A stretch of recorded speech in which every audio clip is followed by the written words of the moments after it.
Let's think that that story is real for a second, okay? Like your kid's like, oh, I would want to give the homeless people homes. And you're like, no, you're a Republican now, bitch.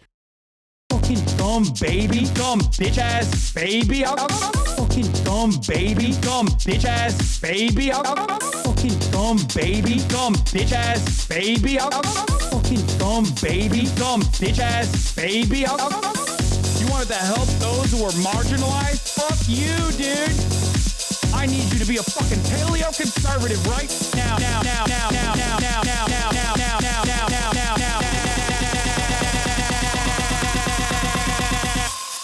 Fuck you. Oh, fucking own. Guess what I fucking own? My dumbass daughter who's 6 years old, dude. Stupid fucking baby. you dumb bitch ass baby. I'll fucking dumb baby, dumb bitch ass baby. I'll fucking dumb baby, dumb bitch ass baby. I'll fucking dumb baby, dumb bitch ass baby. I'll kick you in the fucking baby face. I almost got, you know, child labor going too. This is fucking tight. Fuck you. Oh, fucking own. Guess what I fucking own. What's going on, everybody? I hope everyone's having a fantastic evening, fantastic afternoon, fantastic pre-noon, no matter where you are in the world. I'm Hasan Piker, and joining me is Noah Kulwin, and we're live and alive from sunny California, Los Angeles, folks. We're live and alive, and I hope all the boys, girls, and MBs are having a fantastic one because today's a beautiful day. Today's a wonderful day. Today is Saturday, folks. It's Saturday Fun Day. That's right. It's Saturday, March 8th, 2025, and we're burning through it. We're burning through the days. We're burning through the month of March already. It's already the 8th of March. I don't know how the frick that happened.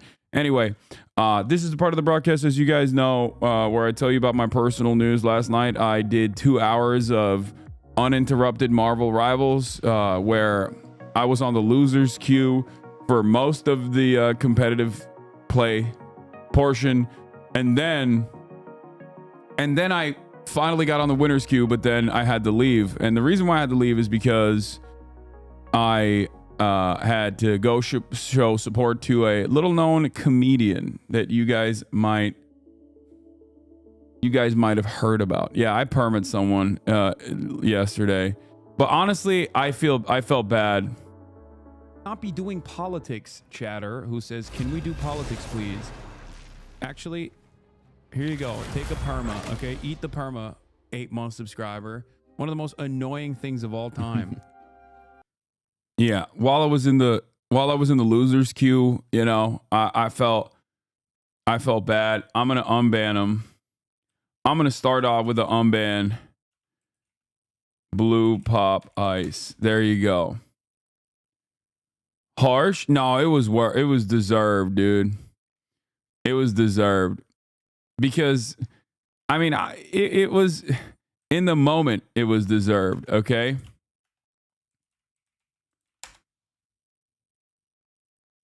Okay, oh, never mind. Lake already timed them out and changed their perma to a timeout. Anyway, went back in and fixed it. Tough but fair. I'm so sorry. No, it's okay. It's just like hella annoying, especially because I'm doing an ad too. I'm already doing an ad. I love the game, but I'm clearly having a little bit difficult of a time playing. And you're over here being like, do politics. Actually, do you think sucking at video games could be praxis? Yeah, it is. Because video games are bourgeois decadence. Or video games are reactionary. Well, intentionally sucking, I mean tanking it. It's, you know, it's a way of bringing down the system, I think. Yeah, that's... Actually, maybe. No, he's redistributing the dubs to other people. Yeah, well, that's what I was trying to explain to people, where it's like, yeah, I suck. I suck at video games, but, you know, if I can suck at video games and have the confidence to still play, you should be able to as well. You know, that's what it is. Hasan, you are such a misogynist. Is International Women's Day gun should be out? It's true. It's true. We are celebrating International Women's Day right now. But I'll put the guns out in a little bit. But yeah, I went to Stavi Baby's show last night. Little known comedian. I don't know if you guys know him. He's like kind of funny at times when he tries.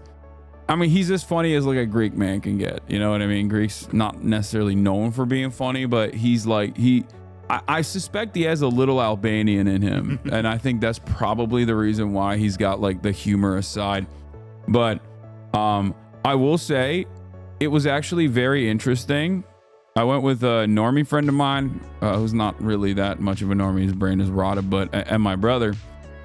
And it was kind of shocking seeing this man close out like Orpheum Theater, which is like a pretty big theater.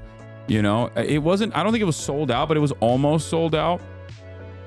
And he had John Mulaney open for him, which was cool. Like that was. I don't know. I'll say this: like, I think John Mulaney, that's a little small time for Stavi. Yeah. He should have Dave Chappelle open for him. Like, I don't know. I mean, what Bill about Burr. like Carlos Mencia. Yeah. Did you meet John? I briefly passed him, but I was on my way to. I was basically on my way to running to the stage, so I didn't actually see it. But yeah, John Mulaney opened. John Mulaney opened for Stav, which is so sick. He was the surprise guest. But the thing is, what I found that was crazy about it is that like Stavros is now officially like a famous comedian. I think so. I mean, it's been that for a minute. It's very weird. Well, it's weird to me because like I don't like. That's just a dude. You know what I mean? That's like a dude I've known for years at this point. Yeah, well, you're already famous, dog, and so it's like you see somebody. But I come don't up think like, I'm famous. Yeah, well, that's the difference. Well, yeah, whereas like I see a guy like that, and like, well, that's cool. Yeah, I guess I won't see him at the stand much anymore.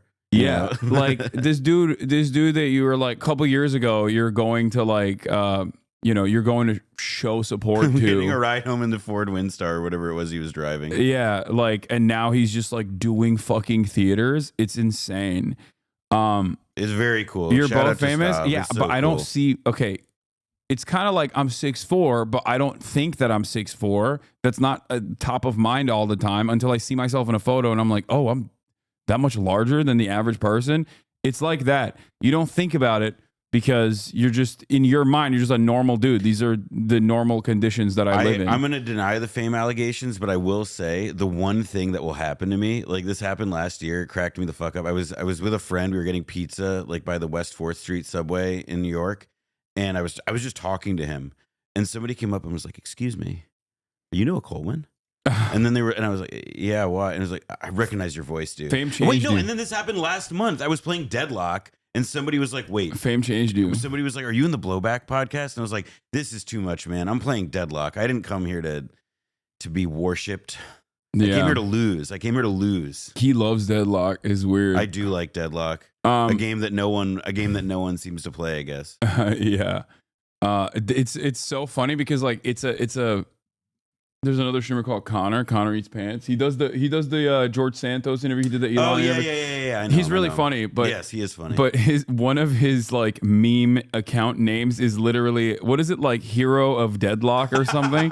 Like he literally memes about the face of Deadlock. That's his name. He's the hero of Deadlock. Yeah, he's the ninja of Deadlock. Yeah, face of Deadlock. He just. I think the face of Deadlock is like whatever guy can like scream a slur the loudest. That's based on my experience in like the chat in that game. But yeah, I did go to the Stav show last night. That cheap motherfucker, the cheap Greek piece of shit, put me in. The nosebleeds. I'm just kidding. but I did sit in front of two HasanAbi heads and also behind two HasanAbi heads, which I knew the ones behind were HasanAbi heads because y'all were wearing my merch to the Stavi show. So that I did clock immediately, but I did not know that there were HasanAbi heads in front of us too. And I'm just like laughing my ass off, being loud as shit. So apologies to everyone around me. But yeah, I was in a little sandwich, took some photos out there as well, but yeah. And then had not one, but 2 beers. As a matter of fact, my dinner was 2 beers and a popcorn. And then I sweat my fucking ass off while I was sleeping last night. This is my TMI personal news part of the broadcast. I've already heard the spiel. I heard about your crazy night, dog. Yeah, you went to you watched your Knicks get shellacked again. Yeah, I went to Knicks Clippers. No Brunson. It was a tight game. Mikal showed up. Mikal Bridges was looking crispy. This man came to Los Angeles and watched both of the LA teams beat his Knicks. No, well, I didn't know. That's not fair. I was at dinner when the Lakers beat the Knicks the first night, so I missed that beatdown. But no, the game last night, despite the injuries, my beautiful boys, they played their hearts out. I love you, New York Knicks. Yeah, you know. They're just getting cooked. They're getting cooked out. You know, and I got to see James Harden live. I don't remember the last time I saw James Harden play. And Kawhi, he looks great. They look great. LeBron hurt Brunson. Yeah, well, it is what it is. You know, it's war. It's combat. It's the game. It's ball. Yeah, everybody always Also, says. the everybody X-ray, always the says. X-ray came back negative, so it's fine. It's chill. It's all good. Yeah. Also, everybody always says like, oh, LeBron could never handle the tough plays. LeBron could never handle the tough plays of the 80s and 90s NBA. And then you're like, oh, but he injures people. Like, okay, well, pick a struggle, you got to pick one lane out of those two. Okay. Is LeBron too physical of a player, or is he not physical at all?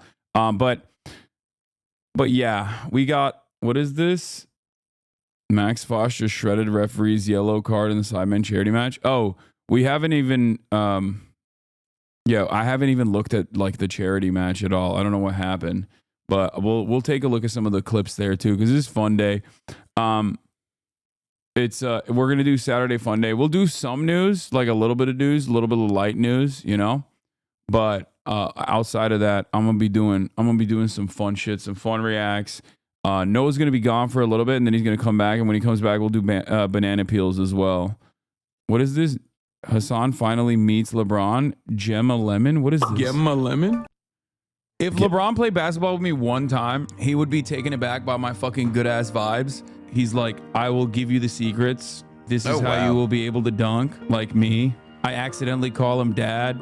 There's a brief moment where he pauses and he says, it's okay, my son. And then it's like, we have a real connection in that moment. Maybe kissing a little bit. And then I'm going to pour honey on him.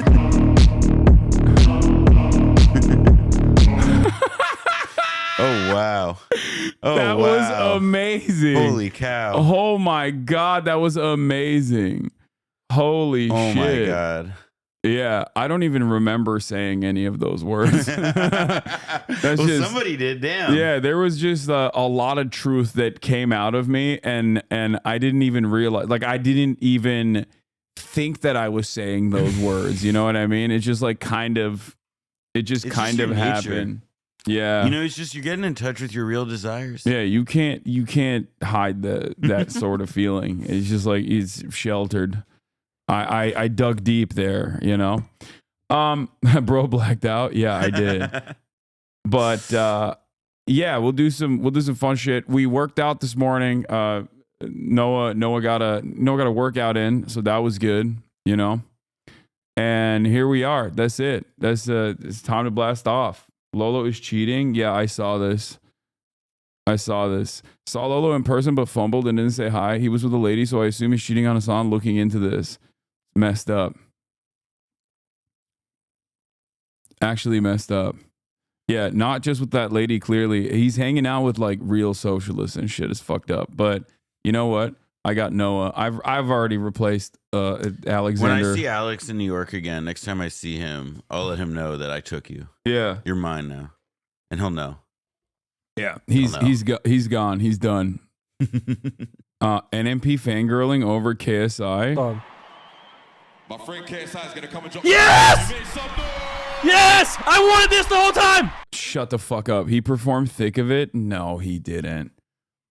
I can't tell if he was like memeing or if he was actually trying and then like got genuinely upset when people made fun of him for it. Like what is the Thick of It lore here, chat? You guys probably know a little bit better.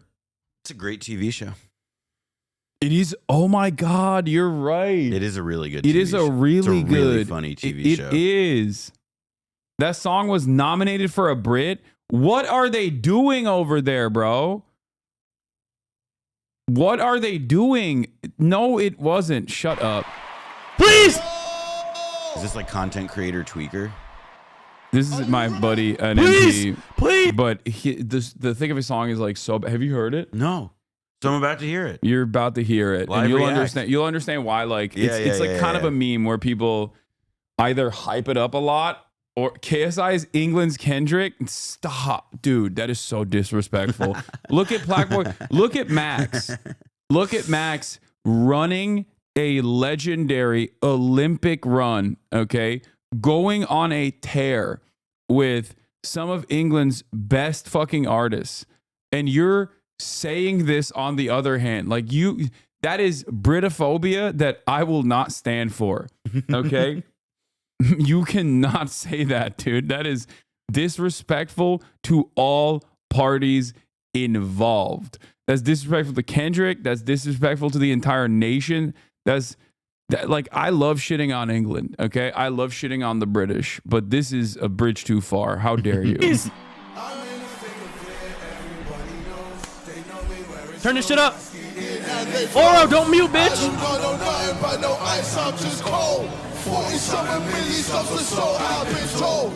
I'm in my prime, but this ain't Even final form. They know me down, but still my feet, they find the floor. I went from It's crazy that a bunch of fucking content creators can do this, by the way. Like, look at this. This is a real... Yeah, it's filling out. There's a That real place is ass full. stadium that is like slammed. And I assume, how many views does this shit get, chat? straight up, sold out tours. It's at Wembley. Wait, I'm about to put on my headphones for this 100K one. in a stadium. This is how the story goes. Here we go. Come on, chat. How the story goes. I'm in the thick of it. Everybody knows. They know me where it snows, I skied in and they froze. I don't know nothing but no ice, I'm just cold. 40-something. Here we go. Here we go. Here we go. Here we go. Chat, come on. From the Screen to the ring to the pin to the king. Where's my crown, where's my bling? Always drama when I ring. It's for children in need. Yeah, except, you know, The song or the event? no, the event. They it's a massive charity event. It's great. See, I lead. Gotta show them the video. I don't want to do that to Noah. I don't want to do that to Yeah, Noah. but you saw Tweaker, right? Tweaker? Yeah, Jello, Leangelo Ball Oh, song. but that song is actually good though. Yeah, that song go. I mean, I like that song. Yeah, that's like a well, that's what I meant when I said this is content creator Tweaker. Like this is. no. This is I would not compare it. You Like wouldn't compare- that song, at least like is specifically crafted for a different era. Like that song would have gone hard on like NBA 2K. I Listen, don't know, man, back the in next- like 2000. I mean, they like made it the anthem of the All Star. Look, like every locker room I knew when it came out was going nuts with it. Yeah, Tweaker goes. Tweaker is for millennials, like for sure. Tweaker's a millennial. This But is in Zoomer. the thick of it is like I don't know who it's for. Here, okay, you know what? I'm gonna show it to you. Fuck it. Here, this Yeah, is let it. me And Trippy Red's in it too. Which I'm makes in the thick of it, everybody knows. They know me where it snows, I skied in and they froze. I don't know nothing but no ice, I'm just cold. 40-something millis of or so, I've been told. I'm in my prime, but this ain't even final form. They know me down, but still my feet, they find the floor. I went from It's FUNDAY, you asked for this. Sold out tours. Life's fire, but once I'm ready for the war. This is how the story goes. I can see this being really big at like summer camp, you know? I guess this is how the story Oh, goes. I'm in the thick of it, everybody knows. They know me where it snows, I skied in and they froze. I don't know nothing but no ice, I'm just cold. 40-something millis of or so, I've been told. From the screen to the You know, I'm ring thinking maybe to I the need to drink- pen I need to to the drink a cold king. prime Where's my right now. crown? Dude, this is the worst part. This is the part. The part that has the most replays. I don't know nothing Here, but you'll no see, ice, you'll- I'm just cold. 40-something millis of or so, I've been told. From the screen to the ring to the pen to the king. Where's my crown? That's my bling. Always drama when I ring. See, I believe. Was my crown always drama when I ring? Ring. Yeah, it's bars. His bars.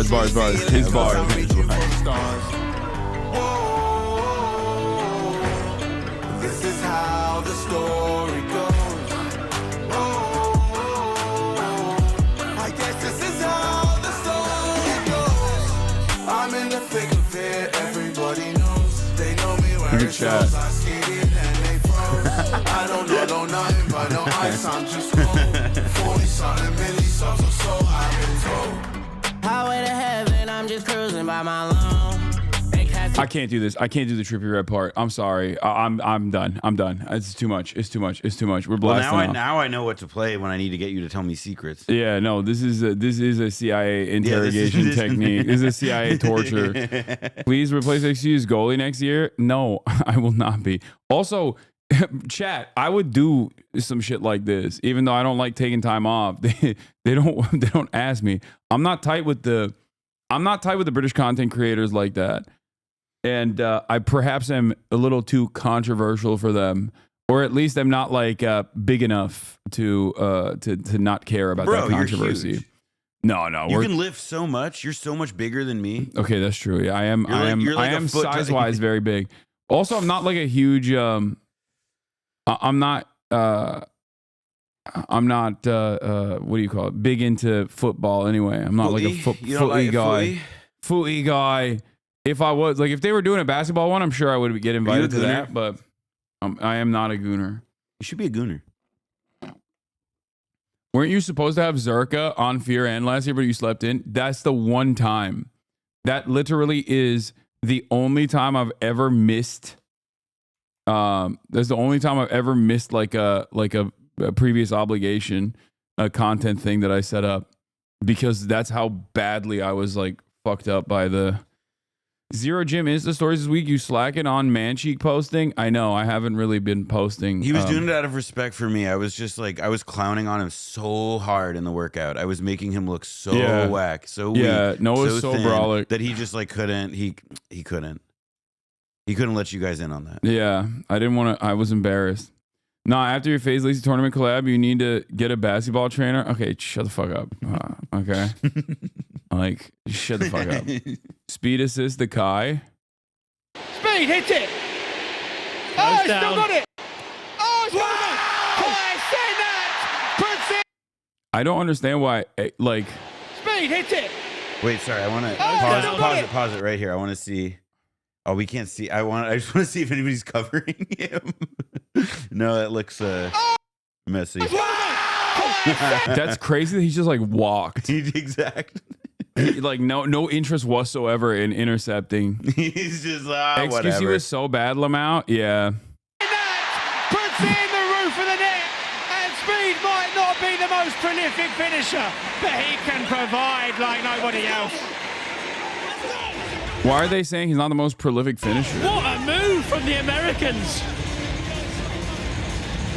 What a move from the Americans! Since the last game, is the Kai whole has thing made like some Americans huge versus steps. Brits? Is that No, the idea? I think it's like, is it YouTube versus Twitch chat? Is that what it is? No. It might be. Is it No. Is it Americans versus Brits? I don't know. I literally don't follow this. No, because Nico's on the same team, and Nico is like, he's British. Phantom is American, obviously. What is the... Oh, it's just Sidemen versus YouTube. Oh. What's Sidemen? So Sidemen is like the biggest British... Wait, but then Sidemen versus YouTube? But that doesn't make sense, because then, what do you call it? They got Jason on the Sidemen team. I mean, maybe it's... Put it in the mixer for someone else who's maybe no. a more natural finisher. And say what you like about HasanAbi, but he... Speed, hit it! Sidemen and Friends versus YouTube. All right. Nice. Sidemen and Friends versus YouTube. Max shouted you out. Yeah, I saw that. I have it right here. Hold on. I'm going to show you in a second. Commentators cooking Logan Paul for being a Trump supporter. Oh, that's awesome. That's funny. Yeah, I've made fun of the British too much. That's why I don't get invited to this stuff. Yeah. You could have been there if you were into footy. That's right. It's true. It's true, lads. I don't know how to play soccer. Maybe I'm like, Do you maybe think these guys do? No, some of them do. No, some of them do. Some of them do. Some of them do. Like XG doesn't, but like fucking Speed is actually pretty decent. Yeah. Well, Logan XQC is clearly, he's like fucking like Buffon. He's like he's a top G goalie. Buffon. WWE wrestler and a Trump supporter, which could be the first sign of CTE. Let's get that checked. Logan Paul is Logan Paul's a wrestler and a Trump supporter. That could be the first sign of CTE. Is hilarious. That is really good. That is great. I like that. Yeah. Could be the first sign of CTE. It's because you didn't mourn the Queen when she died at the ripe young age of 15 million. Yeah, that's true. Hey, listen, she was a fine bird and a proper one. Speed football lore. He gets in a lot of good positions, but always misses the goal when he shoots. He's actually got good vision for the game, dribbling wise, but his shooting is really bad. Hence the commentator's comment. Okay, that makes sense.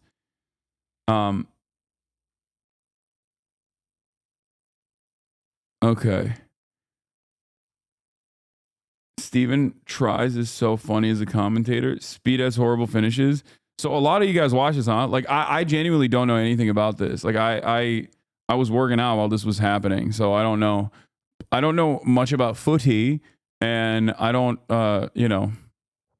So I always miss this whenever they do it. What was the final score, chat? What was the final score? Sketch won MVP. Watch the highlights. Sketch with the save. Sketch proves everyone wrong and saves Mini Mr. Penalty. What are you doing then? Right, Sketch saved a penalty. The banker. It's just which corner he's putting it in. Stick it on target, it goes in. Wait, it was 9-9. Went to the pens. 5-4 in penalty. Fucking hell. Simon! Oh, That's crazy. That's a good save. That was a good save. I can't believe it's not butter. Hold on, take that in. I want to see if he like telegraphed where he was putting that. Simon, there's no way. Like, this did he is angle the his banker. body It's too just much? which corner he's putting it in.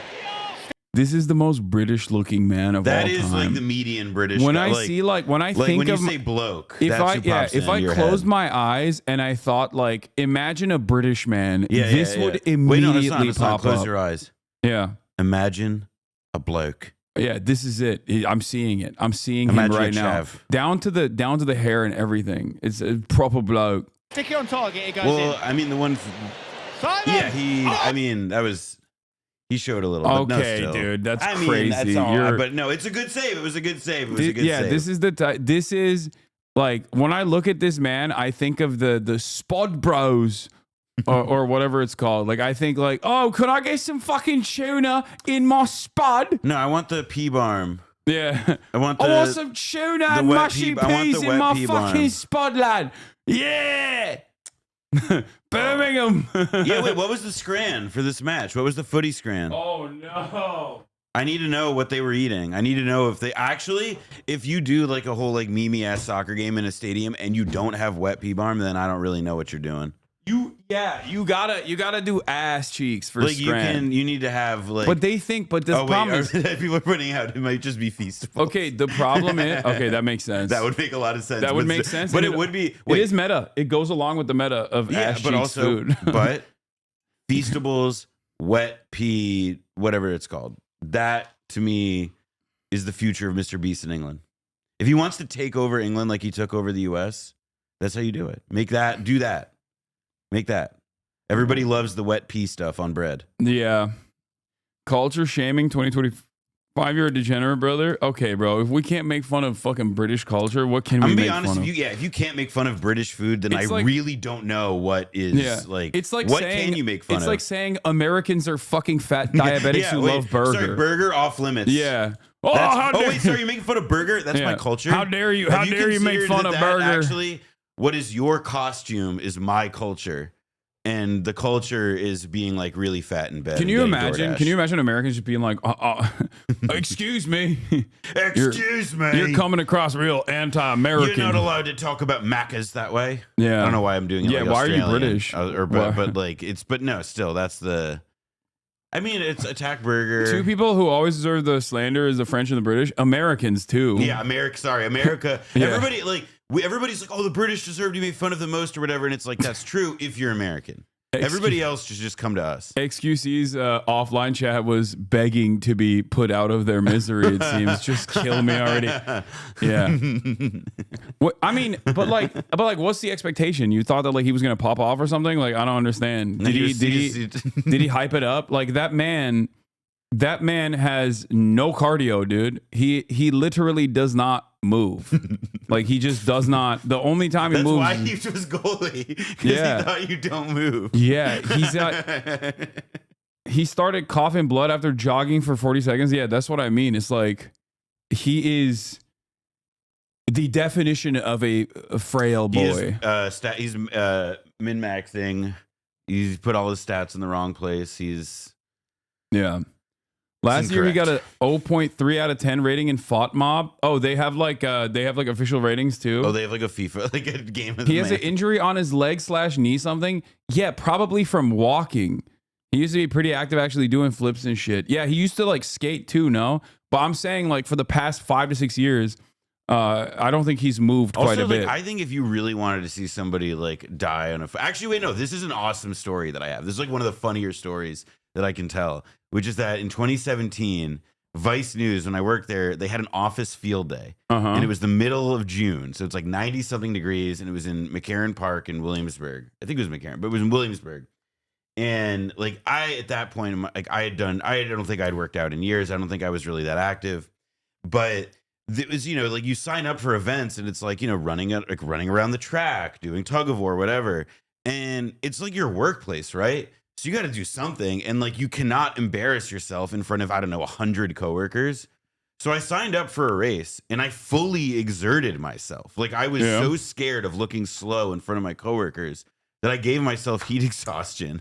That's amazing. And so I went to the ER because I was like, out of shape, fucking awful. It was terrible. But so my friend Mimi accompanies me. We get to the ER, and I'm fine. They give me some fluids, whatever. But the funny part is that then I look at my phone, and Vice was doing layoffs.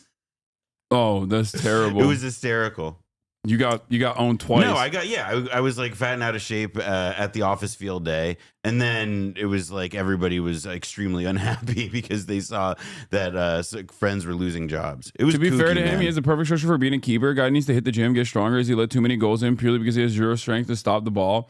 Yeah, I saw one video where he literally, like, the ball bounces off the ground off of his head and then goes in. Like, he actually stops a ball successfully and then knocks it back in with his head somehow. Do you have the clip for that? Like, this isn't even me shit talking XUD because, like, I want him to be, I want everybody to be healthy. I want him to, like, do more active shit. But demanding that streamers get healthy is an impossible task, to be fair. Oh, here it is. Oh, they gift it. It's like, oh no! Oh, that is devastating, bro. That's so good. Like, it was not gonna go in if he wasn't there, if he didn't dive. I don't know. I mean, I can't see from the angle there, but Josh, make your run, Josh. Make your run. Take the pressure away. He's onside. Play it to Josh. This is it. Play it to Josh. No! Oh my God! Danny Aaron's nearly scored. Oh, he's got it anyway. This is a joke. That Simon sacrifices goal for Josh. He misses, but Toby saves You can't him. take your eyes off it. Danny Aaron's nearly scored one of the most ridiculous own goals of all time, and then Toby. That's Josh, crazy. make your run, That was a Josh. great Make your run. Take the reaction to that pressure score, away. too. Like, I don't know. Also, wait a minute. Oh, all right. Wait a minute. Let's take a look. All right. I'm calling it. Oh, no, it's not. It's not offsides. It's not. Nice. He picks it. He goes crazy. Nice pass. Nice pass from Simon to Josh. But Josh misses. Was saved by Toby. That's crazy. The final penalty kick was literally put right in his hands and he still managed to let it in somehow. You should be banned for months. What? You know the offside rule that's crazy for an American? Dog, I'm Turkish. I grew up in Turkey. I just don't play. Like, football Also, is not like, my... Sorry, it's offside is not like hidden knowledge. No, but that was like when I was growing up, like that was the thing that was like apparently too hard to describe. What, that's like the trick, like from Inglourious Basterds, like, oh, this is the tell if you're really Amerifat or not. Yeah. Amerifats don't know what offsides is unless like It's they about 15. have played soccer, I guess. But forget He about steps that. up for his penalty and scores YouTube All-Stars of the minute. Is this one? Speed to win it. who's dressed YouTube like Wes All-Stars. Anderson? Make him put I don't know. I don't know who this Why is. that? Who is this guy, Chad? What is that? this one. Speed. Is he the coach? The manager. It looks like Cal it's Freezy? It's like King Cruel wearing his Cal dad's Freezy. Cal Freezy, the coach. Okay. To win it Oh, he's for just like YouTube up. All-Stars. Make Somebody him put it said either side. Stand down the middle, XQC. It's going to be the biggest sue you've ever heard if this goes in. clothes. Dick Tracy. That is what he Here we looks go. like. Speed! No! That's crazy. He didn't even hit it that hard. How is that possible? And XUZ actually was right on it. He hit him and it's still... Bro, what? Okay, he might be cursed. Like I think XQC is just cursed, bro. How is that possible? All right, in his defense, I would Shit was just bouncing off this dude and going in. If I like were not like a serious soccer player and somebody was like, "Do you want to play in front of a stadium of thousands of people and do you want to be in the most sensitive position of it?" I say absolutely not. So it should be said, like, credit to him for willing to perform feats of anti-athleticism like that in front of all those people, because I would not.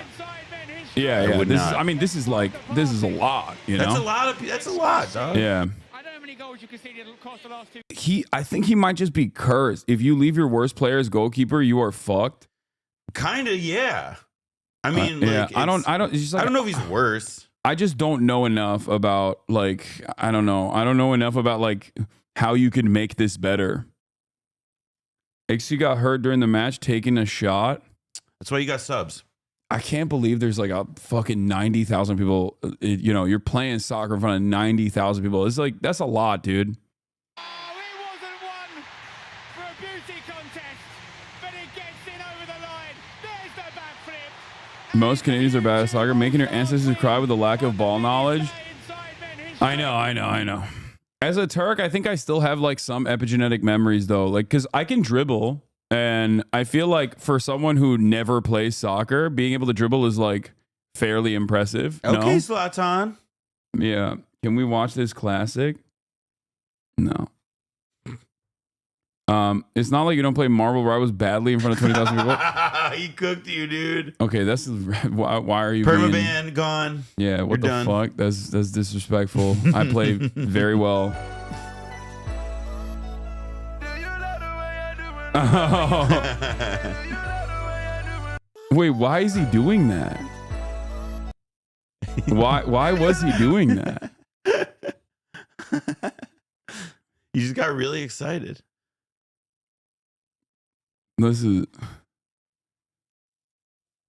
He thinks he's him. Also, somebody in your chat said that like basketball footwork isn't that different from soccer, and he's right. It's just like to me, basketball is a lot of cardio, especially full court, but like soccer is a whole other fucking level. Breaking news: XQC banned from soccer worldwide. The Real and Glorious Basses tell is asking an American to take a shot. I guess.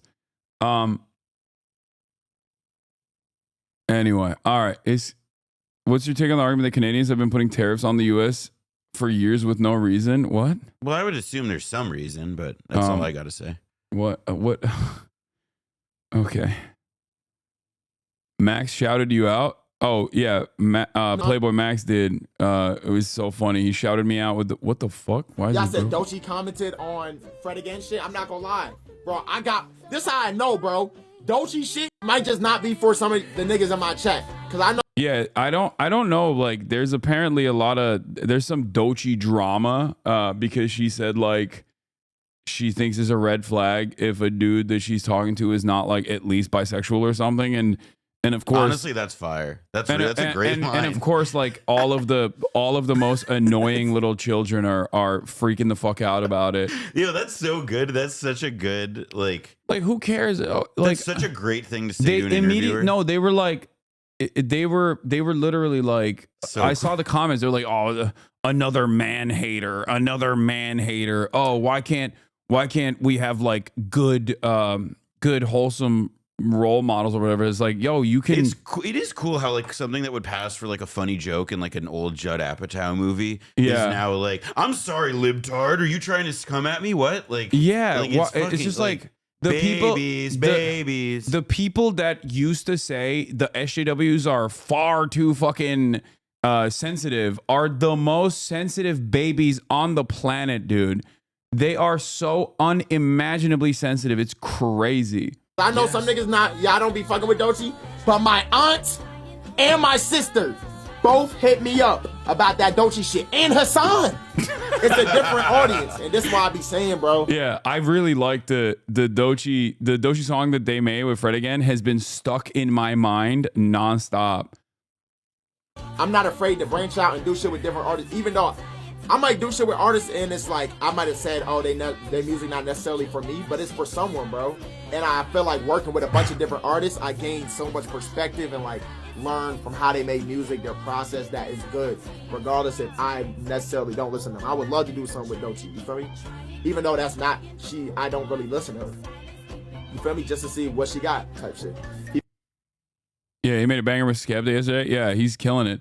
Fred Again was on Max's stream, yes, and they made an incredible song. I thought it was really, really good, and it's been stuck in my mind nonstop.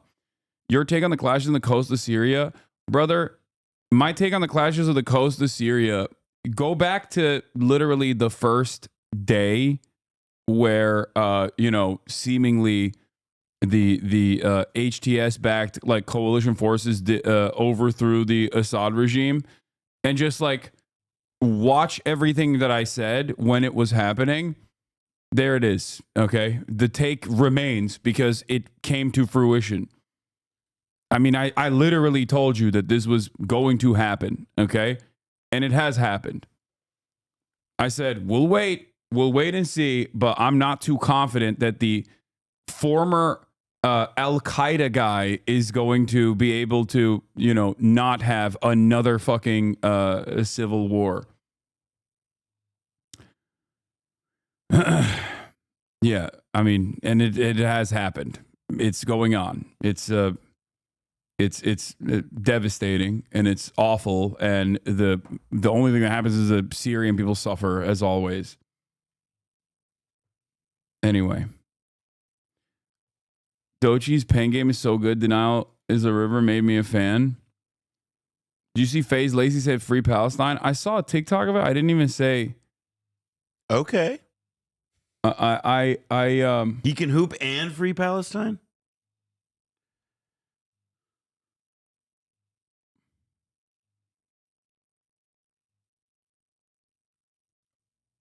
What is it?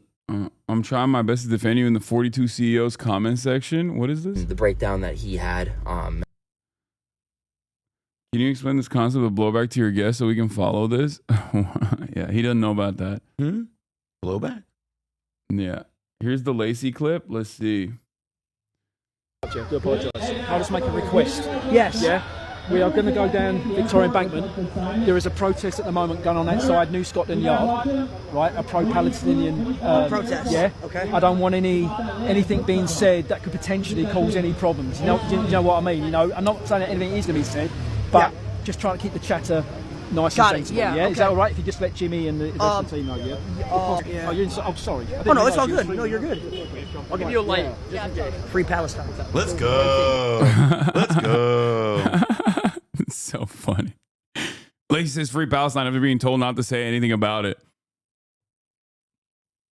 That's like, what is that conversation? Like the fucking, that is also another classic British lad archetype as well. Just nothing Islam. Did we say no Islamist chatter? Well, what the fuck was it that he said? Like, it's a crazy line. Protest. Yeah. Okay. I don't want anything being said that could potentially cause any problems. You know what I mean? I'm not saying that anything is going to be said, but just not saying what was he saying? Anything is going to be said.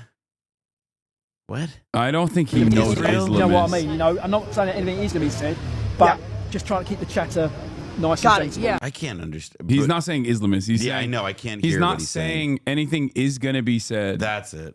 I just couldn't understand him because he's British. It's going to be said. Is going to be said. Not saying anything is to be said. Jesus, it's like, I mean, it is like yeah. They invented the language. I know, and they sound like it's like I don't know what happened there. When I was like 18 and I like met British people, I like you're just like traveling like outside the country for the first time meaningfully. I like had this horrible tick of like every time I heard a British person talking to me, I just wanted to repeat back to them what they were saying in their accent. It was so funny sounding, and that's how I feel when I hear that guy. They talk like they're from Middle Earth.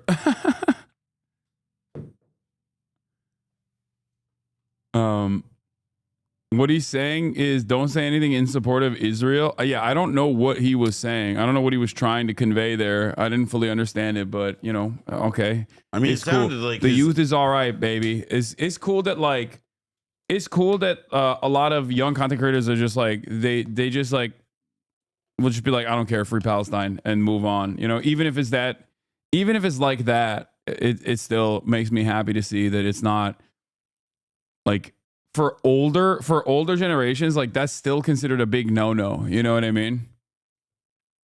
So it's great that there are content creators out there, especially young content creators who like don't give a shit and will actively take this position, even with no forethought whatsoever.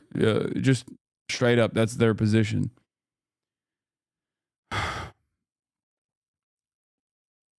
Stop your anti-British. You don't like how we speak. You don't like how we look. You don't like our food. You don't like our teeth. Please leave us alone. No, I literally just defended England earlier when someone said KSI is the Kendrick Lamar of England. Okay, you missed that part, I think. I saw somebody asking about my shirt.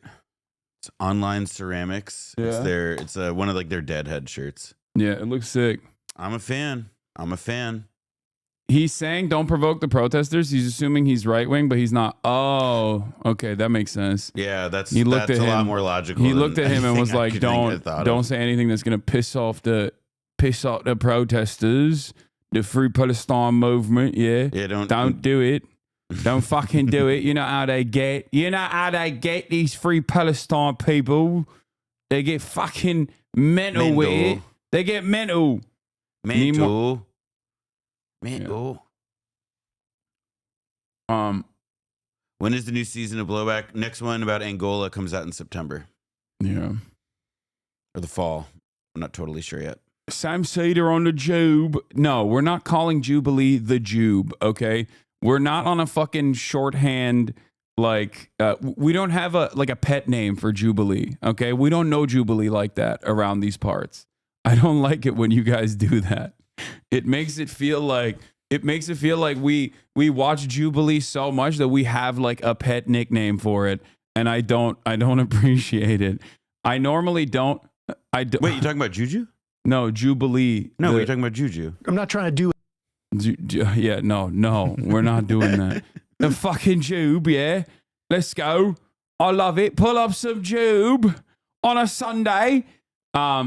Yeah, Sam Cedar is the first time I'm gonna go back to watching the Jube. Now I'm doing it. God damn it. But yeah, I will watch this because obviously Real Uncle Sam Cedar went on here about, and I very much enjoy his debates. So conservatives and their ethno-nationalism or their lack of grasp on the on facts, on just basic things.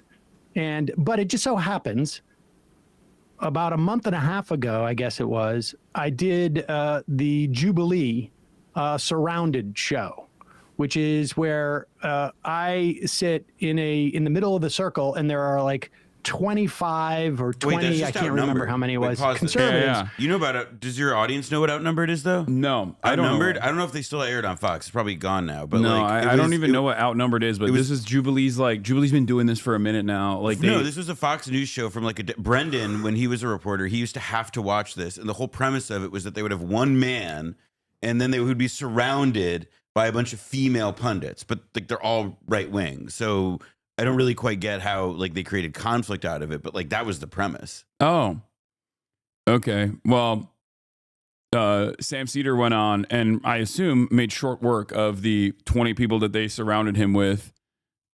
They were young people, and there were a couple who I think sort of knew what they were talking about to a certain extent. They live in an information bubble. And so there was actually one guy who I talked to afterwards and showed him some of the stuff that I think comes up in the show. It's about an hour and a half long. We recorded 3 hours of it.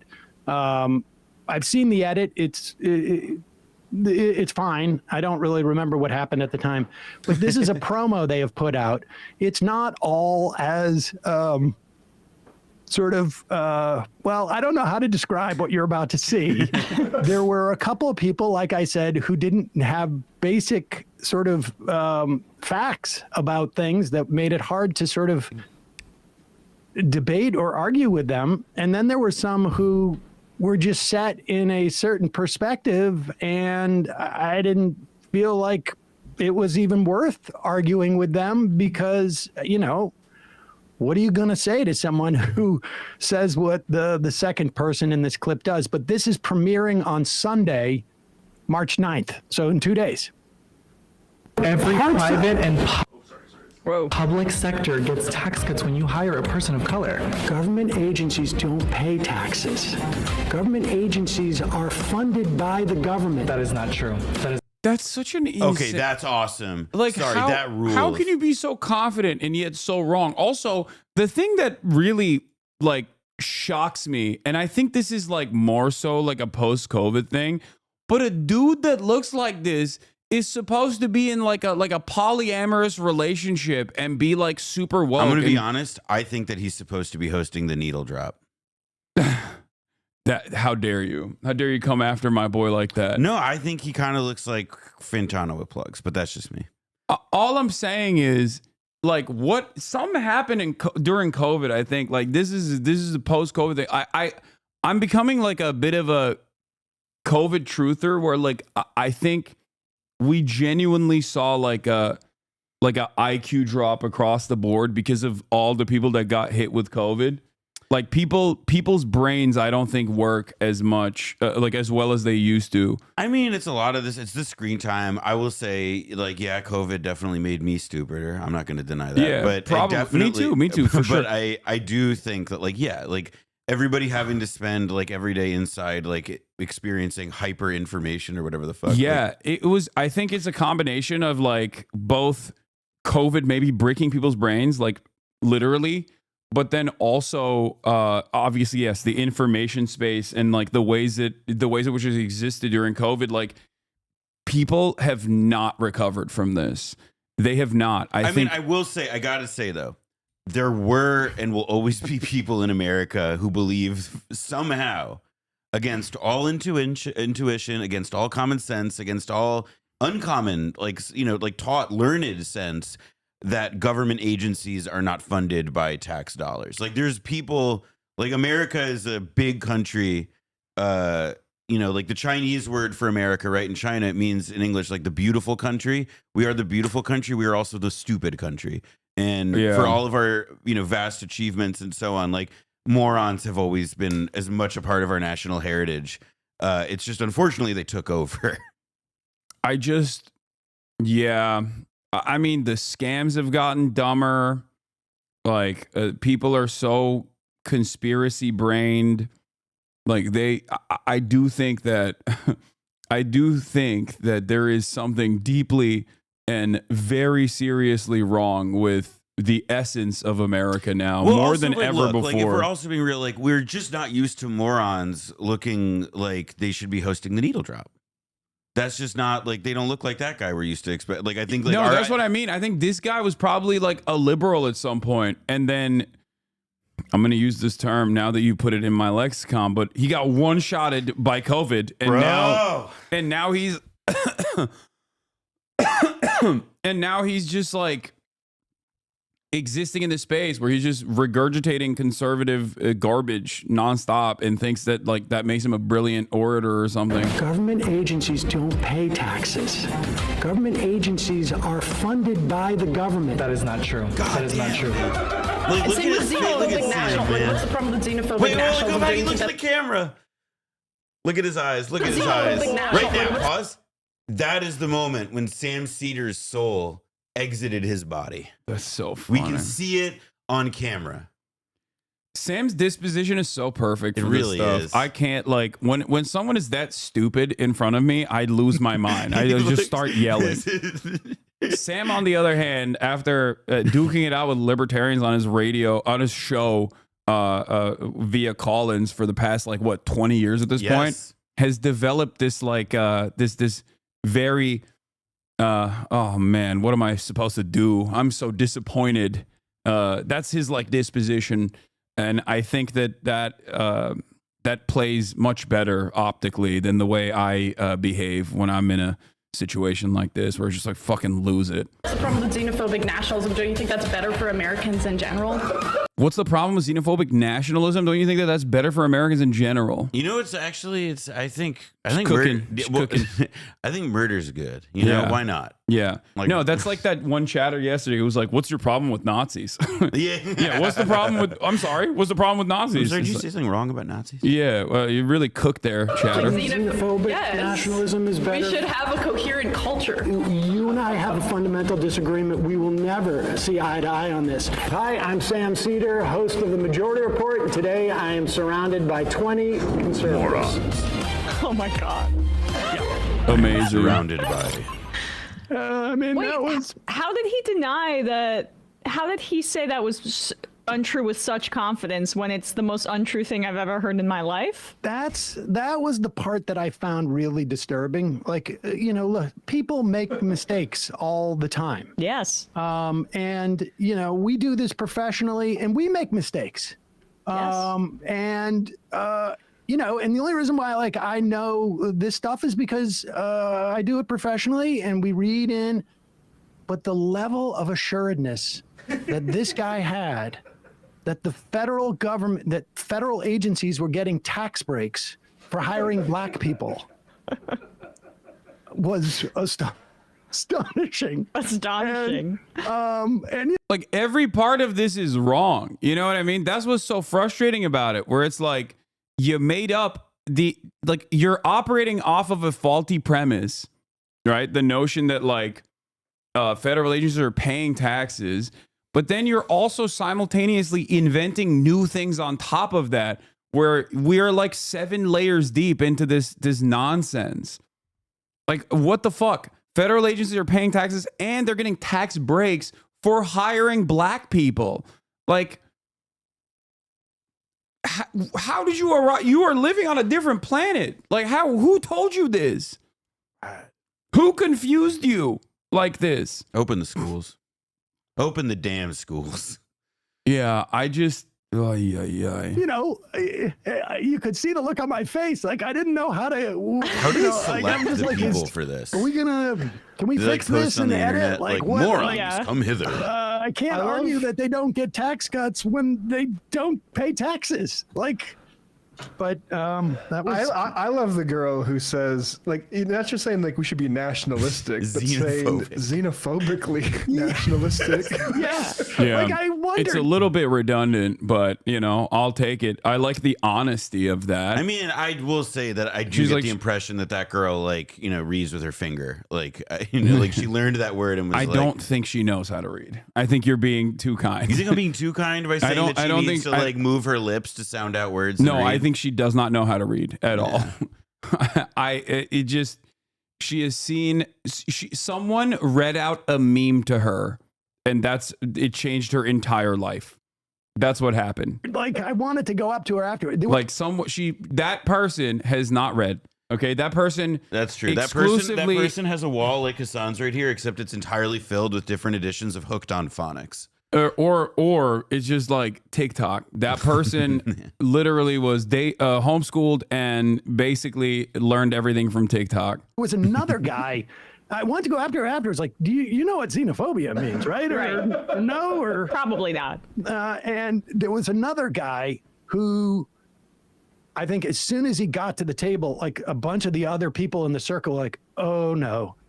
Because they thought that he was coming in nodding as to what that woman had said, and I think he was going to go further, and they immediately voted him out, and so he never made it to the cut. But we'll talk more about it next week when we get the full thing out. I'm so excited. But there were a couple of people who had some. I would watch that. I wouldn't watch a normal episode of that, but I would watch Sam on that. Some people were, wanted to change the topic to God and stuff like that. That's another TikTok thing. Like, it's like, no disrespect to the young liberals on TikTok that do this on a daily basis. Shouts out to Dean Parker, those boys, right? But those guys love doing Christianity debates, and I think that is the reason why a lot of the conservatives also. I mean, I don't know. It's a chicken or the egg situation. I'm sure that it's the conservatives that love doing those God debates or whatever. But to me, it's like, I don't know. I don't care about that at all. I mean, this is like, but there is definitely a lot of. I mean, it's like an easy answer to a lot of like you just. I mean, that's my impression anyway of like the quote unquote youth movement toward Christianity or whatever these days is that it doesn't seem like it's about. It doesn't like the way it departs from like, you know, people who I knew who were raised like more religiously Christian is that it really does just seem about like, oh no, like God is like like Christianity and God is like the shortcut answer to like resolving all of the complicated things about the world today. Like it's not even like an inherited tradition. It's like a return with the V thing, but to like having like an easy answer to hard questions. Yeah, no, God told me so. That's why it's good. God is good. I don't know. I find it. Also, I will say I always feel confident in these kinds of conversations because I know that even though it was, you know, for a different religion, I probably spent way more of my life sitting in a pew than any of these people. Yeah. Also, the conservative movement is also in a very interesting space right now where like there is no defining singular, you know, focus on obviously like being religious either, or even being like socially conservative to a certain degree beyond like social conservatism has always been just like about dominating marginalized people for the most part.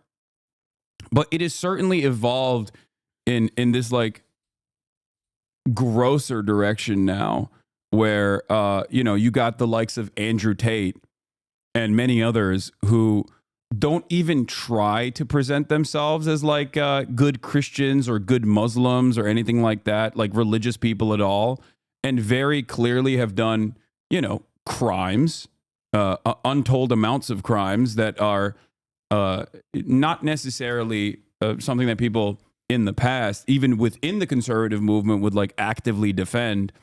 But we've gotten to this point where, you know, they just don't care. It's like, oh, do you shit on women? Okay, you're good with us. You know what I mean? Do you shit on gay people? Okay, you're good. Like it's a more honest approach to conservatism, I think, in modern American politics, where they've just dropped they don't even try to like shelter or try to masquerade as like being moral. No. Or having like a moral foundation rooted within like a misunderstood version of Christianity, where they're just simply saying like, no, it's a vice. Like we are vice signaling. Like we are telling you that if you think women ain't shit, if you position yourself on the wrong side of virtually every historic event and every social movement, multiple decades after said social movement has set in and become the norm, like, you know, normalizing gay people existing in society and shit, then you're good. You're good with us. I mean, it's also like another piece of how like they've like lost all sense or appreciation for like decorum and public morality, is that they dress like that. Like that's like one of the worst suit jacket colors I've ever seen. I know. It's like for Easter Sunday in the apocalypse, in like the nuclear bunker. Yeah. Like the Nelk boys are parading these guys around, the Tate brothers. There is like another quality to this though, which is that like the actual like the thing that like, right, like why it's okay to call people slurs, why it's okay to like just like be a hateful person, is that it's like it's about like the way it seems like it comes down to these guys is that, well, it's about power, and like if you're able to exercise power and dominate other people, you know, might is right. And like, you know, like this goes to like the alpha male top G shit of like, oh yeah, like it's actually cool and good to run like a sex trafficking network out of Romania. Yeah. It's actually like a sign of, you know, and then, you know, like the reason that like fucking Facebook board member Dana White is like embracing these guys is just like a, you know, a recognition that these guys are popular and that they have, by like espousing this, you know, like their ideas of, you know, will to power as being essentially like the guiding force of humanity. They're like, yeah, fuck it. Like I can buy that too. Yeah. And it just like, that's how it, you know, it's an acceptance, even if like Dana White is not himself like running out and doing the same things as like the Nelk boys or the Tate or whatever. I mean, he is though. Dana White is also a woman beater. Yes, so like Dana White literally hit his wife on camera, but like, so that's the, you know, he's just dapping up another woman beater, which, by the way, women beating for the Tates is like the lowest crime that they've done. That's how severe the rest of the crimes are. Not to say that like beating a woman is acceptable. It's like we do it, we get away with it. It's like giving us all our rewards, all of our jewelry, all of our treats, all of the things that compose what we find valuable and meaningful in life. And happy Women's Day, by the way. Happy International Women's Day. Yeah, exactly. And then somebody like Dana White all the way up to Donald Trump, like they see them both, like obviously like they see birds of a feather, but they also see people who, like, because of the implements of mass media these days, are incredibly popular. And so it just becomes like this reinforcing feedback loop. Like the effect of seeing fucking Top G get embraced right there in this context is just going to be that like more 6-year-olds are going to think it's cool to call women bitches and sluts. Yeah. And what's interesting, but Dana's wife was hitting him on camera too. What a hypocrite. Thank you for debating. Thank you for bravely debating the virtue of beating the shit out of a woman. Thank you. Okay. This is cool. I like that. That's what I want to do in the marketplace of ideas. It's like, well, when is it acceptable to beat the shit out of a woman? You know? So yeah, Dana White defenders in the chat. So I guess the point I was trying to make is that conservative politics always revolved around dominating those who are vulnerable, for sure. But at least in the past, they tried to have a comparatively more gentler approach, because they would try to hide that it was just about pure domination. And they would create like a sense of perceived victimhood, where it wasn't just like gay people need to be killed. They should not be in polite society. But it was more so like gay people existing in society is actually harming us, good Christians, right? Like we're actually, we're actually being wrong. We're the wronged party here because gay people exist in society. We want to protect our family values, or we want to protect Christianity. And now it's more so just like, nah, gay people are groomers and pedophiles, even though, Stavi had a joke on this last night as well. It's like, if there was the Olympics of pedophilia, pretty sure the LGBT community would get washed by the Catholic Church priests. Like, they would be just putting up insane numbers. You know what I mean? And also, it like Andrew Tate literally openly talked about like trying to fuck or fucking like a 15-year-old or a 16-year-old or something. So like, what are we talking about? What are we talking about? If there's a pedophilia, like that's what I mean. It's like the very obvious, gross, overt, shameless nature of it all that really pisses me off when people are just like, yeah, it's cool when they do it. Actually. Also, it's like, I gotta say, like, it's fucking horrifying that, like, our State Department, our government is going out on a limb to help these guys. Like, that to me is part of why, like, one of the things that like feels like especially like weird and creepy is this, like, just the idea that there's now some sort of like constituency or lobby for this in politics that like isn't even like doesn't even care about like the decorum of embracing in open arms people who do like, Olympiad level sex crime stuff. Yeah. Look at the local news story about a woman teacher molesting a boy student. Chose loved that and celebrated. Yeah, that's classic. They used to do that in the past too. It's like, oh, if I was a boy back then, that is a 15-year-old South Park joke. Yeah, it's like, oh, I would have loved to have been raped by my older female teacher. Like, that's like a classic trope, but this is like one step above that as well. I mean, that's also gross and unacceptable, but like we have the more the permission structure opens up to be overtly gross and like open-minded to doing like heinous crimes, specifically crimes that oftentimes involve women. The more people think this is cool and appropriate, and that creates this feedback loop, this feedback cycle of more people assuming that this is good to do. Actually, like that's just how it works. What the fuck is up with that dude's hair? I He don't looks know. like it's like he's like, yeah, give me the He shark. didn't. It's weird because like he just didn't want to get hair plugs or even like go bald like his brother. And it's like, dude, come on, we can see. It's basically touching the back of your dome. Like, what are you doing? Pepe Le Pew ass motherfucker. Yeah, I find it really strange. I have a Dana White impression. What? Why? That's what he looks like to me.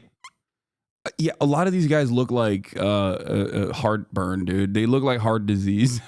There's a line from, we already talked about The Thick of It, from the movie that they made of The Thick of It, like In the Loop. Yeah, I love that movie. Yeah, so like when shouts out to Armando Iannucci. When James Gandolfini says to Malcolm Tucker, "You look like squeezed dick." Or no, sorry, it's the other way around. It's what Capaldi says to James Gandolfini. Like, that's what I think of when I see Dana White. I think squeezed dick. Yeah. It's just like this open embrace of like genuinely bad people with truly abhorrent opinions that have also done awful things, like crimes in general, like some of the worst kinds of crimes that you can think of, Epstein level, but at like a smaller, you know, like a poor man's Jeffrey Epstein, basically, is certainly certainly not good. I don't know. I don't know what else to say about it other than the fact that I think it's not good. Chris Morris is way better than Iannucci. The Day-to-Day is goated. I love Chris Morris. Dude, Chris Morris is the GOAT. I love the Day-to-Day. Brass Are you kidding me? Eye. Yeah, Brass Eye. Pedophile Island. To kill the pedophile in me. Have you shown them Pedo Hunter? Wait, what do you mean? The pedophile. It's like I had like the Gunishment one.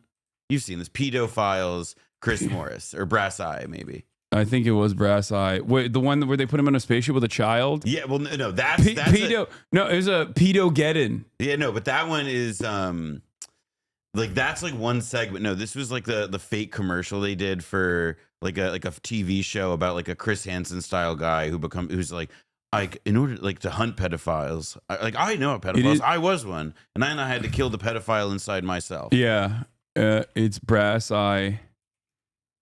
Pedo Hunter. Let's see if I can find it. It's like really hard to find those videos. I think it's that one. Yeah, but it's only on. Warning: the Brass Eye special deals with paedophilia, and it's incredibly brutal. So you might want to click away now. There are certain topic boundaries on a difficult subject. Oh, yeah. It doesn't. It's just explaining. Go to the other one. The other one was a Facebook link, dude. Hold on, let me see. Somebody posted. See if somebody's got a YouTube. You found it on YouTube? Yes, this is it. This video unavailable. God. It's the pedophiles. Video content. Video contains content from LDS. It was blocked in your country on copyright grounds. It's one of the best political comedies of all time. It stands the. I mean, maybe just throw it in YouTube, see if it comes up. It definitely holds up too. Like there's some edginess that people might consider. No, I don't have a fucking VPN. Chest, shut up. Some edginess that people might consider a little bit much, but BBC News Brass Eye. No, that's not the one. Brass Eye Extras pedophilia advert. This might be it. That's not it, but that looks funny. Our children skipping into the hands of monsters. Security footage of a pedophile disguised as a school. She still can't really speak about it. Shrub rocketeer. Welcome to Pedo-geddon. Brass Eye special Pedo-geddon. Pedo-geddon. Pedophile Island. Amazing. Yeah, there's really. Hold on, let me see if I can find it. What time is Druski? In a little bit, bro. Chill the fuck out. Calm down. This guy keeps asking me, I'm not pro-tariff against Canada. How do I stop the argument that Canada deserves tariffs placed against them? This guy was being like the most annoying argument with his brother or something. Yeah, I don't know, man. It's good. Just concede. Just concede to them and say you're right. Actually, yeah, you're. Was it check the pedophile advert 01? No, that's another 16-second one. innocent. Yeah, this isn't the one. I've watched these on stream before too, so I don't remember where it was. Well, they must have the copyright strike probably came up. Yeah, between then. Daily Motion Link, that's the one. I definitely feel like that's the I've encountered. Yeah. Pedogeddon 2001 special. Oh, there might be TOS in this though. Yeah, there probably is. But there might be some terms of service violations in this, so I'm a little worried. There's little straight titties. This is I think this might be TOS. Yeah, no, this is like straight up. All right, well now that I've done my service, much here, like I those gotta of bounce. a boy. Yeah, now that you almost got me banned. Now that I got his son in trouble, I gotta bounce. But this I'll be isn't back. pedophilia. See you, chat. The girl's a whore. Can I have the money now, please? All right, peace. The British used to be wild. Yeah, I mean British television. It's got boobs on International Women's Day. I'm not showing you it. Okay, I'm worried. I'm worried about the TOS on this stuff, so I'm not gonna watch it. But I saved you from the TOS. Noah's not leaving yet. He's just going to hang out with some people, and then he'll be back later. And then when he's back, we'll do some more. But I still got a shit ton to react to. Chat, calm down. Oh,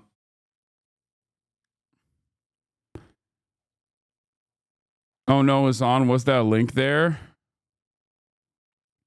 Yeah, we got DRUSKI. We got that Fern video. We got that cop that like died of, or not died, but the where is it?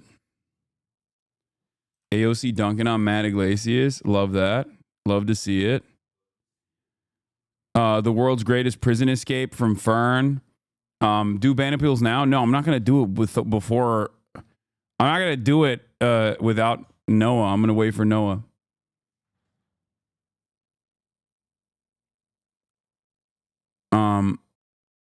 We got. Did you watch the Shane Gillis SNL monologue? I did not. That's from last week. Is Sam Cedar's Jubilee on the meme? Wait, what do you mean? It's not out yet. I don't think. One of my favorites from the day to day. Oh, September 11th. With those terrorist yeah, attacks this is in New great. York and Washington, both towers now gone. Later, what is a hijacked airliner and how does it crash? But first, our correspondent. Wait, what the fuck? This doesn't have the clip though. This is not the video.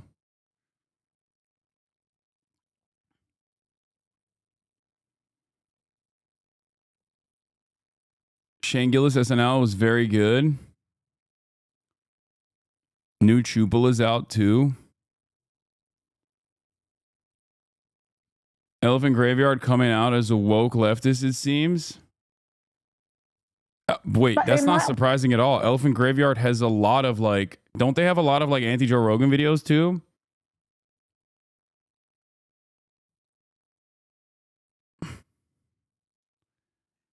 I have to pee here. Really unfunny. Jesus Christ, chat. Fucking let it breathe. Let it freaking breathe. Taylor Lawrence made a video about misogyny slop, maybe for later. Sorry if it's a little too long. It's 51 minutes long. It's crazy. Is he supposed to be funnier than Ricky Gervais? I like Shane. I think Shane is pretty funny, but no comedian is ever going to be all hits. There's going to be misses, especially when you think about the way that you put, put out an SNL monologue. Like it's not easy to just like write a banger set for an SNL monologue out of nowhere.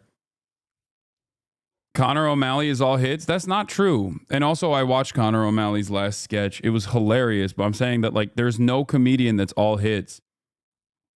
If you think a comedian never bombs, that means that you've only seen their finished product. And in order for a comedian to come out with a finished product, that means they've bombed 1,000,000 times. No, not Bill Burr either. Chat, what are you talking about? A lot of you just don't know what comedy, like how the sausage is made. A lot of you don't know, I think, how comedy works at all. Like I think that's a major issue here for many people, especially on the left, where there's this notion that like what you see is the best possible product that you can get, and then like it's I think it's because you've probably not been to like you probably haven't seen a comedian testing out their new material when they're in like a smaller room specifically. But overall, that's how you get to something that's funny. Anyway, can you bring on Amy Schumer to teach chat about comedy? Yeah, that's what we're going to do.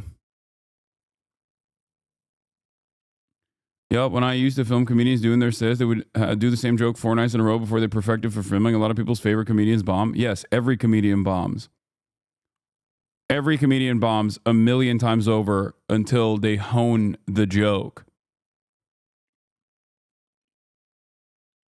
I'm old. I got to see Mitch Hedberg live. That's crazy. Are you the type of guy who think Brendan Schaub is funny? What? That's an insane thing.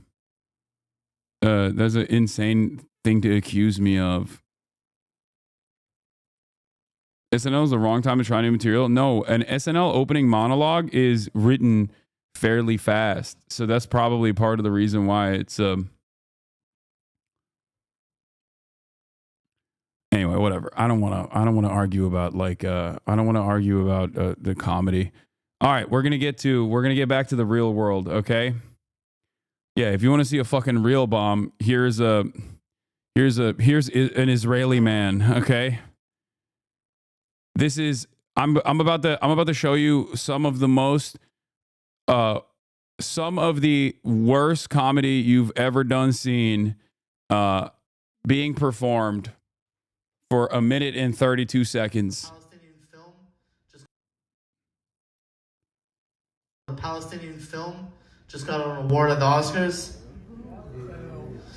Yeah, it's weird. I actually don't believe that Palestinian film should win any awards ever, because they only know how to play one role, victim.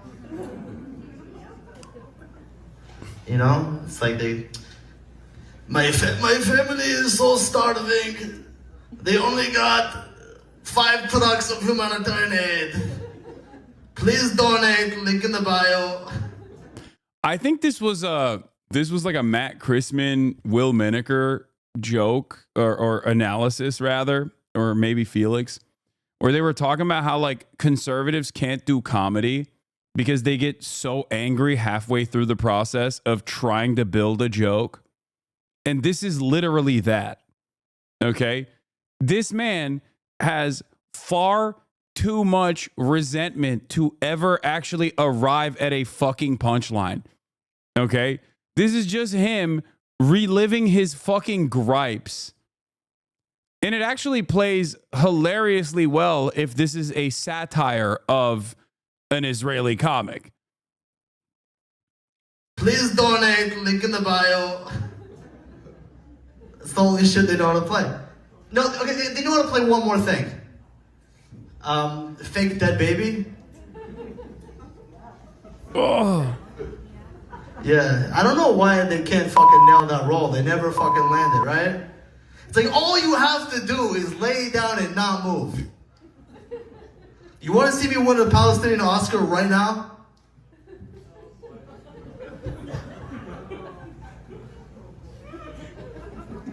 Thank you so much, everybody! And the Oscar goes to Muhammad, thank you! Dude, also, straight up, not even miss my words here. Another sign that Zionism is a brain-breaking fascist format, fascist ideology. No capability of making art. Okay, that's it. It's just like you're tuned up in a way where you're just so angry all the time. Like there are a million different things that you can joke about even with this like obvious genocide unfolding in front of our eyes, this is not like a oh, I'm too woke for this, right? I'm too woke for this type moment. It's more so that like this person is completely incapable. Honestly, sometimes I wish I grew up in Gaza, because I would be like a Hollywood superstar. You guys saw that like, dude, oh God. performance right here, right? It was incredible. Like, how are you going to be Jewish and be bad at comedy? I'm sorry. Call me fucking anti-Semitic, but, you know, this is pure, unrestricted, unfiltered anti-Semitism, okay? That's insane, dude. How? How is that even possible? It makes no fucking sense. Like, it's insane. It just...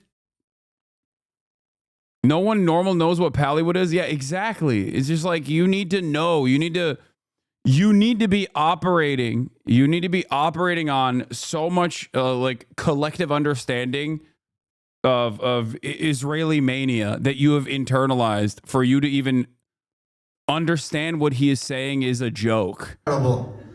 Can we get one more round of applause, you know?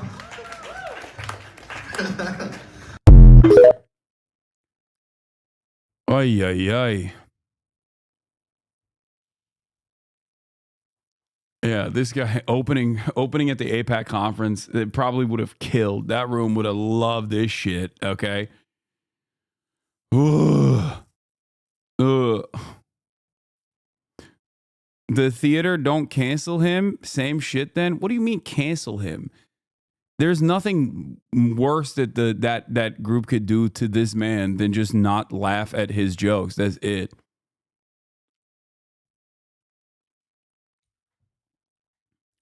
Can conservatives even heckle? I mean, going to clean my cat's litter instead of watching whatever this bomb is feels more preferable. Yeah. Izzy had a funny joke about this. He said, classic Israeli. Where is it? Hold on, let me. Yeah, Izzy said, hold on, let me pull this up. Classic Israeli goes somewhere where he goes somewhere uninvited and bombs, which is true.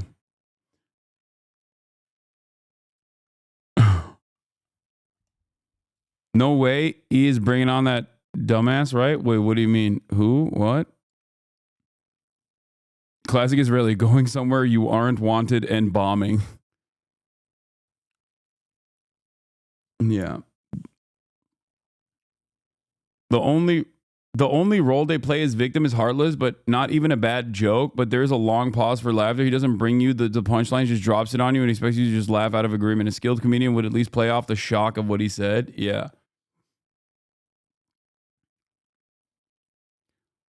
I think that this is part of what has like ruined the last generation of really good comics as well, is that same like conservatism, reactionary sentiment, and a hyper focus on cancel culture has unironically ruined so many good comedians, because there is, especially if you're a comic, there's no such thing as fucking cancel culture. Okay?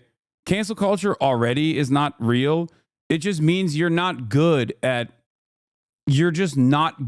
at broaching subject matter with the delicate ways in which you can craft a good joke around. That's it. Tell that to Louis C.K. Louis C.K. is a great example of this. What do you mean? He won a fucking Grammy after he like masturbated on the phone to a bunch of like young female comics and shit. The fuck? Unless you're Louis C.K. What do you mean? Louis C.K. objectively was a funny comic. I haven't really heard any of his new shit. I don't know. But clearly people still love him. I mean, people listen to him all the time. He still does tours. He still does shows. He won a fucking Grammy for his he won a Grammy after his quote unquote cancellation. Yeah, Louis C.K. is a funny person. Like that, he is genuinely a skilled comedian. He also was a sex pest, or I don't know if he still is, but he certainly was a serial sex pest. On the phone and in person, yes.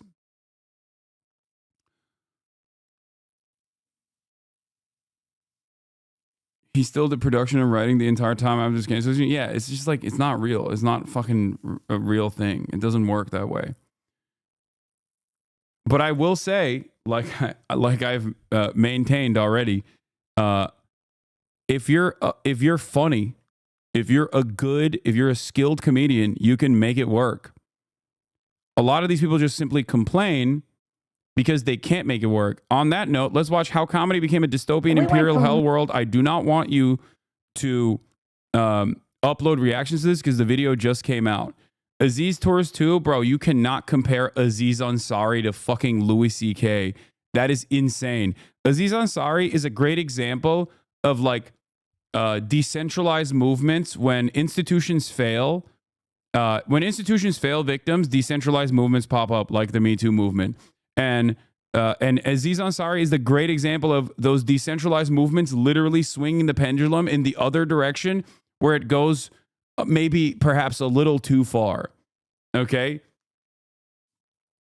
Aziz Ansari, like you can get mad at me all you want, but he's not like I think his situation was not is not even remotely comparable. His situation is not even remotely comparable to the fucking Louis C.K. shit. Or even like, what do you call it? What did Aziz do? He was, he couldn't read the room. Like, that's kind of it. And Al Franken is another example of this as well, where like, when you think about it, like, look at the conservatives now, where they're just like actively being like, yeah, this person raped, who cares? This person is a sex trafficker, who cares? They're great, they're awesome, this is amazing. Meanwhile, Al Franken was a victim to conservatives basically flipping the script on the Democrats to be like, you guys are hypocritical, and Al Franken was taken out by also Democrats as well, who the very same Democrats now unironically are advocating for Andrew Cuomo, who did a shit ton worse, like a metric ton worse amount of sex crimes than fucking Al Franken did. Kirsten Gillibrand, who played a formative role in ousting Al Franken, okay, forcing him to fucking step down, is now in the tank for Andrew Cuomo for mayor of New York. These people are all demons. They do not fucking give a shit about anything. Walter Cronkite, basically to this guy, Joe Rogan, who believes in dragons. I checked it. He believes in dragons? He believes in dragons. Did you triple How comedy became a dystopian imperial hell world, says Elephant Graveyard. Dragons, like I guess like dinosaur type of animals, roamed the earth when people did.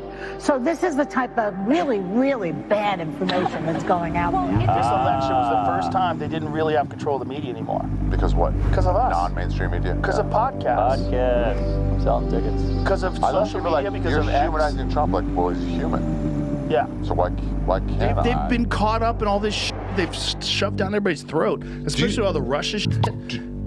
Imagine a scenario where you've thawed a guy out from some frozen cryo chamber thing. He's been in there for like 20 years. And this frozen guy, well, he loves comedy. And so this guy is excited to finally be unthawed and to discover what the world of comedy looks like in 2025, the year of our Lord. So you invite the guy to your house, sit him down on the Chesterfield, and prepare a televisual feast to get him up to speed. And you try to find a way to explain to this guy how this guy right here somehow is a king of both comedy and broadcasting. He said Donald Trump was Hitler, but half the country disagreed with us and he won, and this is fucking great. And Joe Rogan believes in dragons! And Joe Rogan believes in dragons! Joe Rogan believes in dragons! Dragons! Dragons! Dragons! Dragons! Dragons!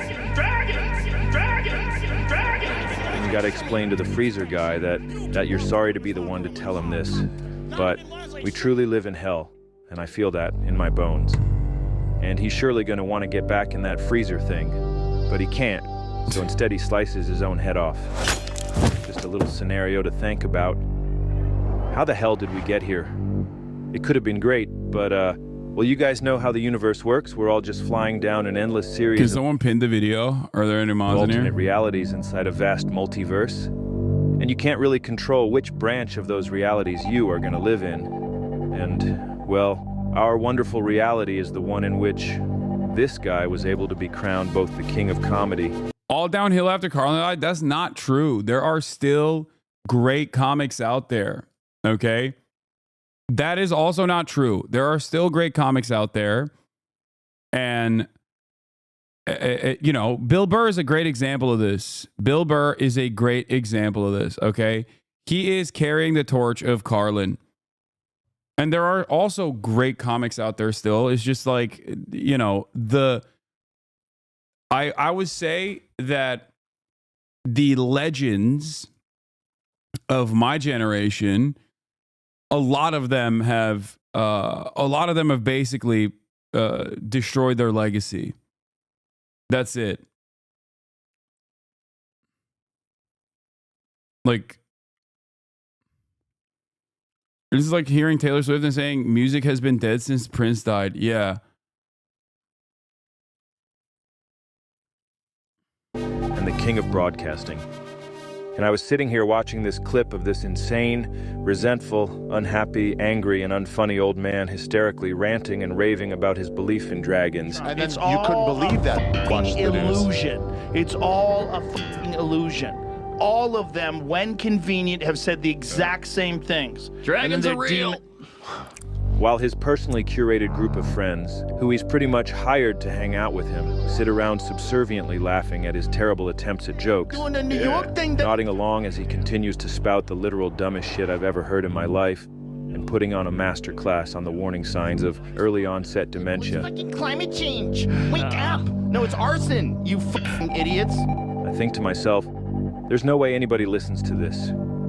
I check the podcast charts. It's number 1. No, 2. Dragons. And it's listed as comedy. Oh God. It suddenly all hit me how messed up this all is. And how this whole shit era of comedy kind of snuck up on all of us like boiling a frog or whatever. And I don't know if I'm just crazy, but I think this is actually bad. So I started thinking, trying to put the puzzle pieces together.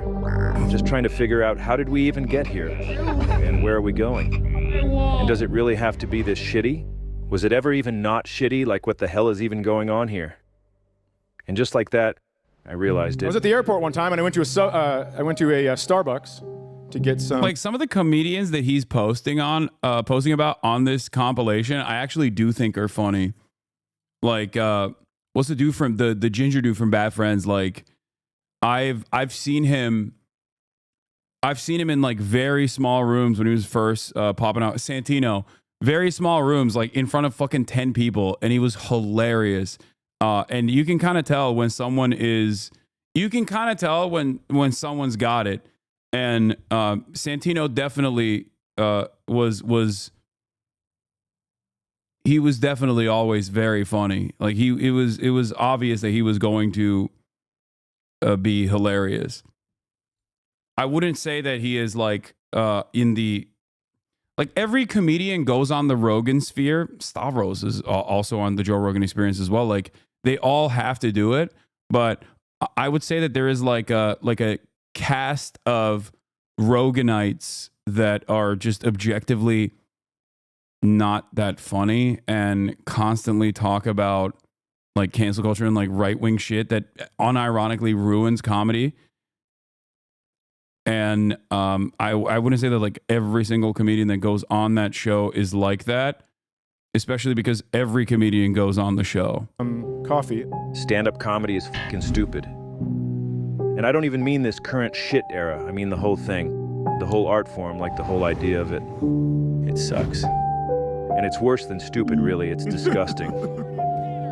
And it should be illegal, maybe. I hope I haven't offended anyone. It just keeps getting weirder and weirder and further away from anything. I think this guy's joking, right? When he says it should be illegal, maybe. I don't know their vibes that much. Yeah, this shit era of comedy is way past its expiration date. It's been fermented, fully soured, and is now completely putrefied. It's... how else can I describe this? We are way past the tail end of it, and we are dancing around in the steaming pile of shit that fell out of its ass. We've talked about this before, but everything has its cycle. You get that, right? Come on, a guy like you? I mean, there are guys out there who have already been talking about the cycles better than I can. Intelligent human beings should realize that everything has their cycle. They have their season. I agree with this guy. They have their beginning. They have. What do you think about Jeselnik? He's funny. I mean, it's like a very his humor is like a little different. Like I don't know how I would classify him.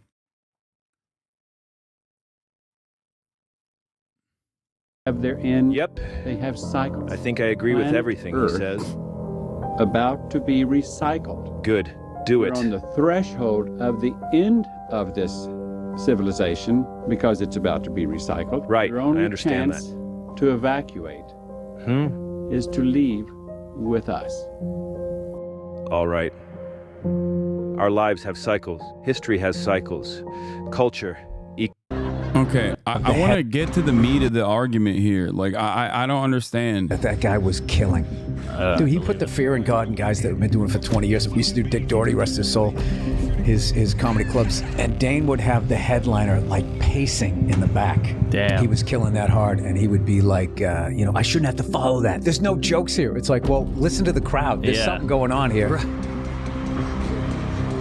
So instead of wasting their energy on writing good jokes, guys began focusing on how well they could promote themselves on the internet. And then people started making these new things called podcasts too.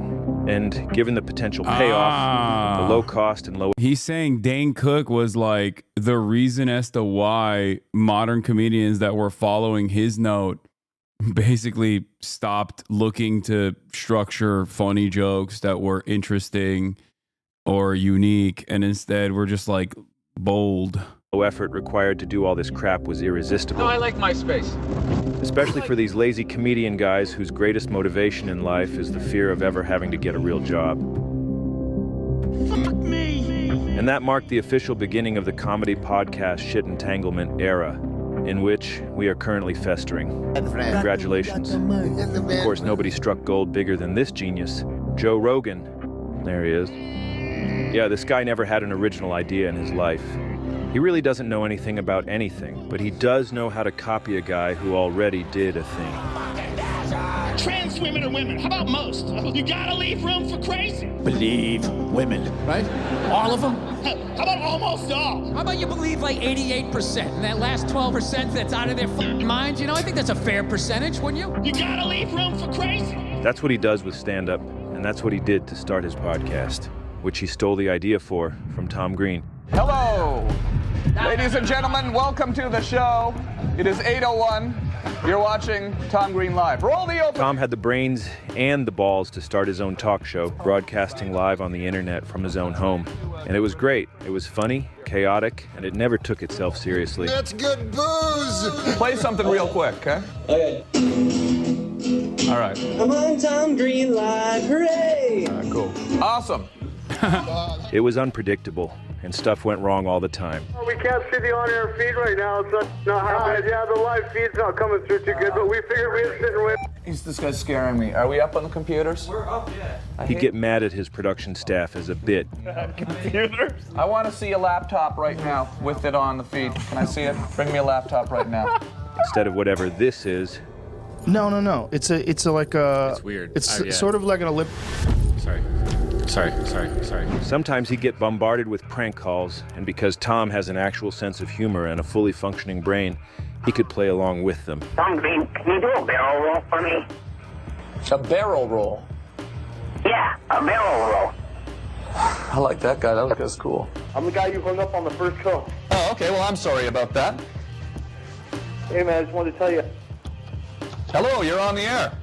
Instead of whatever this is. I am really into rock, paper, scissors. How into it are you? I'm undefeated. How is that possible? Whenever they wanted anything, I would be like, all right, rock, paper, scissors. If you win, you can do this thing. If I win, and then I would like pick the thing that was like their sort of deepest fear, you know. Can we play right now? If I win, I do the programming on your show for a week. No, that's worth a lot of money. You can f off. You were so confident until just now. We could pick a month, few months off. All right. Sounds like someone's scared to lose at rock, paper, scissors. It sounds like someone else is scared to lose it. No, you're asking me for something that's ridiculous. Look how mad it is. You don't have it. Fuck off. And number one comedy podcast in the world. Friends was a funny show. Joe, you were great on Friends. No, I wasn't on Friends. That's a joke. Hey, stop joking. No. But is this all going to be huge? Huge? It's a joke. Did Such that- a fun podcast. Such a fun time. We need to beat Russia. Are you out of your fucking mind? Fun. Are you serious? Do you know how big that place is? Do you Too know how big. much military force is behind Putin? What are you talking about? What are you talking What are you about? talking about? Like, what if he Right. just decides to go nuclear? Oh God, shut up. Break down your whole regime. Oh, that's better. Tom Green in the black limousine. Oh, hell yeah. God, can you imagine that parallel universe where Tom became the number one podcast guy instead of Joe? Must be a fun place to be. That's where we're all supposed to be, if anything made any fucking sense in this stupid world. But it doesn't. And sadly, guys, we are all forced to live in this very shitty branch of the multiverse. Exiled from the... Oh, God. Oh, these guys, the trigonometry guys. This is the branch where Stu and Joe stole Tom Green's idea, made a much shittier version of it, and slowly took over mainstream media, comedy, and the U.S. government.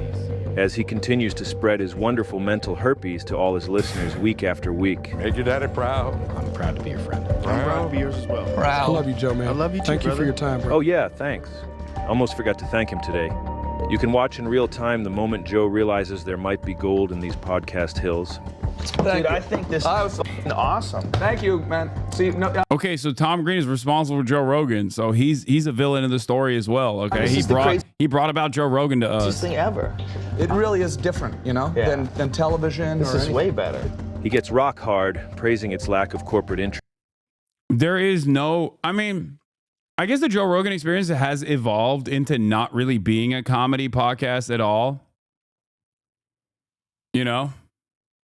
Yeah, Tom Green is the Oppenheimer, dude. He is the Oppenheimer of just ruining the medium. Another reason why Canada blames tariffs, okay? Canada deserves tariffs. Yep, I'm blaming Canada for this one too. Fuck it. Canada, you did this. And griping about how advertising and money ruin anything good about entertainment. It's not a corporate pressure. See, the thing that f***ed up television, Watch the lab, thing Mike. that f***ed up entertainment in general Idiot. is money.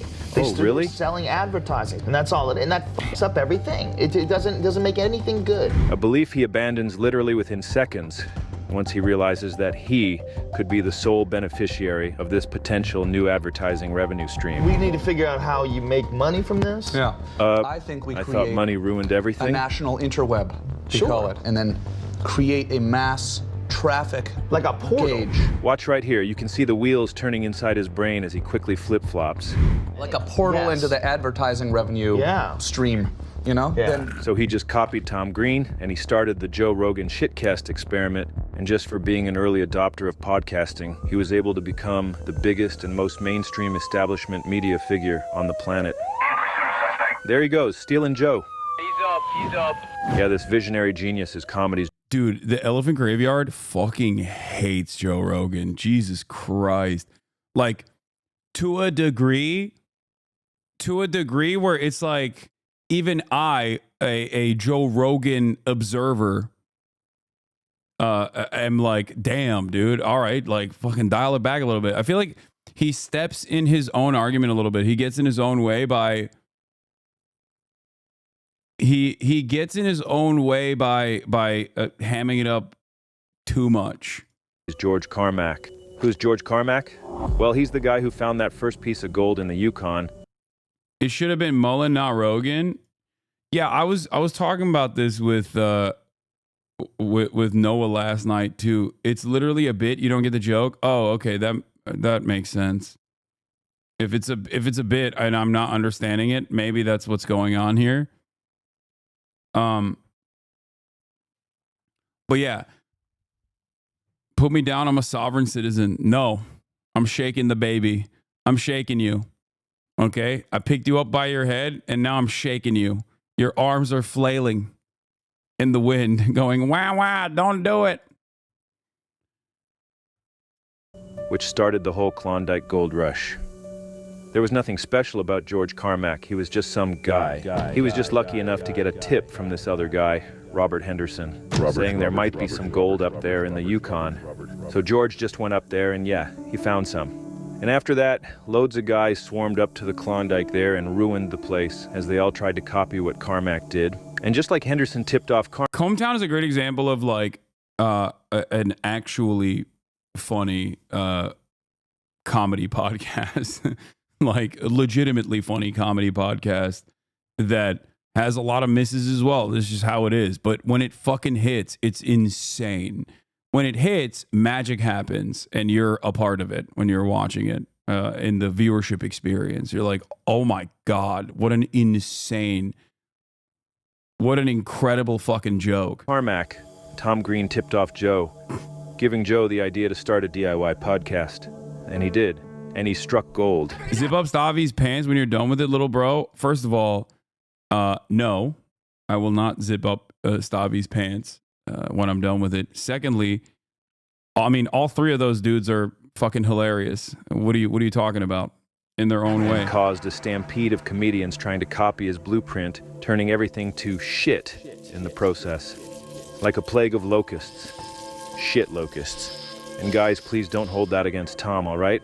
There's no way he could have predicted the consequences of that tip. And Tom's a wonderful man. And actually, just like Joe Rogan, all his riches were never enough for George Carmack. He was always questing for more and more gold, never satisfied. He, like Joe, must have had some kind of dad-shaped hole in his soul that he tried to fill with money and fame, but it never really worked. What are you saying? George dropped dead at age. It's so interesting because Joe Rogan was formative in my development as well. And probably for like the weirdest reason, but like I saw a dude seemingly make his own meta, like from where I'm standing. When I was listening to him first, I was like, damn, this dude like has so much influence and also simultaneously is independent. Like when I was younger and I was listening to him, I was like, this is a Hollywood guy that took the Hollywood background that he had, right? The influence and prominence that he had from Hollywood and made his own lane, right? And for me, I mean, I'm talking, this is like before the Milo Yiannopoulos stuff. I think my turning point on him when I started realizing like he was perhaps entertaining like really weird people far too much, and the shift was happening was like around I would say like 2014, 2015, 2016, and definitely after post 2016 is like was a big turning point. And then post 2020 is like when he fully when he became his final form. But if you listen to his commentary, even from like 2015 to 2016, it's the diametrical opposite of his perspective now. It's very interesting to see. Like sometimes I'll see like old Joe Rogan videos from back then. Okay. And he's like talking about immigrants or whatever. And you're like, what the fuck? He just became the exact opposite person. Like, how did this happen? It's very interesting. 61, while working yet another new claim. I'm just saying. So Joe struck gold and, as we all know, became the godfather king of both comedy and podcasting, and helped to restore faith that we are still living in a meritocracy-based society. And we love him and we thank him each and every day of our lives. Along the way, Joe spawned a slew of copycat shows trying to coattails his success, to the point where every single comedian now has their own podcast. Literally every single one. And so many of them were built on the... Bro, it's not just the comedians. Now fucking politicians are making podcasts too. Everyone's making podcasts. Podcasts have officially become the meta, all right? It's just like, they need to stop. People need to stop making podcasts. It's too much. The same premise. Not me though. I'm gonna keep doing it. of what goes on inside a comedian's twisted mind. What really happens backstage in that green room. The green room is amazing. No. I know it looks bad, it doesn't. I can't believe it. Well, we all found out pretty quick that most of them are just sick, twisted perverts and dangerous, mentally ill narcissists, predators, abusers, all those kinds of guys, farting around in that stupid green room in one big depraved circle jerk. Lucky she paid 100. I had girls in my dick giving me coke from Chewy. You think I'm fucking kidding you? Yeah, you gotta suck my dick to get up in the belly room. I'm making a call for you. That's the fucking gateway into coming to Hollywood. Everybody knows. Only that. guy How many that girls actually do you get have to- canceled. I mean, that was a crime. You know what I mean? That was a crime. That was not a cancellation. It was a crime. 20 of them. She got to Hollywood, bro, and she was beautiful. And when she left, she had dirty fucking, her nails were dirty. And then a year later, she wrote me a letter to the Comedy Store. You sucker, you broke me. I kept shooting sperm balls in her fucking bar. That actually makes me want to start believing in the death penalty. Send them right to Sparky. Anyways, on and on it went. And they just kept making these podcasts. They just won't stop pumping them out. And then a pandemic happened, and people were alone, and so desperate not to listen to the thoughts inside their own heads. So they put on these podcasts as mental screensavers and escape into the friendship simulation that these podcasts provide. And the numbers went up, and more guys made more and more podcasts, always trying to outcompete each other by making everything as fast, cheap. George Santos made a podcast called Pants on Fire, dude. That's the stage we're at. Cheap and low effort as possible. And then it's just a matter of reading ads for pills or nicotine mouthwash or whatever. Brain nourishing. Oh, it's not good.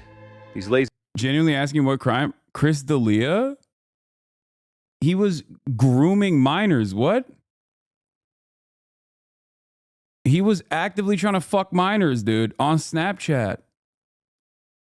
The crime is called pedophilia.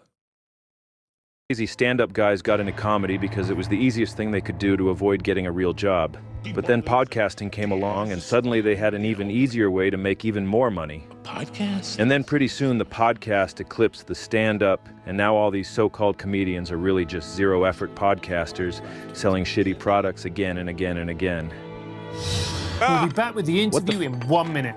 First, we want to talk to you about the sponsors of today's episode, AG1. Should nuke England. We take AG1 to stay healthy. And you're looking great there, bud. Jesus Christ. They really have become indistinguishable from those infomercials you used to see on TV late at night when you couldn't sleep. And you'd turn that thing on out of desperation just to maybe hear another voice. I love you. You have my life. You might even see an interesting product. Who knows? Arthritis, depression. Those are podcasts now. iRestore, the clinically proven, game-changing hair growth device, iRestore. This show is brought to you by DraftKings. They're just places these fools can hawk supplements and get free advertising for their own branded crap. I love this. And they all follow that original blueprint from the godfather of podcasting, Joe Rogan. Mom brain is real. It's a real thing. You need some Alpha Brain. What is it? Can I take it? I'm breastfeeding. Alpha Brain is a nootropic that my company On It makes.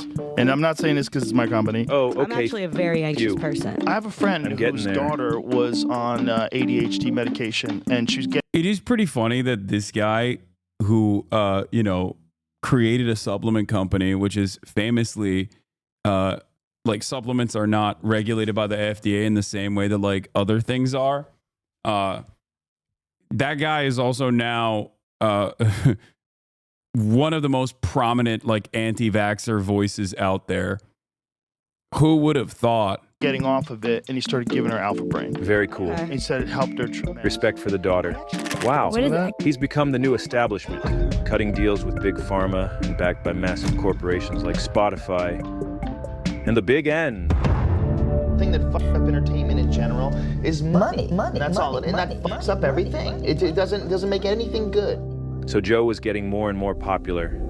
But with that success came a whole new level of public criticism that Joe was not prepared for and was too weak and frankly lazy to handle. See, one of the core problems with this Joe Rogan guy is the fact that he has that dad-shaped hole in his soul that we alluded to earlier. To be fair, I think like constantly getting ass blasted by mainstream media that also kind of sees you as a alternative medium that is a threat to their established success is probably going to brick most people's brains. Okay. Given the format of a 3-hour-long podcast, I actually talked about this with Theo Vaughn, ironically enough. Given the format, like at the time, there was definitely a lot that got lost in those back and forth conversations. Now, of course, since then, Joe Rogan has devolved and became this like obviously right-wing figure who says a whole bunch of nonsense. But like, there were certainly a lot of points initially where people were just like really farming for any kind of like smear that they could jump onto. I think a lot of people, especially now, like a lot of Gen Z young men, grew up in a climate where maybe they were developing their formative political opinions at a time when like it was the peak of let's just say the SJW era, where for every like 3 good valid critiques that people were launching against anyone and everyone, there was like 7 that was insane, right? Also, simultaneously, though, the right was going nutty mode as well with Gamergate and shit. And also open neo-Nazi demonstrations, open neo-Nazi content creators, open white supremacist content creators that were on the other side of that, on the other side of the political spectrum as well. But having said that, I think that probably played a role in now in a lot of young men's minds, where they were just like growing up in this media environment where people were just like, "Are you watching? What kind of content are you consuming? That says a lot about who you are. I think you're morally repugnant for listening to this or listening to that. We need to fix our media diets, yada yada yada." And I think that definitely caused a lot of especially young men to just be like, "Nah, fuck that." Anytime someone ever critiques whatever media that I have appreciated, that must mean that they are wrong. And I think that Joe Rogan and them leaned into that quite a bit with the cancel culture stuff. He grew up with this terrible guy for a dad. Hasan attacking his own community right now. That's so funny. I have a very nuanced opinion on this kind of stuff, and also comedy in general as a fan of comedy. And yet every single time I bring this up, there's always another guy who doesn't listen to the words that are coming out of my mouth, but instead assumes that I'm like, accidentally revealing something. And it's not a firmly held conviction that I've maintained for a decade at this point. No, you, my friend, placed me in a box. So when you hear something that doesn't make sense about the box that you've placed me into, you go, "Oh, this must be a mistake. He must be doing this on accident." Or he must feel bad about his like past behavior on this stuff. And it's like, no, this is just something I've been saying for a very long time. Okay? My big memory from my childhood is my mother coming home with hamburger meat and my father being upset that it was hamburger that she had brought home for dinner, and he beat the shit out of her. And we left. And do you think that somehow or another that put that fight in you? Yeah, unquestionably, yeah. Like, I thought my dad was this great guy. When you're a kid, your dad's your hero. Right. You know? And all of a sudden I realized when I was 5 years old very clearly that my dad was a douchebag. There's that feeling that you can't trust anybody. And after doing all that emotional damage, Joe's dad abandoned him. But he left him with a lifetime gift, a dark black hole inside his soul that he might not even be aware of, and if he is entirely incapable of fixing or even acknowledging. Crippling fear. Now this I do think it's weak shit, by the way. It's a sign of not having any sort of like fully flushed out worldview, a moral compass, any sort of interest in any sort of vision in changing the world.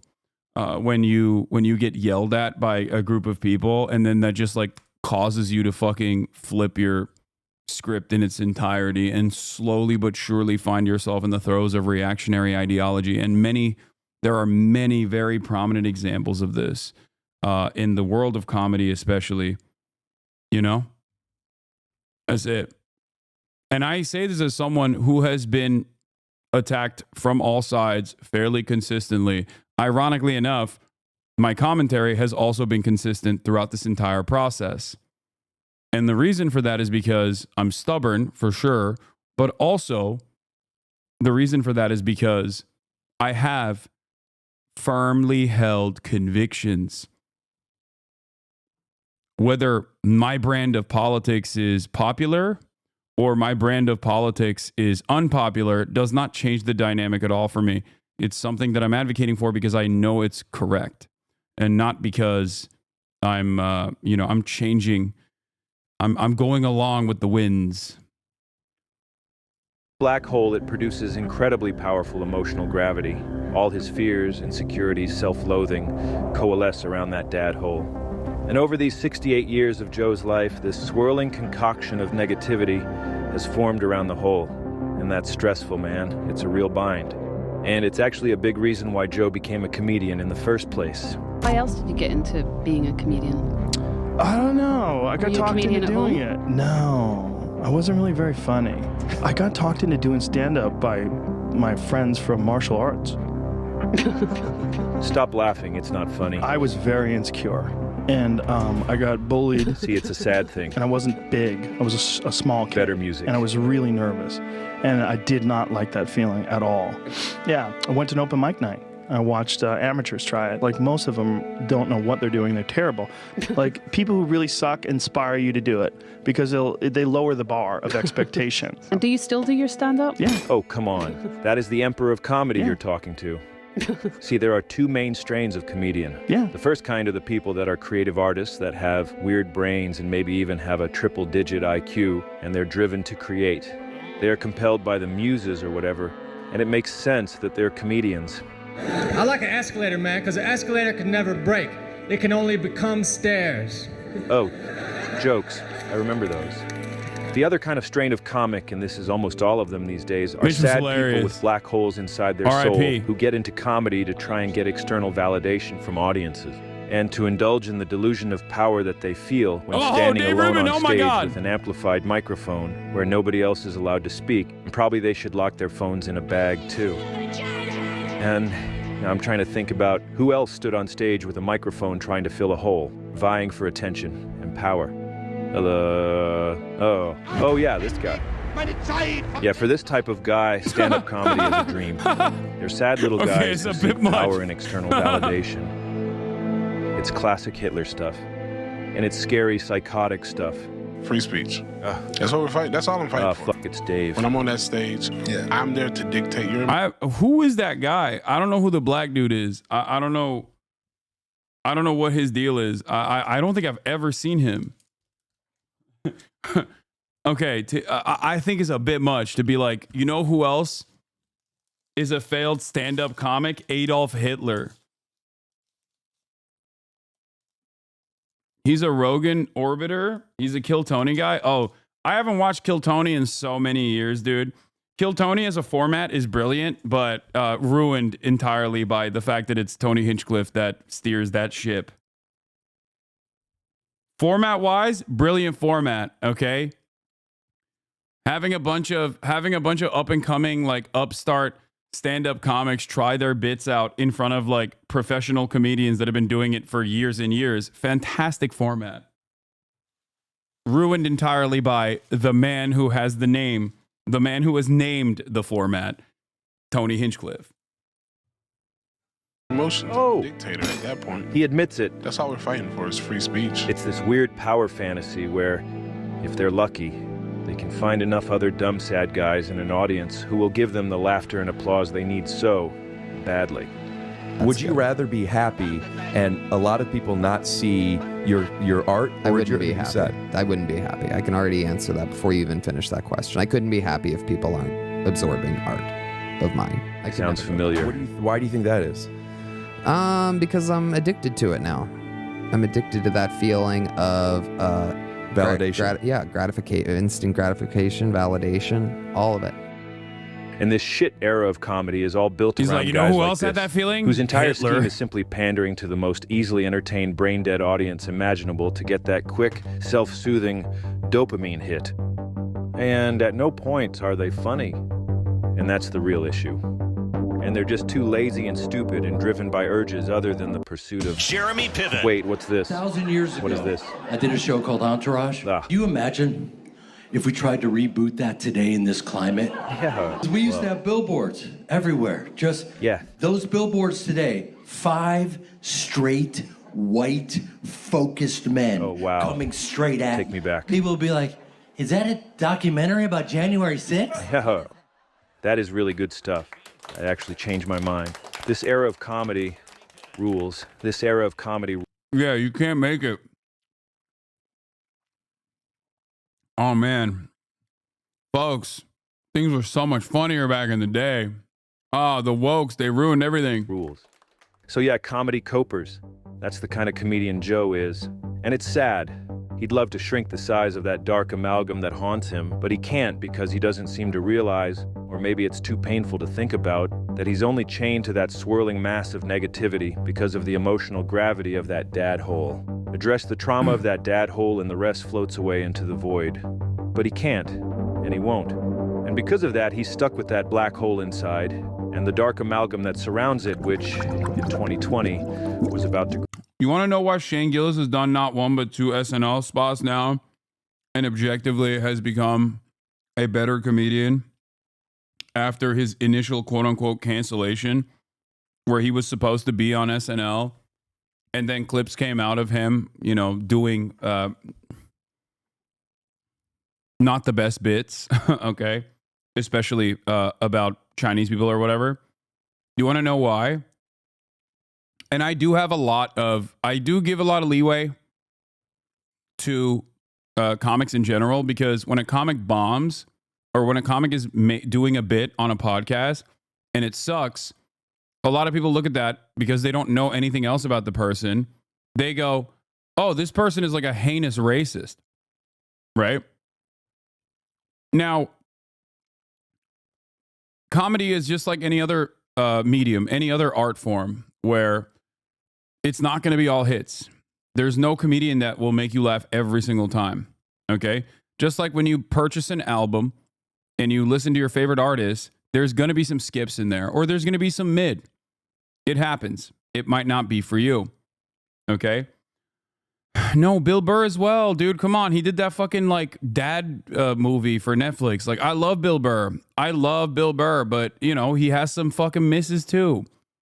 My point is, you know what Shane Gillis didn't do in that moment? He could have basically hit the cancel culture orbit, and he certainly got a lot of audience, a lot of new audience members that wanted him to do that, right?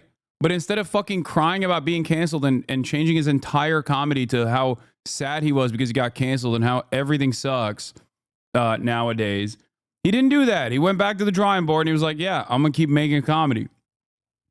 And that's precisely the reason why now he gets to do SNL. Okay? That's it. That's straight up. That is the reason. He didn't get pigeonholed into being a cancel culture guy. Because if he had done that, I think he would have been like Owen Benjamin at this point. You know what I mean? A fucking abject loser who, tries to get shock value out of you by saying the N-word or saying that the Jews are doing everything, becoming like a fucking Nazi.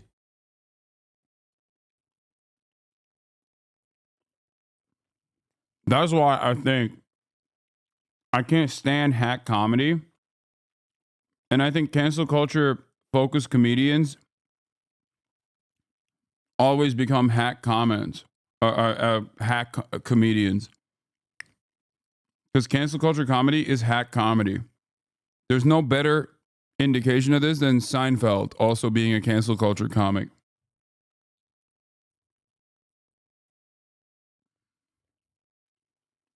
Grow to terrifying and unimaginable proportions.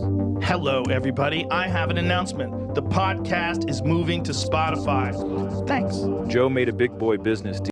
I always say this, but like, this is another classic HasanAbi trope, but like, yeah, the moment that you seek out applause instead of laughter as a comic is the moment that you've lost. Okay? That's why I was saying like Nanette is basically or Dave Chappelle's like the Nanette, but for right wingers, where he was no longer seeking out laughter. He was no longer trying to get you to laugh, but instead get you to agree. You can't do that. Deal with the partly Chinese Communist Party-owned Spotify Corporation. And after that, he started getting in a lot more trouble for making up stuff on his show and like ruining society and things like that. And at first he had to keep apologizing when he got caught lying, which is crazy to think about now, but it was a different era back then. Historic fires are ripping through 3 western states. Hello, everybody. I need to make an apology and a retraction. I said something on the podcast about people getting arrested for lighting fires. I got duped. It's wrong. And I said it without looking into it. It's very irresponsible. And I'm sorry if I duped you as well. I know it feels very irresponsible of me. I don't take it lightly. I'm very upset with myself. And I apologize to you as well. Sorry. The guy was in way over his head, and his inability to distinguish reality from fiction was starting to stress him out, knowing how much he was bound to keep screwing up and how much trouble he'd keep getting in. Sorry. And, if that wasn't bad enough, his best friend humiliated him for apologizing. What do you think about our buddy putting an apology today? Sorry. Who? You see Joe Rogan, but he got a fact wrong. Yeah. Poor Joe Rogan. He put the apology up. Sorry. They would tell him go. That's hard for my dog. My heart goes out to him. He had to put an apology up. Sorry. Shit. I guess things look good when he was. Things look good in the basement, dog. Once you take that Spotify money, you got to start apologizing and make him believe you can't. You know, the poor guy. That's what happens when you get that money. You cash that big check, you got to watch what you say. Did you see him? This marked the start of the apology era, which would end up being way too much adversity for Joe to handle. And to get out of this bind, Joe was about to embark on a transformation that will surely be studied by psychologists for the rest of time. How serious is this? Is this something that we need to be terrified of? So, long story short, a pandemic started, Joe couldn't handle it, and he went and had a panic attack in the sauna. Well, I was scared out of my mind in the beginning. When everybody's shutting down in the beginning and people are stockpiling food, I was worried about people I knew getting really sick and dying. And then I was convinced that I had it. At one point in time, I was like, God, I do feel like I'm breathing heavy. I felt like my breath is coming short. I did. I had like psychosomatic issues thinking about it. Guy had a panic attack sitting on 12 elk. You had a panic attack in the sauna. And then you felt bad about yourself, and then you attack people with masks. That's how it works. And that's how the hatred starts. And that really was when the hatred was unleashed. Soon after, Joe kept talking about like shooting homeless guys. I mean, nobody does anything about violent crime in LA anymore. Maybe we should just go and shoot homeless people. I like your ideas. Yeah. This pandemic stuff was way too stressful. Then he started frantically scrolling Twitter and found a new group of guys to hang out. God, I love the comedy side of this podcast, man. That's peak of comedy right there. Hey, man, we should murder homeless people. Yeah. Seems like a good idea. Look, I think this guy, unironically, as the #1 Joe Rogan hater, misses the different arcs that Joe Rogan has gone through, because the previous arc, the 2015 onwards, the first foray into right-wing political commentary started at like all the way back in like 2015, 2016. The Ben Shapiro introduction, the Jordan B. Peterson introduction, the Milo Yiannopoulos introduction. People don't remember this person because it's been so long, but there was a white nationalist, like an out and about white nationalist eugenicist by the name of, also Canadian, of course, Stefan Molyneux, okay, or Molyneux. This man went on Joe Rogan Experience to talk about how, like, you know, white people have higher IQ, shit like that. It was crazy. I couldn't fucking believe it. I was like, damn, bro, what, are you stupid? Are you truly a goddamn ape? Like, what are you doing? You're having these guys on that are not funny, not clever, not entertaining, and just simply hateful. That was the initial era, like the Gavin McGinnis. He had Gavin McGinnis. And then there was the liberal side of that with the Sam Harrises and the fucking Weinstein brothers or whatever. It was the Weinstein. I forget what they're, Brett Weinstein and his brother. That was the anti-SJW era, where the right-wing independent media ecosystem was being developed. The intellectual dark web. He almost got me with the arc, but ironically, like having Kyle, Pac-Man, Bernie got me back to sanity. So many of the dudes that are now like 35, 36 that you knew maybe back then that have just like stayed right wing and have become insane people because of that brainwashing, brain breaking experiment.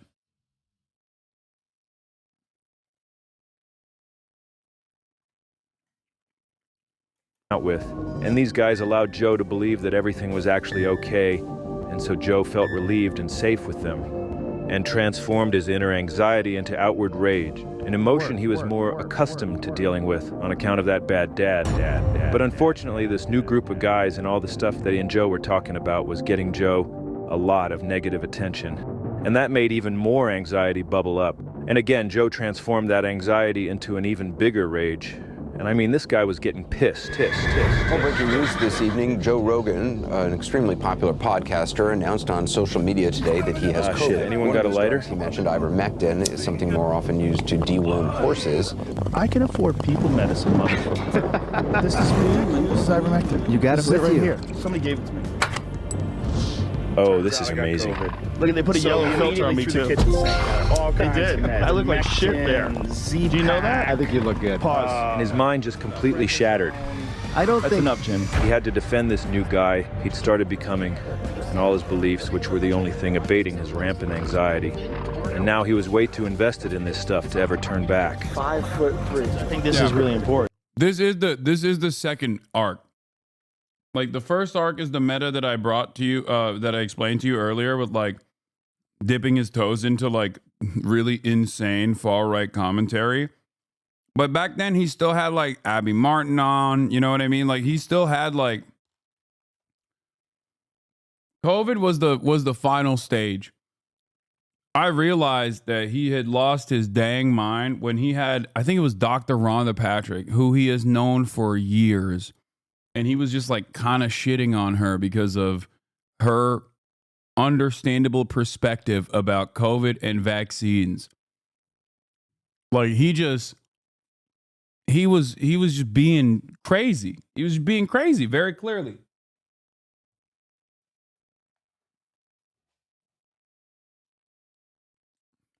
A person that he knew for years and years, that he had a lot of respect for, he was now shitting on.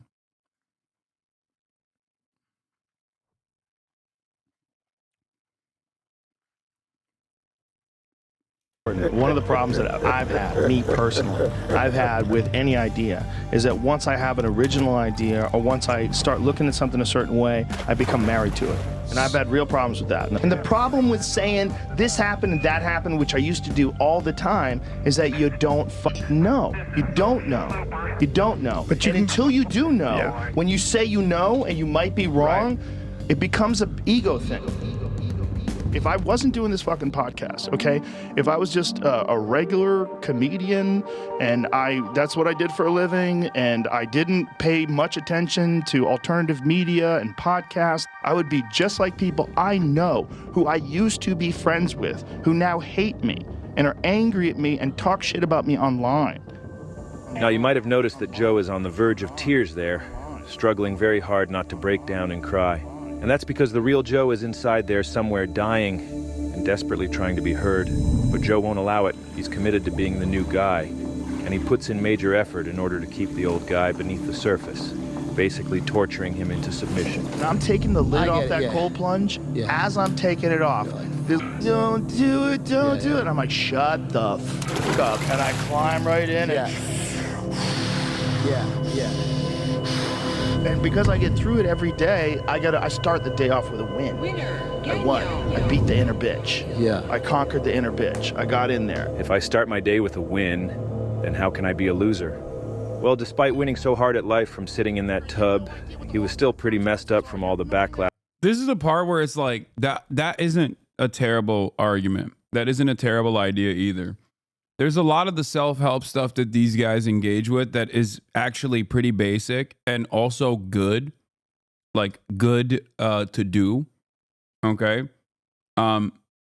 Like what he's saying is the ice bath is a moment of like self-inflicted adversity, something that you just don't want to do, but you're doing it, and that gives you an adrenaline rush and a confidence boost that allows you to also turn around and tackle other things. I think the most obvious, most famous example of this is not like forcing yourself into a situation where you're working in the ice bath, but instead is the Jordan Peterson, make your bed, clean your room. You know, that is not Jordan Peterson didn't invent that. Like that is a classic, almost a cliche in pop psychology.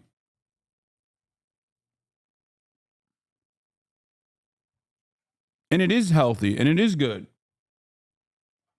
So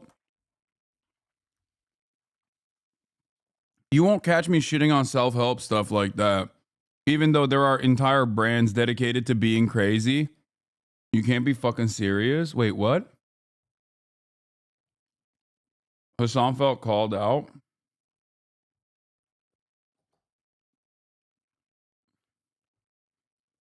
Wait, why? Why are people getting mad? Oh, God. I really get annoyed when there's like a very loud minority of people in the chat that will go, any kind of self-help is fascist. Like, shut the fuck up, okay? All right, you can be a nasty little bitch who doesn't take a shower. You know, we're not going to be about that lifestyle here.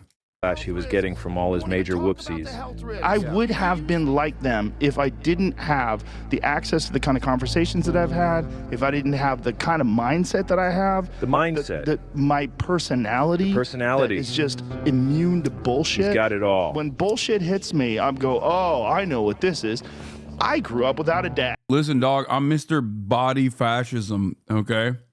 Don't even get me started. Daddy. I don't trust people. And the people that haven't experienced that, I can understand why they formed the conclusions that they did. Because I could have been them. I 100% could have been them. Well, thank God Joe's mommy bought hamburger that fateful night. Or Joe could have ended up a guy with the biggest mainstream media platform on earth, being easily used and exploited by weird billionaires and grifters, and allowing it to happen because he's just so desperate for love and validation on account of that dad hole. It's crazy to think there's a multiverse thing out there where a #1 comedy podcast doesn't have guests like some comic book villain evil rich guy. All these nut job. That's the other side of this. Like when people are like, Joe Rogan, independent media, he's killing it. And then like half of his guests now are just like direct CIA pedophiles. You know what I mean? Like I thought you were the guy who talked about the pedophilic elite, not like became one. What is this?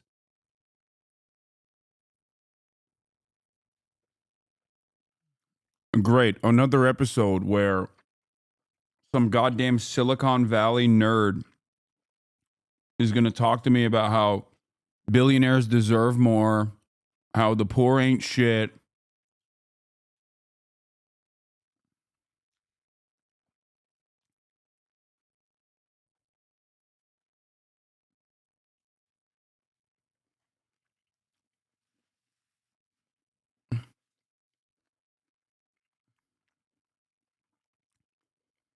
And the cope that they still use is the one that remains.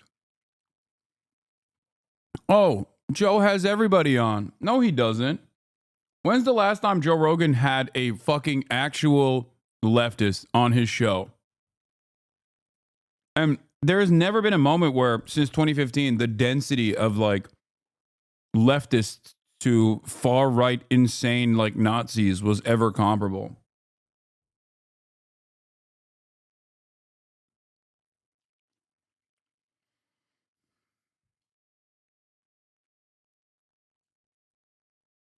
Yeah, he does not want his platform to move in that direction, is clear. Billionaire dweebs. And like, I don't know, a guy literally from the CIA that's on like once a month for some reason. Yeah, and I hate that. Also like the entire government, basically. Could any of these people have tried to influence the way he thinks? Nah, man, he grew up without a dad, so you don't even have to take that question into consideration. And say sorry. Like, would it kill you to just apologize for no reason? Anyway, yeah, the manipulation of Joe. I thank the Lord each day of my life that didn't happen. Right, Duncan? Remember you warned Joe about that happening? Thank you so much for saving our dad. I mean, Joe. Thank God he's got friends that still tell him the truth and don't tell him part of the truth and then walk it back a little bit out of fear of disrupting his delusions, stressing him out, and then being cut out of his inner circle. That would be spineless and, would make it obvious that all your peace and love and honesty stuff was just a load of crap all along. If you're not careful, folks from deep, dark wells of perspective are gonna infiltrate your shit. Listen to me. All those people that are organized, they come hang out with us. Give me a hug. You don't want to give them a hug? Relax. Why? Just relax. All those people are just people, man. Like a white supremacist? They're lost. Yeah, but you have to watch out because people are gonna try to exploit you. That's the main thing, is people recognizing what you are, who have political agendas, will infiltrate your shit and then start blowing out their radioactivity into the world, right? That's a fear. Like radium? But dude, I do worry about you sometimes, man, because it's you now have a platform that is unlike any platform that's happened, because you're doing This is so funny. When someone gets fucking banned and they just they're just I was banned for 3 hours. Any explanation, Yavşak? Turkish chatter. Yes, bro. You got banned yesterday. You got timed out yesterday because you said, who is this guy, Hasana? I'm here for you, bro. Don't bring him anymore. Talking about my friend, Noah Kulwin. You got banned for a good reason. Perhaps we should have actually banned you for multiple days instead of just one day. Okay? Yeah, you were being a bitch. You said bitch made shit. You were being rude to my guest. And you got timed out. Why do you come back in after being timed out with this kind of energy? Where you're why was I timed out? Why was I timed out? Imagine going into a goddamn fucking stadium full of people and being excuse me, make this about me. Okay? Calm down. A comedy. He ain't Turkish? Yeah, he is. He said Yavşak. It's a Turkish podcast, radio show style thing, but you're also interviewing people about really heavy duty shit. Then you start thinking man, I've got this podcast that lots of people listen to. Has it ever happened where maybe some really intelligent person has manipulated me in an attempt to get me to disseminate some kind of information out into the world? Good luck manipulating me, Duncan Trussell. I'm an American. Yeah, okay? But you wouldn't even know. That's the thing. You wouldn't even... Oh, I wouldn't know? How would I not know? These people are people. What? They're going to be if someone is so good at manipulating people that they can manipulate me and change the way I think about things. Yeah. Well, then good luck. So Joe got attached to all this COVID stuff, and everyone was either yelling at him and calling him a dangerous idiot, or they were showering him with praise for widely broadcasting all their favorite ideas about what reality might be, and making them feel validated. So, if you're a fearful, self-loathing, and external validation-seeking guy like Joe, which side would you embrace? Well, instead of posting more apology videos, he opted to fully dive into a wonderful new safe space. He tapped into something he'd been searching for all his life, a source of constant praise and affirmation. And the guys doing all the praising were happy to have found a powerful ally in the new mainstream media. Yep. And as if that wasn't enough, Joe also found an endless parade of charlatans willing to juice his rod like he's some kind of god king for access to his wonderful platform and a chance to milk him for their own fame and fortune. I want to give you the gifts I got you, bro. Got 5 of them. Oh, I love this one. Patrick David! Patrick David! Bro, I got you. Joe, I got you many gifts. Joe! God, I love him. I fucking love Patrick Bet-David. That's my goddamn goat right there. Joe, are you value-tained? Okay, the letter to the right is the Warren Commission. Then you got the autograph of Lee Harvey Oswald, and you got the autograph of John F. Kennedy. Wow, a 5th place golf tournament prize. So I hope you liked it. It's wonderful. The last one, I'm convinced this is the one that I think you're gonna like a lot. So, this one was work, bro. Hope you like it. Okay. This is with the what do you call it when you're doing Whoa. Yeah, it's called a BPSRJ, a blatant public sycophantic rod juicing. And Joe just laps it all up, swallowing the praise and plugging it into that hole his bad dad left in his soul. You're a very important guy. Here we go. Everybody loves you. Finish him I off. got a lot of respect for you. Talk to me, baby. There's a level of admiration for you. Don't stop. There's true love for you. Harder. There's true protection for you. Too You hard. don't need any protection when it comes up to a street fight. Perfect. You know how to fight and take care of yourself. Feels my good. My weapon is words. And by the way, my book is coming out in December. And these rod juicings just felt so good, and they relieved Joe of the anxiety he was feeling from all that criticism he was getting. And on top of that, all those instances of Joe transforming his fear into rage compounded on each other, and through neuronic muscle memory, his brain began to default to the fear-rage switch innately. And whether Joe meant to do this or not, I don't know, no free will, he actually became a whole new guy. I've never voted right-wing in my life. I'm very pro-choice. I'm very women's rights, civil rights, gay rights, trans rights. I'm even universal health care. See this thing that Trump's doing with children that were born in other countries and then brought over here as children, and then they're talking about deporting them. That drives me crazy. Yeah, the hard right version of that is despicable. January 6th thing is important. And one of the reasons why I think it's important because it highlights the reasons why a guy like Donald Trump is so dangerous.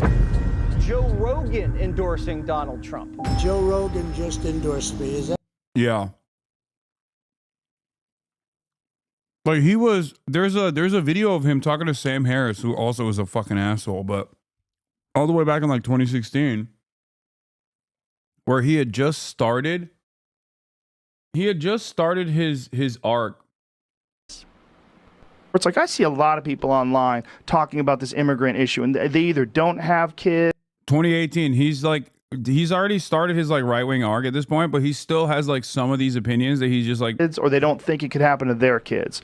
Their idea is, hey, shouldn't have fucking come over here. You get those kind of people. Broke the law. Shouldn't have fucking come over here if your kid, you didn't want to get your kid separated. If you were in the presence of a woman who came over here from Guatemala and she's poor and she's starving and they're taking her baby away and she's wailing and screaming from a primal place in her DNA that the one thing she loves more than anything is being taken away. A baby. Yeah. If that doesn't freak you the fuck out, you're not a part of the team, man.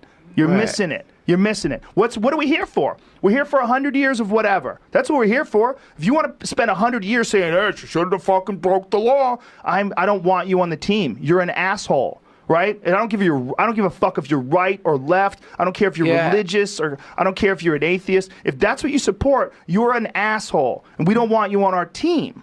Okay? So, but if you agree with certain economic policies. Bro. Isn't that crazy? Like, who is this guy? Who is this guy, bro? Policies that I don't agree with. And we could have a discussion about it. We could figure out why you agree. And we could figure out why people are allowing all of this money to get into politics. Why are we allowing all these special interest groups and lobbyists to interfere with our laws and influence our politicians and create all this shit that we don't want? Well, here's the number. You know what's really funny about this, by the way? I'm going to, of course, being the narcissistic Twitch streamer that I am, make this about me. I had the same exact opinions back then that I do now, which is why I always laugh when people are like, Hasan, you're a grifter. You've changed. That's why it's hilarious when motherfuckers try to pull that shit on me. For one reason. You can't just vote online. You can't just vote. It's not one person, one vote. Right. It's the Electoral College, and there's a lot of checks and balances that are in place. That's all wonderful and groovy, but it's not giving the trust to the people. Right. The trust to the people that they're informed, that they can make their own decisions, that more people should be able to make these decisions. But they're happening now. That 28-year-old girl who won in New York, 28-year-old That's it. Democratic socialist. Whether I agree with her or not, and I don't know if I do or don't. I bet I agree with her on a lot of things. I think education should be free. I think we should figure out a way. If we could pay for bombs, we could pay for schools. I think this idea that everybody should have health care, it's a great idea. Who the fuck wants people to not be healthy? Who wants people to be hurt and not be able to fix it? Are you really saying that struggling people should have to pay exorbitant amounts of money to get fixed when we could maybe chip in and help members of our team? That's stupid. Fill it up. Figure it out yourself. I had to. You got lucky, bitch. You got lucky you don't have leukemia. You didn't break both your legs when you were 18. Your parents are dead. You got lucky, piece of shit. These are people on our team. Right. Because I'm not talking about people who are lazy, good for nothing, losers, mooching off the system. You're going to have that too. Well, we got to figure out how to educate people so that happens less. There you go. That's the little bit slowly creeping in, a little bit of right-wing reactionary sentiment at the tail end of that. The mind virus, baby. Less. That's perfectly permissible, by the way. But it is slowly but surely, it just like takes over your entire mind. Figure out how to do that first part. If you're saying that about the immigrant children, you're not on the team. I haven't heard anybody put it better. Well, yeah. Rest in power to Michael Brooks, by the way. You should just start tweeting this clip out every day. It won't do anything. I mean, but look at this. It's from 2018.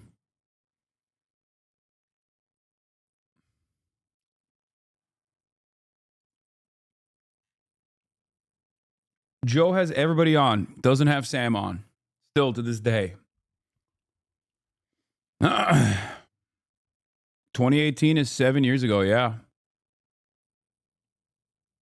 Yep. 2018 is 7 years ago. That's when I started streaming on Twitch. I'm an old man, dude. I'm an old ass man. I have been doing this for a decade plus. I've been doing this for like 12 years now. And I started at least like streaming on Twitch with Noah, ironically enough, who at the time was the senior editor of Jewish Currents and was like working with Vice too, and, you know, doing Vice stuff. All these guys, I would play Fortnite with them. Felix Biederman, Noah Kulwin. Isn't that wild?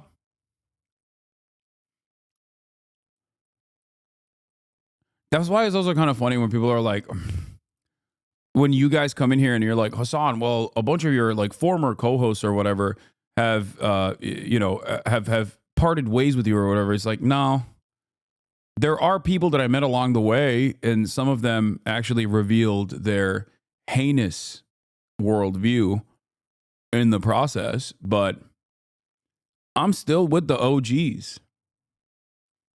You know? I think about that. One of the dudes I used to play Fortnite with is my normie friend. That's who I went and saw the Stavros show with last night. And my brother.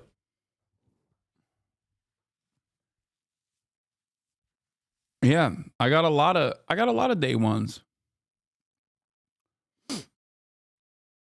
Yeah, You're an asshole. But that actually it's just is basic that moral to me is distinction. the Anyway, let's get back to Joe Rogan now. Thank you, Joe. Here we go. Becoming a new guy is a very effective way of slipping out of the shackles of judgment anxiety. Simply identify a crowd that you want to belong with, and then reconfigure your entire personality in order to fit in with that group. It's like, you remember when Madonna had a fake English accent and everybody's like, bitch, you're from Brooklyn or wherever the fuck you're from. You are not from England. Like, you can't do that. They were like, yes, they all jumped in the back of a U-Haul truck together.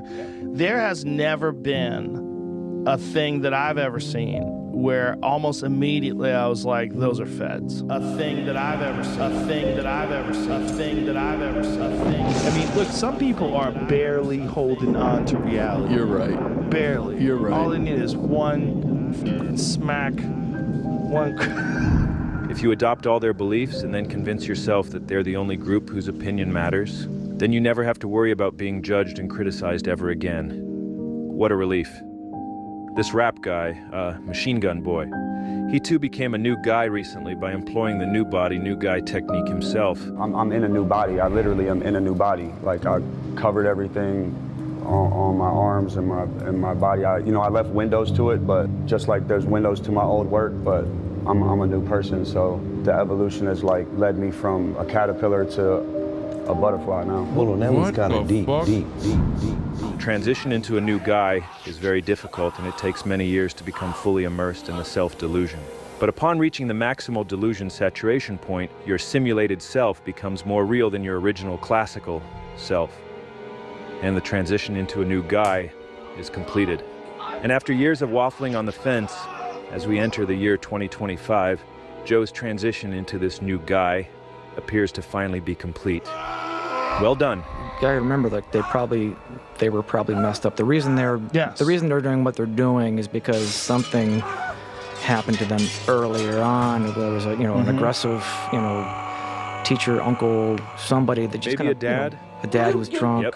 Yep. There's stuff that pushes them in that direction to be expressive, controlling, and wanting to be acknowledged. And he took TRT, bro. He was been on TRT. Are you kidding me? Joe Rogan used to talk about taking TRT openly too. Joe Rogan is the reason why I still say once I hit like 35 or whatever, and I start noticing my T levels decline, like I will most likely get on TRT. Joe Rogan is a more formative person in my development than I care to admit, even though I admit it all the time. Do it exactly my way because I was powerless as a child. And when you said I beat up kids, I beat up other women. Joe Harrison was, when you farted in your house, they knew next door. How could I get away with that? Yeah, for sure, right? And then that's the thing you see with actors too, and they finally get some success, and then finally you're the man. Like, oh, look, it's Mike. Your bagel's ready, Mike, and your trailer's ready. And then Mike is, get me a fucking coffee. Like, oh, Mike, anything for you. And people act in this disproportionate, very insane. Please talk to a physician about T-level stuff. Yeah, no shit. I'm nowhere near it anyway. It doesn't matter. Everybody calm down. Every little doctor in the chat, calm down. I would never do it without actually consulting a physician. I would never do it until it got to a point where I was experiencing like lethargy or like a genuinely significantly lowered sex drive.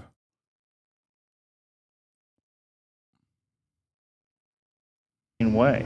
You know what I'm suffering? Jamie, this coffee sucks. Water. I don't know what happened, but you made it like almost, it's literally like almost like water. Can we get some more? We're going to talk about this. This is the worst coffee I've ever had. Sorry. The exponential here, by the way, is, I have a theory that steroids makes you right wing. Brother, there is something that steroids actually does do.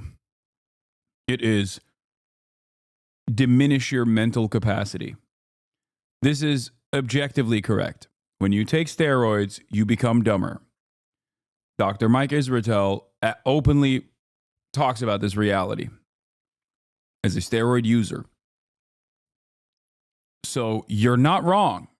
Taking steroids does make you dumber, which will then make you right-wing.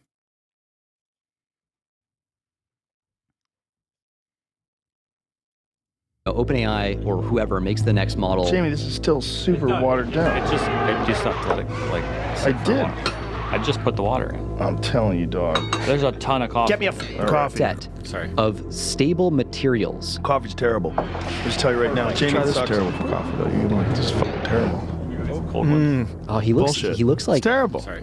And it really makes you wonder, like, how many times has Joe done this? How many new guys has he transformed into over the years in order to avoid actually facing the dad hole head on? Well, shut up. I've been on prednisone for 30 years and I'm nowhere near right wing. I am dumber though. Yeah, see?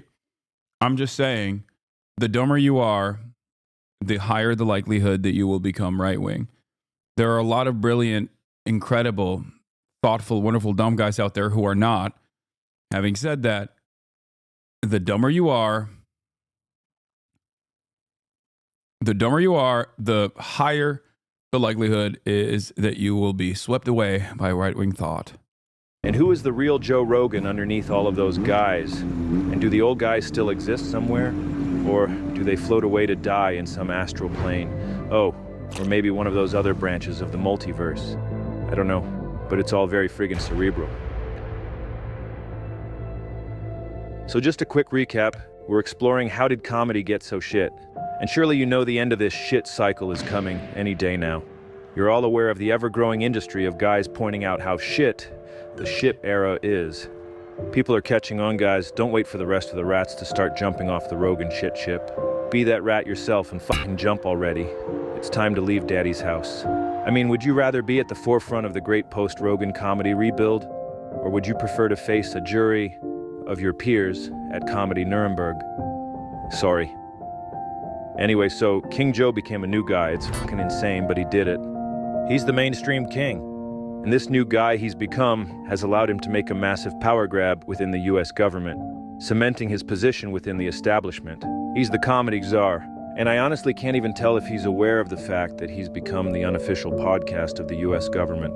He's got a direct line to the president. Well, we definitely hate it in Canada right now. Oh, yeah. It's the hockey game. Kick Canada's ass. Sorry, Canada. In Canada. Excuse me? It's not good, because that's their fucking sport. Oh, really, dude?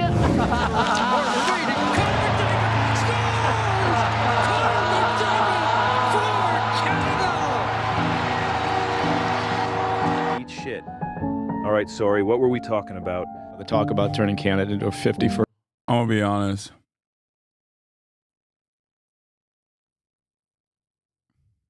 We kind of deserved that. The Canada thing. Like, we did. We've been talking big shit. Like, we have been so unnecessarily hurtful to everyone. We've been unnecessarily hurtful to the Global South for in perpetuity. But we've now also really we've really tuned it up. We've really turned the crosshairs over to some of our closest allies. Like, we really do deserve to get fucking kicked down a couple pegs, you know? You mean you've been talking shit? No, we do. We do need to get humbled by Snow Mexico for sure.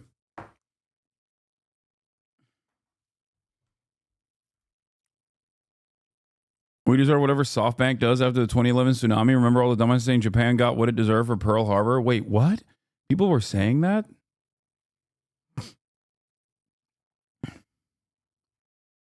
Oh, yeah. He's serious.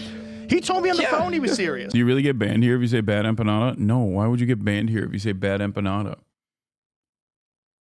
You don't get banned anyway. You get suspended probably for like an hour or so because you're like, bad empanada made a YouTube video about you. Can you please watch it and address the terms that he set forth? Like, no. My answer is no. I like bad empanada. I don't agree with everything he says. It's normal. It's normal to fill very different spaces, especially when you're both fighting for the same cause. Okay? We all have disagreements. It's normal. Don't be fucking weird about it. Ironically enough, Bad Empanada himself would be so goddamn annoyed with you guys coming in here and constantly fucking chirping at me. You know what I mean? There was also even a dude who like misunderstood the point that he was making and came in here and was saying some like anti-Semitic shit too. Like, again, you didn't even understand what he was saying. Is this also your recent position on the JPEG tweet? No, I have no position on the JPEG tweet. What the fuck? No. Why would you say Peggy and Bad Empanada are on the... They're not on the same playing field. The fuck? Yeah, well, at first I was joking around, but then I was thinking maybe it's not a bad idea. So funny. He's become comedy goibles. Jobles. Just kidding. But if you think that's slanderous, you must have missed Joe's best friend's announcement that comedy is legal now. The Yay. left wanted to make comedy illegal, you know? Illegal. Like, you can't make fun of... God, I hate him. I hate him so much.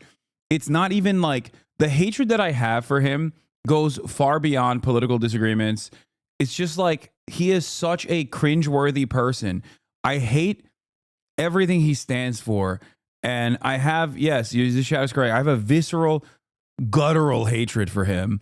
And part of that is because every time he speaks and says something like unimaginably fucking cringe, unimaginably cringe, I think of all of his dick riders. I think of all of his blue check-marked cryptocurrency bag holding, waiting for the next scam to hit asshole fan base that are going to also go, he is so blessed. I love Elon. He's so freaking blessed. And there are millions of them. And I think of the horde of morons, baboons, cackling hyenas that are just barely being kept alive by modern medicine, even though they actively argue against modern medicine. The only thing that has stopped them from dying at the age of like 7, okay? These pathetic morons. That is what is so unimaginably frustrating about this. The black USA.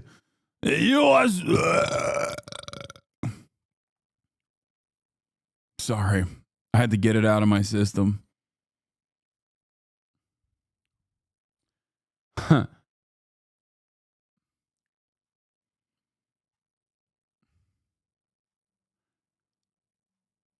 Doge, don't you got it? It spells like a Doge, like the dog meme. A meme off of a cryptocurrency. Oh, I love the cryptos. I love it. USA. USA.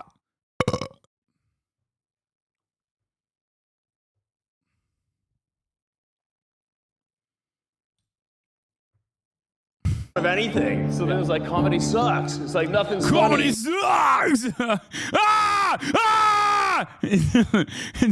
I can't listen to him. I can't listen to him for longer than fucking 3-second increments. They're just saying like comedy sucks. Fuck. Watching these guys breaking your brain, he just makes me so mad. You can't make fun of anything. It's like legalized comedy. Yeah. Yeah. Legalized comedy. But now it's 2025, and Joe's the only guy on Earth still ranting and raving about the pandemic, once his bread and butter. And why are you just accepting this? Because it's a noble thing. Addicted to something that pissed him off like 4 years ago. Addicted to the whining. He looks for stuff to whine about like a pathetic cigarette junkie, scouring the sidewalk for butt remnants to smoke, because that's all that's available. And you gotta take what you can get. If that Tim Walsh sucker, if that guy got into power, that weirdo puts tampons in the boys' room and... So this new guy experiment is fucking insane, but it actually kind of worked out for Joe. But Joe wasn't gonna stop there. I mean, say what you... He even shit on Bernie. He was like, yeah, Bernie got money from Big Pharma. How fucked up? He didn't. He didn't get big pharma executives did not give him money, you absolute baboon. Oh my God. You want about Joe, but this guy can overcommit to stuff at a pathological level. Becoming a new guy was not enough. Though more secure in his delusion than ever before, the flimsy tent poles holding up the belief in this new guy were always threatened by critics and like just regular normal people calling him stupid and stuff. So it was still kind of stressful. Now Joe is putting in efforts to normalize the whole concept of becoming a new guy in order... Is Rogan only relevant to the USA? I don't hear about him here in the UK at all, ever. Someone who is as relevant as Joe Rogan is in the United States of America is technically impactful globally, even if you don't know who he is.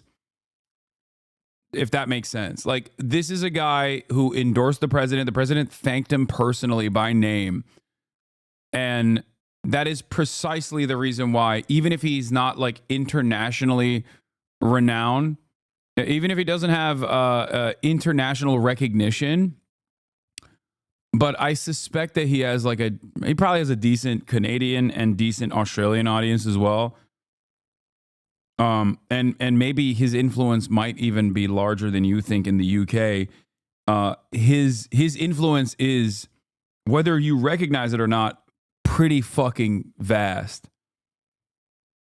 Just by virtue of like how much he has played a formative role in the development of this new media.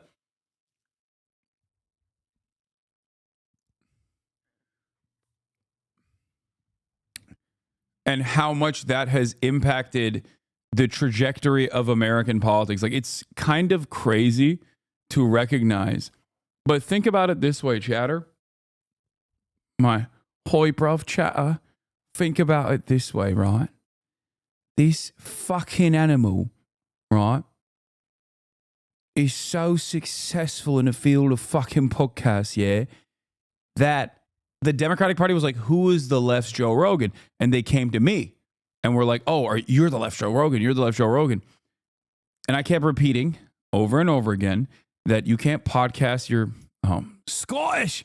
So please stop that voice. Okay, don't get me started. I'm E. Fatlaw.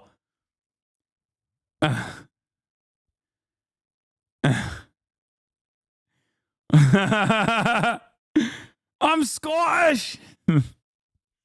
E. Fatlaw. But yeah, the point is, this guy and this new medium that has played a very important role in this past election cycle was so significant that you got Gavin Newsom doing a podcast now. My governor, Glasgow. Say Glasgow. Glasgow.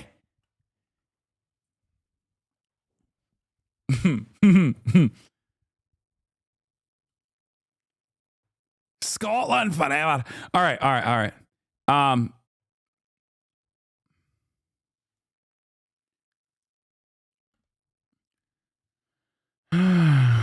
Will you go on the pod with Gav? I would if he were to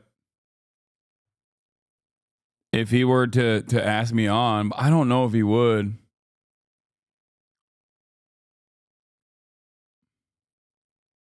In order to legitimize his own transition.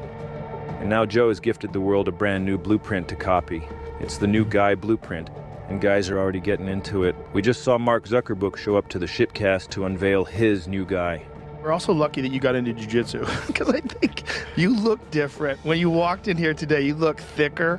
You look like a different guy. It just turned on like a part of my brain that I was like this was a piece of the puzzle that should have been there.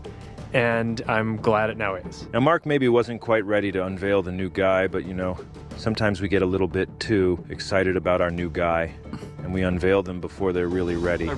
Yeah, the Dominican Ray, he got hit with it. I like racing, and I feel like all these activities, grilling meats, racing cars, are probably two of the most fun things that you can do.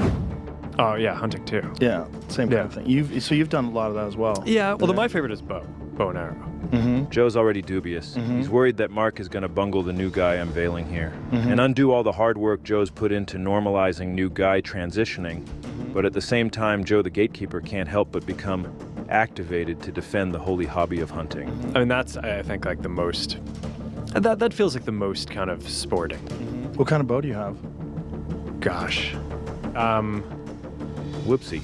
Do you know the company that makes it? Not off the top of my head. Oh, that's bad. No. Yeah, no, this is embarrassing. Yeah. This is embarrassing. But Joe was enthused to see someone else try and follow his path. I saw your neck. I'm like, his neck's bigger. Your neck is bigger. Good. Ugh.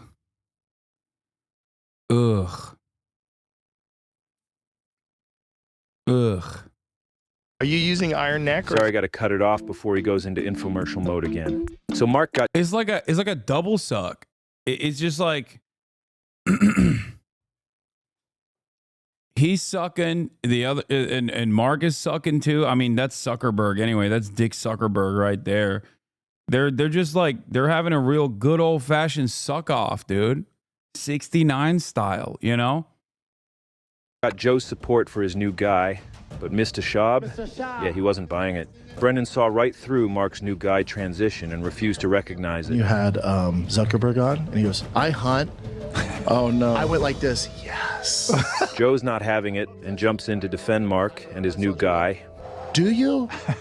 No, what kind of bow do you use? I think he did. He just forgot his bow. Oh, he forgot the name of his bow. Zuckerberg 2.0, and I love it.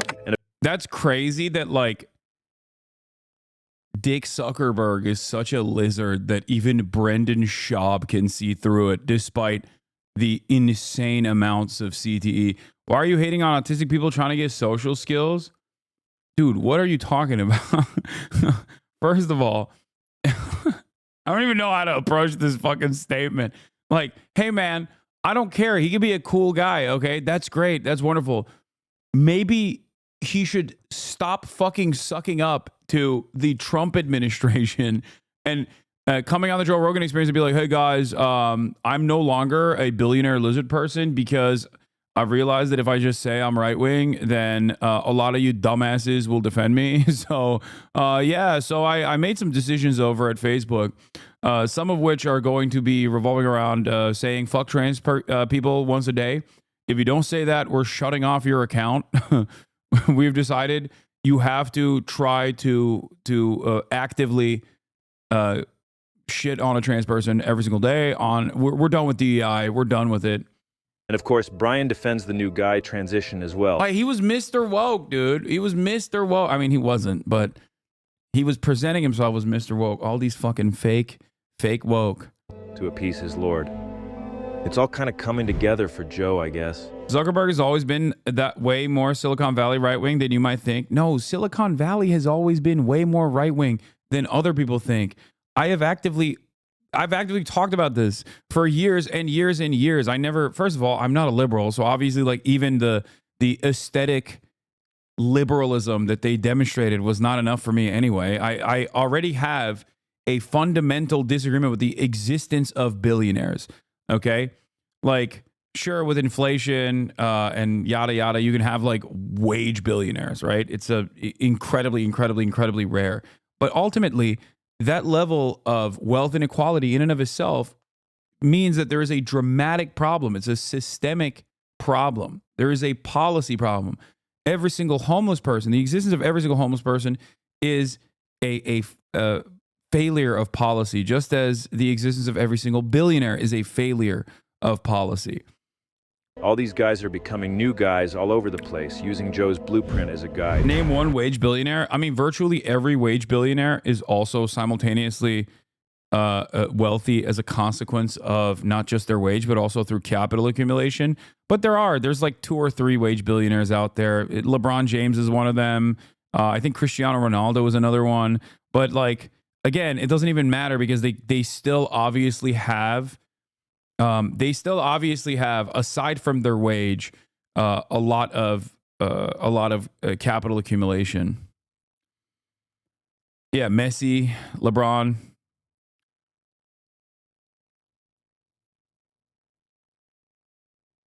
So it's not. LeBron has a movie studio. The revolution will not spare him. Okay, yeah, good luck. He must pay for... Okay, we don't talk about Space Jam 2 around these parts, okay? You bring up... That's a fair point, but we don't talk about that. Back before he completed his LeBron has Nike ownership shares, little bro. I know. That's why I said you can be... There's not a single wage billionaire. There's like purely a wage billionaire. I'm just saying that there is the existence now of like a couple wage billionaires. But even then... all of those guys also engage in capital accumulation. That's it. Oh my God. So he isn't a wage billionaire? No, if you make $1 billion in earnings off of just wages, you are a fucking wage billionaire. That's it. It's not that difficult, okay? If you purely off of your earnings, your wages have been able to generate $1 billion, then you are technically a wage billionaire. Doesn't really matter because every single one of those guys who are that wealthy also have a shit ton of capital accumulation, a shit ton of capital.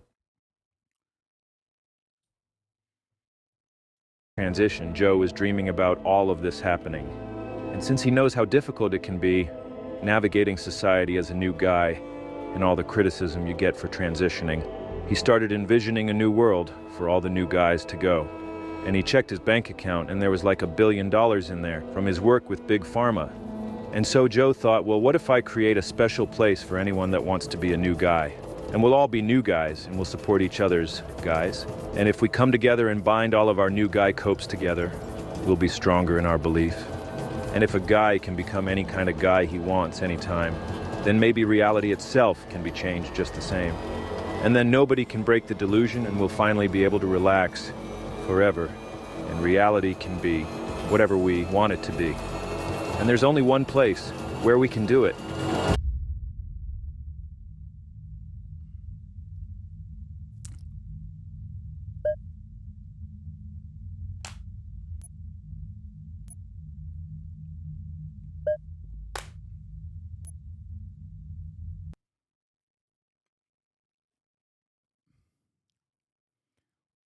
That was an interesting video, I will say.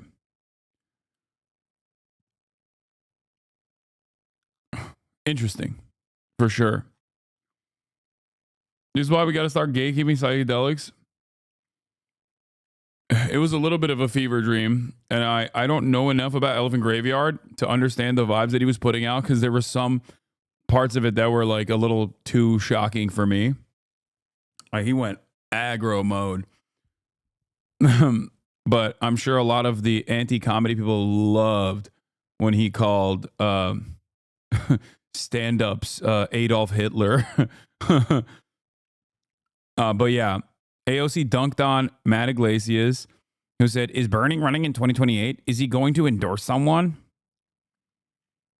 Lame ass bitch. AOC dunked on him. Believe it or not, some people's everyday actions aren't motivated by some long-term career ambition, but out of a genuine love for people and a desire to do right by them. Bernie's one of those people. Disagree and loathe them all you want. People trust him for a reason. Bernie does these because he has long seen and talked to communities for whom the economy and status quo aren't working. If you don't like it, you can go fund some lab-grown person that's been focus grouped to death instead. He's a good person. The dedication to hating him is wild.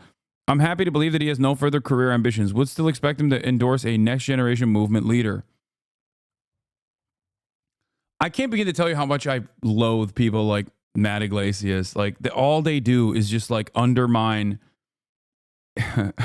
any sort of potential movement that could take seriously the growing fascism in this country. That's all they do, and they make money just brown-nosing the libs. But the reality is, if the Democratic Party and if there was a magic wand and all of the Democratic Party in its entirety was like a labor-focused socialist party, Matt Iglesias would be writing about how socialism is dope. That's it. He is one of those guys that follows the Democratic Party, not vice versa. Follows the Democratic Party and demands that they do more. And when he gets everything he wants, it is basically the actual Kamala Harris campaign. He still complains that they didn't do enough of it. Matt Iglesias, August 2024. Kamala Harris is running a great campaign on my favorite centrist themes like patriotism, unwavering support for Israel, and personal responsibility, which I like so much. Matt Iglesias, March 2025. Leftists are lying when they say Harris ran a centrist campaign. I hate this impulse to denigrate people over small factional disputes. Eric Holder was Obama's attorney general. Tony West is a distinguished public servant who's subtly the devil because he works for a taxi company. Mark Cuban is doing great work for the ticket. These people are horrible people to get your notes from, okay? When these people agree with you, understand that there is a real problem, okay? That should be your first inclination, that you are going down a dangerous path, a path destined for failure, okay? I mean, even he recognizes that. Look, I have mixed feelings about the 2024 Democratic National Convention, mostly because I liked it so much. Even he realizes that this is troublesome, that he liked the Dems' national campaign too much.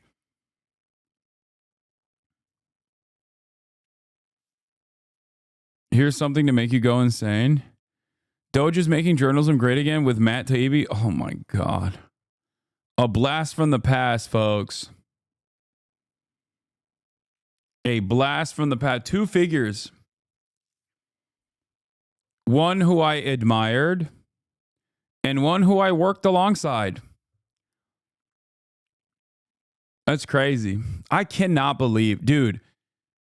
God, Matt Taibbi. Matt.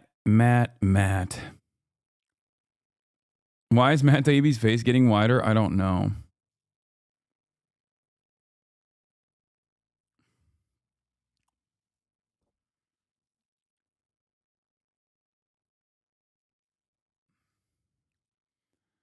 We watching a Real Uncle's Jubilee vid, or maybe y'all already watched? Is it out yet? No, right? Considering the fact that it hasn't been spammed in the chat a million times over, I suspect that it's coming out tomorrow. There are also efforts to curb some of his signature lines, including Tim Walz has some sharp critiques. Oh, by the way, Tim Walz came out and said everything that a lot of leftists, myself included, were criticizing the campaign over. Yeah, he basically came out and was like, yeah, they really stopped me from doing things that were really good, that people actually liked a lot. OMG, it's almost like you've been saying this for years. Right again. The scran you ordered, by the way. Game day meal incoming. Hashtag locked in. Hashtag hat trick incoming. 0 goals, 0 assists. Total shots 0. Accurate passes 0 out of 1. Chances created 0. Touches 1.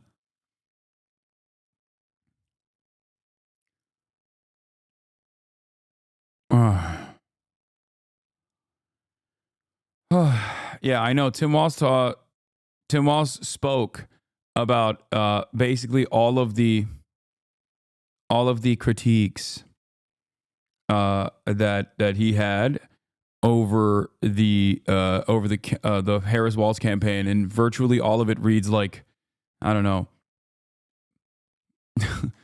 80 plus videos that I've done in 80 plus videos I've done about how the campaign was fucking failing. There's also this. Al Green, my goat, had some really cool things that he's saying. Again, many such cases, okay? A lot of Democrats talking about don't you admire stuff that you've probably heard here before. And the fact that he is willing to do whatever he wants to do for his base. Well, that's what we, anybody who supported Democrats, that's all we ever want. Do something for the base. Keep your promises. Yes. He keeps his. Yeah, well, we said, give us the House, the Senate, and the presidency, and we'll pass Voting Rights Act, John Lewis Voting Rights. We'll pass George Floyd Justice and Policing. Mm-hmm. We will raise the minimum wage. We will, for the labor folk, pass the PRO Act, Protect the Right to Organize Act. For the members of the LGBTQ plus community, we would pass the Equality Act. Well, we had the House, the Senate, and the presidency, and we didn't do it. That's your point. Mm-hmm. That's your point. Mm-hmm. We didn't do it. But here's to add to your point. When Republicans had the House, the Senate, and the presidency, and they didn't have enough votes to bring us to cloture is where you get 60 votes, so you pass something with 51 votes. Mm-hmm. When they couldn't get to cloture with 60 votes, they said, fine. They made the following motion, not in these exact words, when there was a federal judgeship up. They said, we believe that we should pass this judgeship on with 51 votes. And the chair overruled that and said, no, you've got to have 60. And I remember the person making this motion, asking this, said, I appeal the ruling of the chair. Now, when you appeal the ruling of the chair, you only have to have 51 votes. Mm. So the 51 votes then allowed them to take up the issue of placing this person on the Supreme Court with 51 votes, as opposed to 60. We did a similar thing with John Lewis Voting Rights. Mr. Schumer did. And when we took our votes, we had 48 Democrats to vote with us. 2 did not. Manchin and Sinema did not. If they had, then Vice President Harris would have come over and been the 50. So we could have passed George Floyd Justice and Policing. We could have passed John Lewis Voting Rights, all of the things that I've said. Right. And no Democrat ever threw Manchin and Sinema under the bus. I never understood that. Damn, dude, what's up? What's that about? The reason why I walked away is because Al Green is basically saying the things that I've been saying for years. Wow. Maybe I know what the fuck I'm talking about. Fuck. Unreal, dude. Wow. Democrats never punish the rotating villains in its party. Democrats never whip votes. Democrats only turn around and praise and give gifts to the rotating villains in the party. We giving y'all hell. You know, y'all give him a speech now. Sorry. But I'll be honest, like, think about the last time you've heard analysis like this from anyone that's not a leftist that you know, like a liberal independent content creator, sex pest or not, where you were like, yeah, I remember him saying something similar, and I think now other Democrats are coming to that recognition. No, it doesn't happen, because fundamentally, these guys don't have a vision. They're just simply running defense for whatever the Democrats are saying. You gave it absent some of the language you used. My mother would have loved this program. She was a master of scatology. But so they didn't pressure them like they pressure us, like they treat me in a sense. Mm-hmm. Okay, they didn't pressure them. But here is what happened. And now I'm getting to your question. Here's what happened. There are two political banks in this country. There is the Republican political bank and the Democratic political bank. Now there's some small institutions. If you put your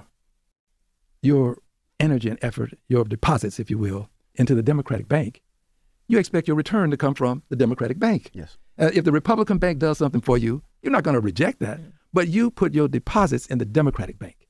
When the Democratic bank did not give them return on investment, then persons lost their enthusiasm. Mm-hmm. So I don't blame people who lost their enthusiasm because we didn't honor what we said. Mm-hmm. If we had the House, the Senate, and the presidency in 2021, and we did not deliver, I see how people could lose enthusiasm. So that's where we were. That's what happened.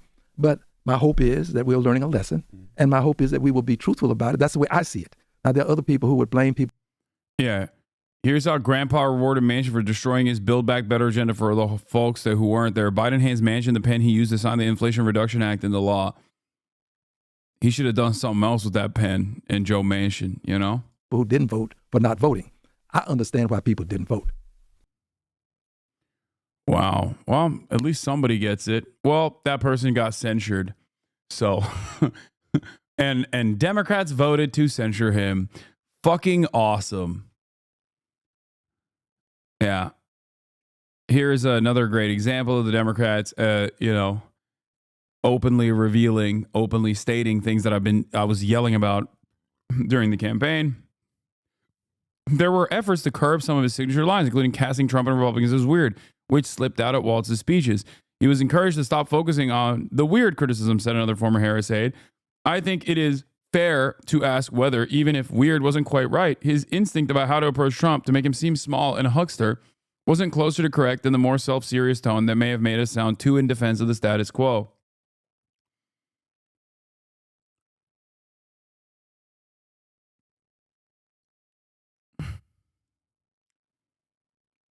Why did they bring Tim on just to kneecap him? They really thought people would be blinded by his very existence. I don't know what happened.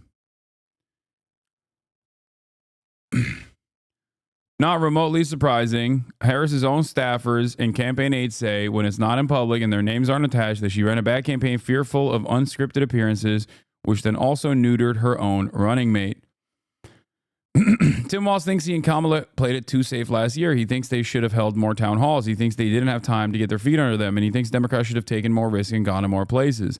Walz's assessment of one of the campaign's missteps, which he emphasized also his own part, because when you're on the ticket, you don't win, that's your responsibility, was also one shared privately in interviews with more than half a dozen former presidential campaign staffers, all of whom were granted anonymity to discuss the issue candidly, and many of whom lamented the vice president's campaign schedule that had her avoiding unscripted moments with the press and voters late into the fall. Look, contrary to popular opinion from my haters, I don't smell my own farts and turn around and say, like, they should have me on the campaign or they should listen to me, okay? I'm just some guy. I'm an idiot, okay? I am I'm a random idiot who gets yelled at all day for being a terrorist sympathizer, for having the moral clarity to stand up to Israel doing a genocide with our tax dollars. And I unban that person because he has fantastic ideas and I want to hear more from him, even though he immediately unfollowed after saying, I followed you and waited 10 minutes long to say you're a worthless terrorist sympathizer and you're one of the biggest hypocrites and clowns on the internet. So my point is, that's not my expectation.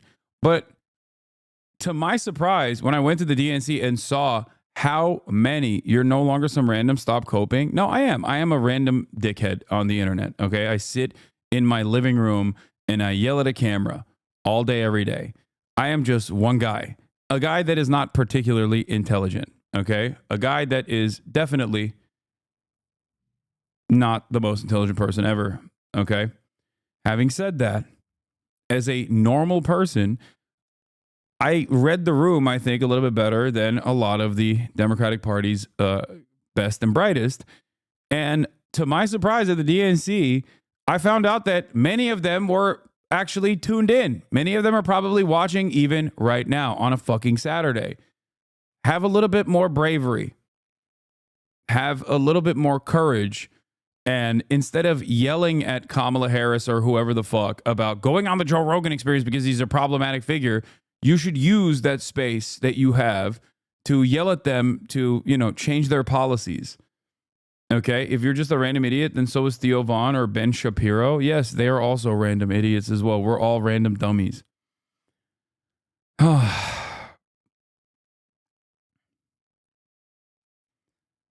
Anyway.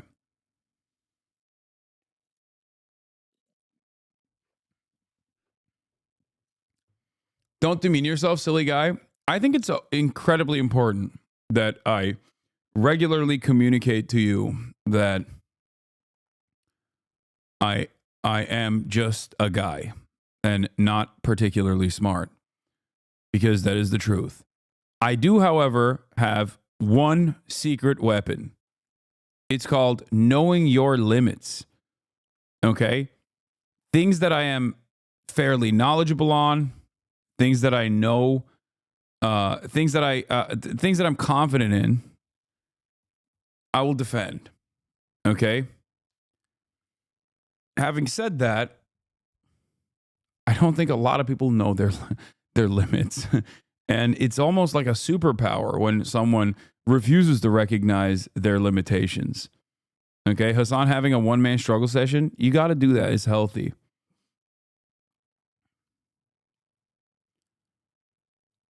But yeah, there's a reason why, this kind of reporting comes out when it's far too late.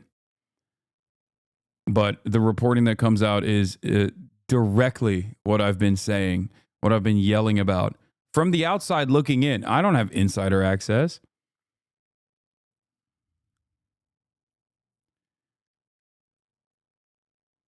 He was underutilized, and that was a symptom of the larger campaign of decision paralysis and decision logjam at the top, said one former senior Harris aide. Could he have changed a percent in Wisconsin? Maybe. We still lose even if we win Wisconsin. Even so, the aide said, Waltz got put in a box, and we didn't use him the way we could have. Part of why Waltz was picked for the running mate job centered on his strength as a communicator, several former staffers said. Another thing that I also routinely mentioned was Tim Waltz was so good when it came to healthcare, when it came to like housing, when it came to things that he actually cared about, and so bad when it came down to talking about Israel or a more reactionary right-wing attitude that he had to demonstrate because at the top of the ticket was doing that about undocumented migrants and how to deal with them. He was just so bad at being a phony. Okay? Oh, would you do a first strike on Iran? Like, what are we doing, man? You could see, like, his eyes lit up when he talked about these issues that he cared about. Yes, top of the hour. I can't believe people still do top of the hour ad break baits when I haven't done it for almost half a year. Okay? That's crazy. You can still subscribe, though, and you should. You should subscribe. If you want to support the show, subscribe, which you can do for $6 or for free with a Twitch Prime or by getting gifted a sub. I always forget to tell you to subscribe, so I'm telling you now, okay? Now that I don't do top of the hour ad breaks, I forget that there's like places where I should tell you to subscribe. You will get many benefits for subscribing, including supporting the stream, but also simultaneously being able to send me links, use these emotes all around. New badges are coming soon that you can flex on all the haters with. Riney TV and Apathy and Barry Balls, thank you for the 5 gifted subs.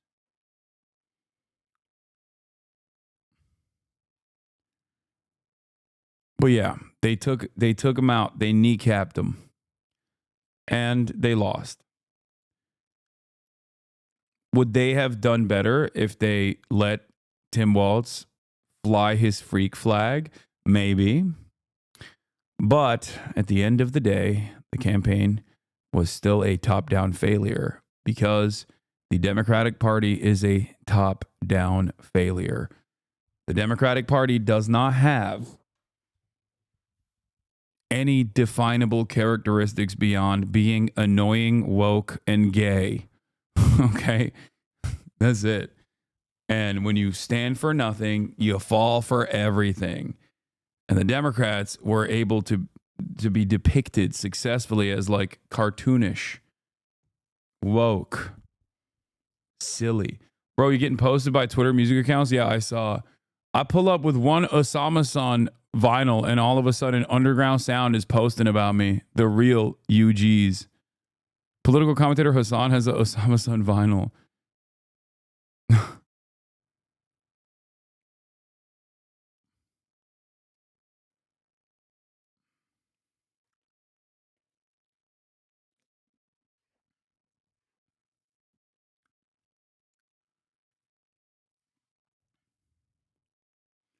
Would they have done better if they promised an even more lethal army, even more tax cuts for new businesses? Yes. That's what they failed at. They didn't say that they were going to. Kamala Harris had to assassinate, do a mock execution of a brown child on stage. One of Honduran descent and one of Arab descent, so that she could show to the role she meant business. She was a real one, you know? And because she didn't do that, that's why she lost.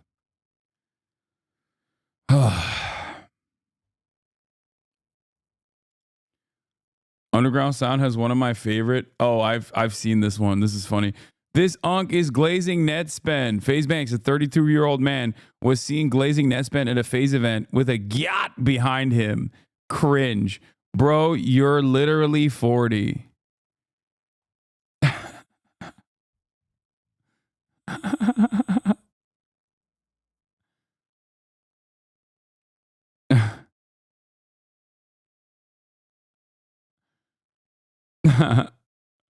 It's so stupid. All right. Blast from the past. We did all that. The all right pipeline for women. The misogyny slop ecosystem. I feel like Taylor is brilliant. And this is a real issue. This, like, the gender war shit pisses me off to no end online.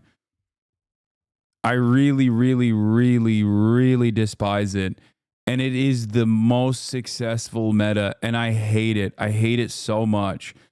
Partially because, like, no matter what I say, because of my position as someone who's just like be normal to women, all the people on the men rule, girls drool side say I'm gay as fuck. Okay, say I'm soy and I'm super gay, or I'm a male feminist who's just trying to get a crumb of pussy or whatever the fuck. And then all the RAFMs on the other side, by virtue of my maleness, okay, and also because I have, a decent dose of toxicity attached to my performative masculinity, will call me the worst shit you've ever heard. Okay? You're gay, nor you're gay. What? I'm not.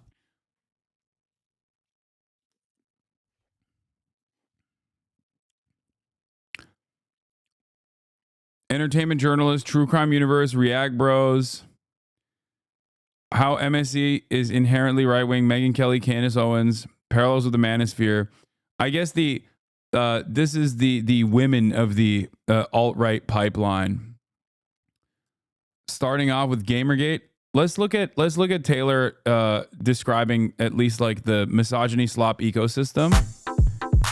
And then I'll pick pieces of this article to watch. I'm not going to watch the whole thing, but you guys should, because she's great. Women online is not a new phenomenon. For as long as the internet has existed, platforms have been imbued with misogyny. Early internet communities like 4chan and Reddit birthed a slew of men's rights forums and sexist communities. YouTube creators like Carl Benjamin, also known as Sargon of Akkad, and others, built their platforms on anti-feminist content, smearing women in the media throughout the early 2010s. This hate hate towards women on the internet was exacerbated by Gamergate, a large-scale harassment campaign against women in video games and media. Gamergate officially began in 2014, but in the years following, creators affiliated with the movement orchestrated relentless attacks against high-profile women. Trump's election in 2016 was another pivotal moment. It skyrocketed a new class of women-hating pundits to fame. Reactionary political commentators like Ben Shapiro and Steven Crowder attacked women who spoke out during Me Too and pushed anti-SJW content. But though misogyny was spreading online, the audience for hate content about women was inherently limited. It was largely confined to reactionary online spaces and right-wing fandoms. Pop culture content, general news, and lifestyle creators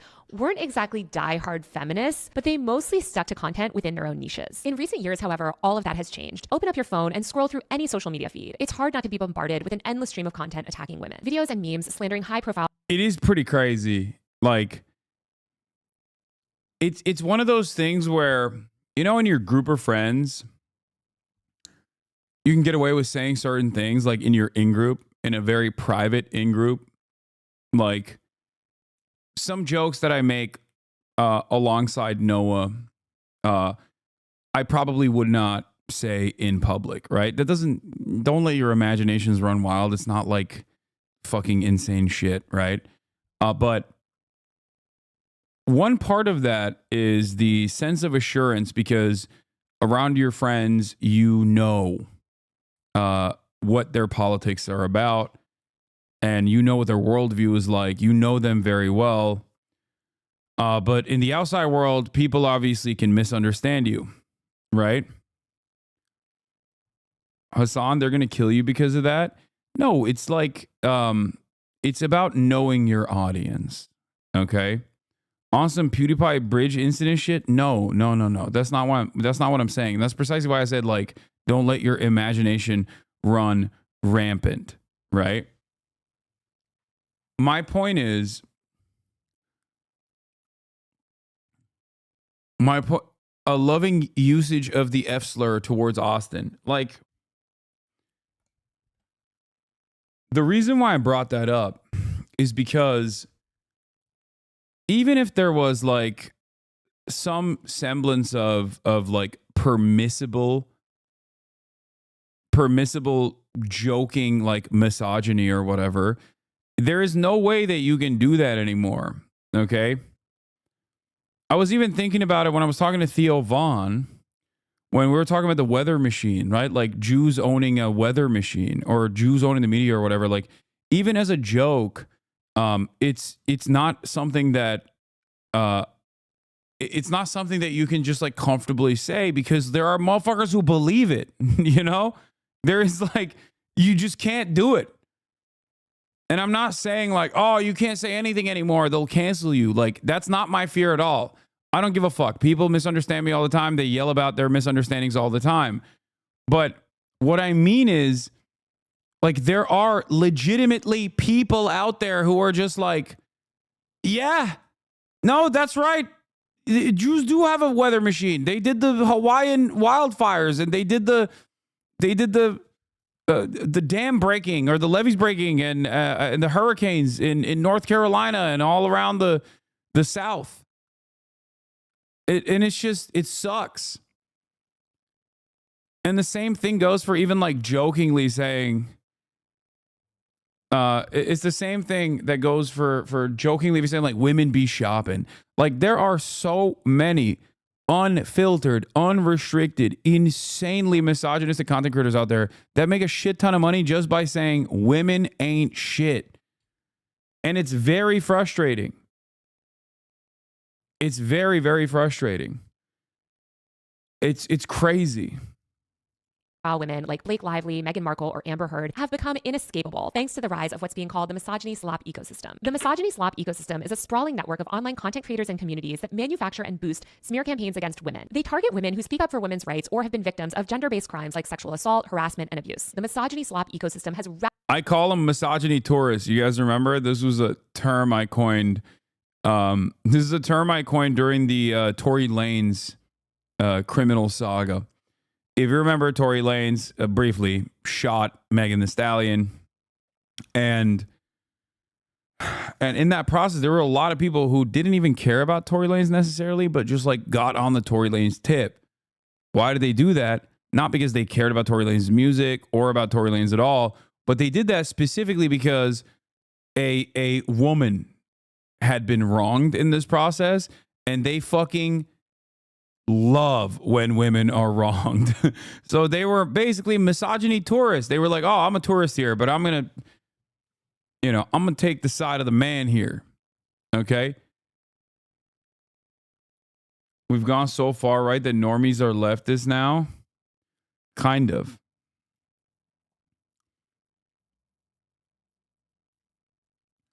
And it is definitely awful. The most vile person you know moonlights as a thirsty woke baby. What? I don't know what you mean by that, but I do think that there are a lot of accounts that have boosted that, because most people see this stuff and they take note of it and they go, Your exact words were, people don't like Tory Lanez, they like that he shot Megan Thee Stallion. Yes, exactly. Radically transform the online landscape and the content that you see. Today, I'm going to be talking to Ofi Doki, the brilliant cultural commentator and content creator who coined the term. We're going to discuss the origins of misogyny slap, what creators make up this ecosystem, how it became insanely profitable, and how all of it funnels people directly into the far-right media machine. Ofi, welcome to Power User. Thank you so much for having me on. Okay, so to start off, how would you define misogyny slap? So I think there's always been an element of this online, right? But I think for me, the thing that makes it slop is when it has very, very low quality standards for what you're making. Somebody who's making something that I just disagree with and they don't like a woman, that's not always going to be misogyny slop. But I think it's algorithmically driven at this point now, where we're already primed to dislike, distrust, and disbelieve women, and especially women who have come forward about being victims of something. This is already the idea that is most easy for people to pick up on and think has been what's been in their head all along. It's not introduced. All right, I'm going to... she gave an introduction to the Gamergate, creator funds role, law tubers. So she goes through like body language experts, T-channels, law tubers, deep divers, and there are many different entertainment journalists, the true crime universe, React Bros. And what's interesting about this is that like a lot of this space plays a role in developing and normalizing right-wing perspectives, like anti-women perspectives. And then you have some very prominent female content creators such as Megyn Kelly, Candace Owens, and also Brett Cooper, who genuinely lean into this meta. They always assume the position that like the guy is right, okay? And they utilize the pre-existing social battles that are happening by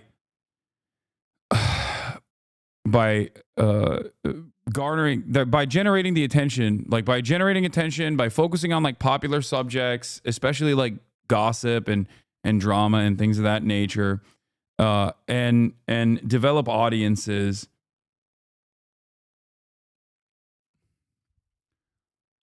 There are a lot of people. Andrew Tate, I think, is a obvious example of this. Like, misogyny is so poppin' that you can become one of the most famous people virtually overnight. Like, he rode that misogyny spaceship basically to fucking superstardom. Went from a guy who was getting clowned on online for saying, if you like Star Wars, you're gay, to a dude that was in front of every person under the age of 18, every young man under the age of 18 that was just like, this is my guy, he's my GOAT. Okay? The dynamic of this space, like right-wing commentary, has also changed. I think misogyny has always been popping, I fear. Okay, it has been. But I don't think that in the past, like 2-3 decades, did we ever have people who were actively saying, one, women ain't shit, and two, actively physically and emotionally harming people to a degree where they get in trouble with the law And yet they are still seen as like heroes by the right. Do you understand what I mean by that? Like, it is definitely a little weird. Yes, misogyny has always existed, and it certainly was worse in the past as well. I mean, listen, women couldn't fucking work, you know what I mean? Like, that, not that long ago. When you think about it, the like women's right to vote is a relatively new phenomenon. Do you understand how fucking insane that is? That's insane. Okay, we act like, oh no, it's over. Like, gender equality is here. It's always been here. But it's like, it wasn't that fucking long ago where women straight up could not vote, dude. That is psychotic. Same with black people. Like, oh, dude, what are you talking about? Slavery is abolished. Okay, like segregation still in maybe not fully legal ways exists in this country, but it was completely legalized until also not that long ago. So we have a lot of growing to do. All right. Having said that, I do feel like there was like a decade of kind of moving in the right direction, and there has been this massive backlash towards that. And now we are bouldering towards the exact opposite direction actively. If only we could acknowledge feminism and also white feminism being a big problem against race. What? Feminism against race? What does that even mean? Brother, my grandfather alive was in an Indian boarding school taken from his family. Yeah, there's that too. God, there's so much awful shit that this country has done to its citizens and continues to do to its people. Holy fuck. Okay. The point I'm trying to make is that there's a lot. There's definitely still a lot of room to grow. But I do think that we have, like, our trajectory has shifted and perhaps maybe even moved in the opposite direction, especially in these last couple of years post-COVID too. Or like phishing content, right? And then they're led down this like right-wing rabbit hole. I think that the misogyny slop ecosystem is that for women. I think that it is basically this ecosystem of content that's celebrity news adjacent, where maybe you're a woman that loves gossip, entertainment, reality TV, beauty content. You start to watch some of these tea channels, like you said, a makeup, tutorial that's talking about true crime, and suddenly you're right down this rabbit hole, right? Right. And a lot of people will get kind of frustrated with me when I point this out, because a lot of my content, I do sort of like swing a baseball bat at a hornet's nest and say, this person is telling you that they're a feminist and they're not. And people will get mad at me and they'll say, well, like, why are you saying that? And it's like, because I'm actually looking at what they're making. I'm actually noticing what they're asking me to believe, and I'm noticing that it is completely. Yeah, this is like maybe a bit too much stay out of women's business for a guy like me, especially a guy like me that constantly gets yelled at by the loudest of TERFs and the loudest of swerfs who adorn the fake shield of feminism when they're clearly not. But having said that, it is wild to see that there are a shit ton of women in the female media ecosystem, like an ecosystem that actually caters directly to women's interests, that also does a good deal of radicalization, a good deal of normalizing internalized misogyny, and actively presenting it as like the meta, saying it's the truth. Completely contrary to my values. Yeah, and we just need to recognize that entertainment-focused content, especially covering these high-profile smear campaigns against women, this is audience capture. All they're trying to do, all these right-wing people are trying to do, all anybody really covering this stuff 24/7 is trying to do is ride the wave. And so many of these accounts, too, very quickly pivot to other things as soon as it's done. As soon as this Blake Lively, Justin Baldoni thing is over, they'll pivot to covering the next thing. It's just about getting those clicks and eyeballs and then monetizing them. And I think what's also important about the audience capture is that I think it kind of works both ways. Because like you said, they'll move on to the next thing, but it's not that just any next thing that they move on to will still have that whole audience that they just amassed. They have to be making the right kind of thing. If they go from being really like anti-woman in a way that their audience loves to taking a woman's side in their next video, they're going to get eaten up in the comments. Right, exactly. You have to kind of keep the anti-woman train going, right? Like if there is a woman, you have to be against her because now you've fed into these narratives. And you've Yeah, and then they get audience captured and they basically pump out that shit. Caroline talked about it as well. As a female content creator who covers pop culture news from a leftist perspective, it is alarming to see the proliferation of reactionary female content creators who fully realize that pop culture / celebrity newscape is ripe for right-wing dominance. We talk about the manosphere and online radicalization of men and boys, but we are not talking enough about the women who are also being radicalized, often via these reactionary female content creators who utilize entertainment industry cases of sexual harassment to push a regressive agenda. There's absolutely a celeb gossip to the alt-right pipeline. Sexual harassment cases are not gossip, to be clear, but is often framed this way, and it attracts the attention of people who seek this type of news and content. Yeah. Deb V. Heard was a catalyst for this type of content and was rewarded immensely and absolutely dominated the internet. Tons of content creators seized on the burgeoning backlash to the Me Too movement and have continued to make content that is not even remotely subtle in its misogynistic framing. This is what Candace Owens have been cooking up in an attempt to publicly exonerate Harvey Weinstein. Harvey is the reason that the Me Too movement exploded in 2017. The end goal for someone like Candace is to completely destroy the social movement by exonerating the serial rapist and abuser who kicked it off. And she has gained even more followers because of the rabid wall-to-wall coverage of Lively Baldoni, which she uses as evidence that the Me Too movement must be destroyed. It's additionally interesting because it seems Candace Owens, who is a grifter, okay, through and through, not that it fucking matters whether she has a genuinely held conviction towards this sort of reactionary slop that she produces or if she's simply faking it for money. That doesn't change the dynamic at all. But Candace Owens doing this is extra funny because she's also a rabid anti-Semite.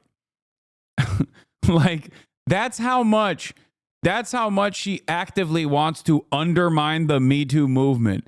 That even as a rabid anti-Semite, she's like, I am going to free Harvey Weinstein.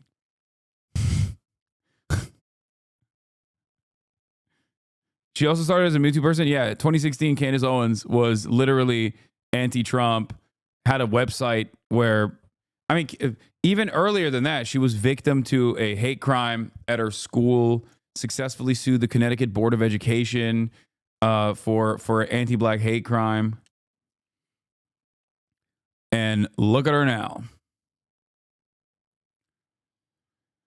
Oh. You're talking for a very privileged way. What?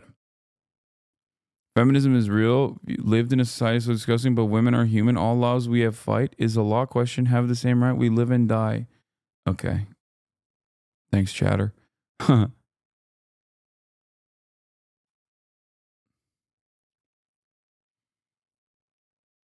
I don't even know what that chatter was trying to say, but I'm just going to go keep up the good work. Okay. You're killing it, chatter. Thank you. But yeah, go check out the Taylor Lorenz video. Why am I talking about this though? The reason why I'm talking about this is because of Doechii. For those of you who don't know, Doechii's been kind of having a really good year. Okay? A really good year. She is a very talented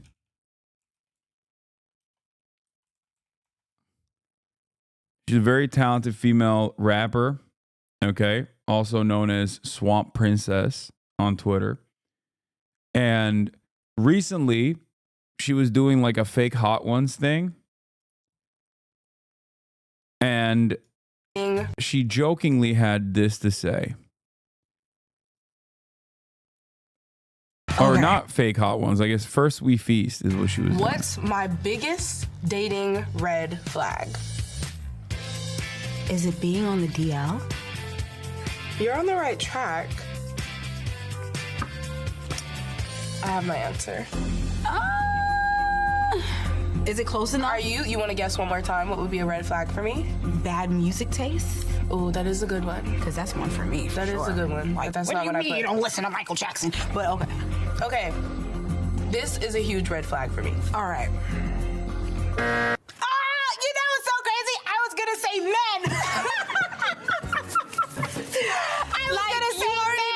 I mean, strike one. You're a man. Yeah. And you're heterosexual. Yeah. I was was gonna say, so technically, because my mind was already there, I don't think I deserve to eat a wing. I think you do, friend. So obviously this is supposed to be like humorous, okay? It's not supposed to be, you know, a direct shot across the bow against straight men, okay? And yet, it's a classic. It's not even like men are trash tropes at this point. It's just like who fucking cares, dude? Can you calm down? The entire internet said no! And they started doing this. But like, isn't this harmful for both sides? Which is unironically the lamest fucking meta of all time. I can't stand this shit. I can't stand it when fucking SJWs were doing it and constantly complaining and constantly fucking chirping. And I can't stand it. I can't stand it extra hard when the right does it because they both simultaneously chirp at the SJWs and also fucking chirp at everybody else that hurts their feelings. Okay? It is one of the most annoying things that everybody does when someone is like attempting to be humorous or saying something that they're embellishing. And people go, I don't care that you said this. I am going to take this very seriously, and I am going to tell you how fucking sensitive I am.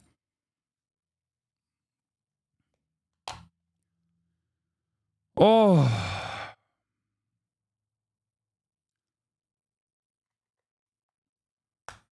I hate it. And it's like the gender wars have greatly tuned this up to 11.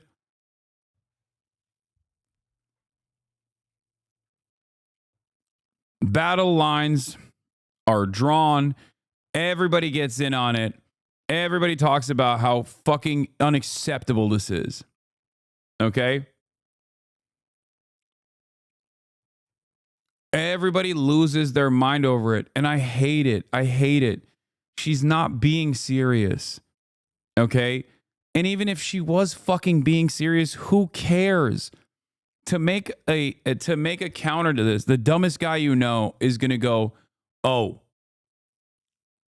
well, Hasan, what if a man said gay women was his red flag? Okay? And the difference there is that we still very much live in a patriarchal society where men do dominate. Okay, there are so many unexamined issues that women have to go through. Okay, systematic forms of discrimination. And Doji, being both queer and black,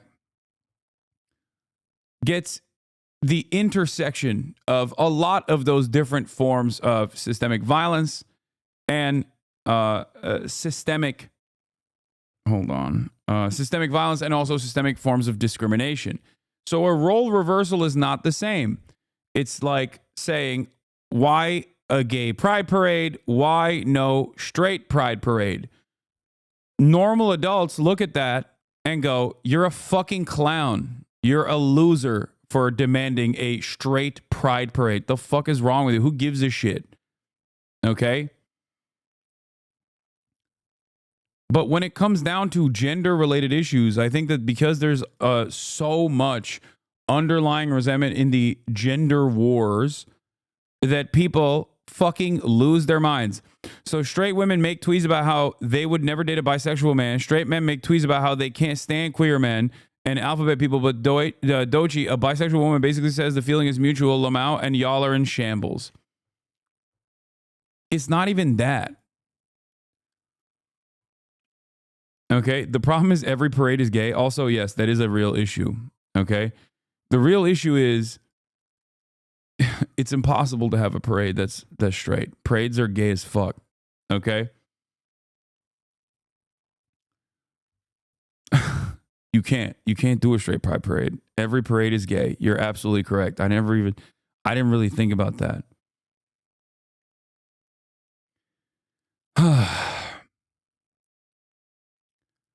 I'm so fucking tired of the unnecessary hostility that people have online. I find it so strange. Everybody basically leans into it. Battle lines are always drawn. I don't get it. I don't understand what compels you to get mad about this. Like, you have to have a lot going on in your life that is really fucked up for you to hear her say this and go, I'm offended. Ladies and gentlemen, boys and girls, always go with your gut instinct. I think you need more sauce. Anyway, septum piercing. Is this surprising? Most obvious industry plant. Hilarious, and the comments are proving why she's right. Yeah, I saw so many different quote retweets about this, about like, it's always quote retweets from also like Black Twitter as well, which has found itself once again in the throes of the gender wars as well. Talking about, you know, it's always those who complain about like colorism that have these kinds of opinions, yada, yada, yada. All this shit. The I hate men movement is becoming extremely corny. All this shit. Okay. She makes music for bitches that write Twitter threads, blame colorism for everything. This is the one I saw. Okay. Oh, she one of them. 119,000 likes. People got very mad.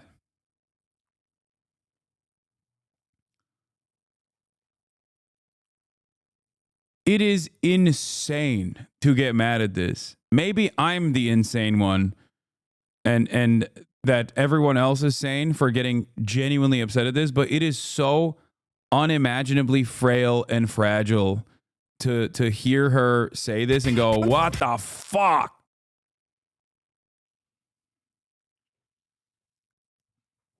Like, calm the fuck down, man. Please. Take a deep breath. Men just hate being reminded that sometimes people don't want them. Yeah. And then the other part of this is, of course, immediately they have this old video of Doechii with her boyfriend holding a gun to her head, asking him to pull the trigger, resurfaces from January 5th. I love you.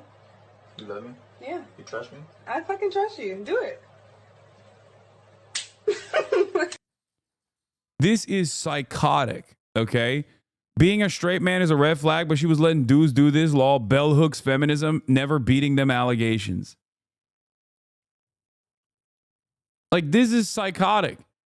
If anything, how do you look at this and not read this as a point to what she was saying about straight men? Perhaps she has some unresolved trauma. You know? I don't know. I don't know anything. I don't know anything about her actual worldview or her experiences. But it is wild to use this as a fucking mark. And even if this dude, like, she actually was dating and loved him and wasn't like abused in this thing, like she consented to it, whatever, right? Because like, you can't make an assertion off of a person's entire life, their relationship with another human being, that you don't fucking know off of an 8-second clip. Okay, you just can't do that. I know, it's crazy. But even if she had a great experience with this person and she loves like shitty dudes that do stuff like this and straight guys that do stuff like this, what the fuck is the point? The point is obviously that, yeah, this is mostly a fucking joke. Okay? That's it. And I get it. I love the whole like women who talk about intersectional feminism with like shitty boyfriends that are right wing, like the trope, the common meta.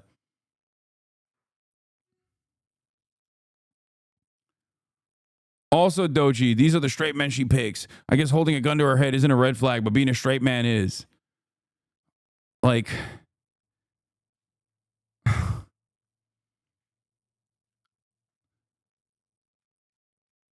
even if she's dating, old dude from 2019 did her dirtier than laundry, duh.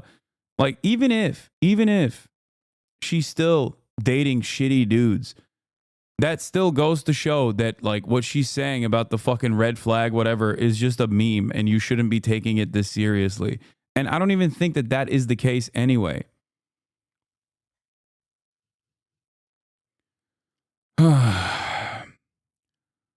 Cisgender heterosexual men are red flags, emotionally incompetent, predisposed to violence, misogyny, homophobia, transphobia, xenophobia, and extortion, kill off emotion, power, greed, and access, dominion, harm on autopilot, speak in psychological warfare, and fail to humanize others. I mean, she has a girlfriend. She said this in an interview. Reactionary misandry will go away once misogyny goes. Until then, I don't give a fuck what dudes have to say about women joking. Yeah, that's the other thing. As someone who is, and this is a laughable thing to say, but as someone who is a victim quite frequently of reactionary misandry, someone who is called a dirty, disgusting man, okay?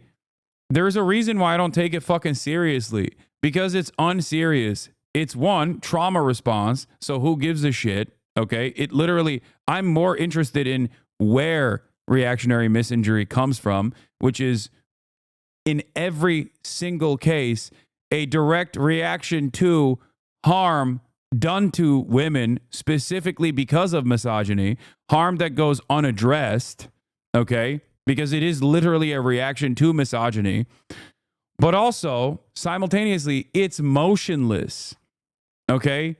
That's it. It's fucking motionless. There's no motion. There's no motion to reactionary misandry. There is no like active legislative agenda that is being enacted because the women are now in charge and they're treating men the same way that we treated them for decades, for centuries. It's just stupid. That's the way I treat it whenever people fucking yell at me about whatever they misunderstood. Or maybe they have a genuine disagreement with me, okay? And some do. But that's it. It's like people that get their panties in a bunch about like Pan-African nationalism or something, or black nationalism. Some of that black nationalism can actually be can actually go in a very reactionary and dangerous way, okay? Can turn into, bro, this is not about you. Oh my God.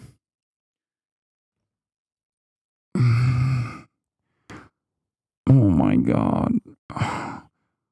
Perhaps, and I don't know if you actually factored this into your consideration, but like, I'm not talking to you. I'm talking to other dudes who also sometimes get yelled at by women and called a sexist pig, okay? Sometimes falsely or sometimes justly and rightfully called that. And I'm telling them, those dudes, that it is ultimately inconsequential and that the real reasons as to why that kind of misandry exists is a direct response to all of the trauma that the gender imbalance creates in a patriarchal society. Okay, I'm a fucking Twitch streamer. Of course, I'm going to use my own personal experience as a way to try to explain to others that it's, it's inconsequential. Do you understand? No, you don't. You don't understand anything. You're fucking stupid. Okay? Anyway. I do think that as someone who gets fucking yelled at on a daily basis for being a sexist pig, people who say like, oh, he's a frequenter of brothels, he goes to brothels, he's someone, like, these people sometimes call me a rapist, okay? What are you talking about? They are so schizo. They say that I'm engaging in the act of rape or child sex trafficking. Like it's insane shit. Okay? They're insane. It demonstrates it basically reveals how little they give a shit about the subject matter that they're discussing.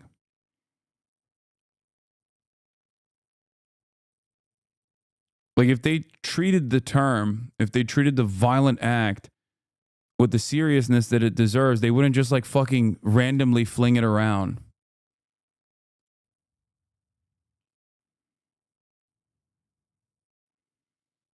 What? One of my weirdo reply stalkers is going viral. Check the media tab all the way to the bottom. Y'all should check this guy's media tab. Post, it's okay, she's transgender.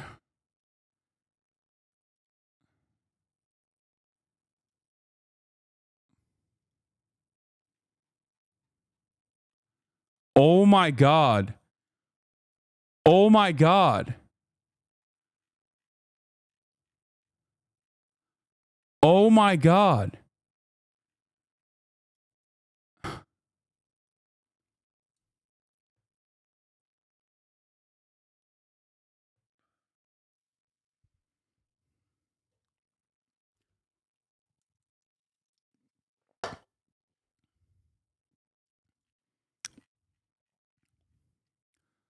Why does it always work like that? Actually,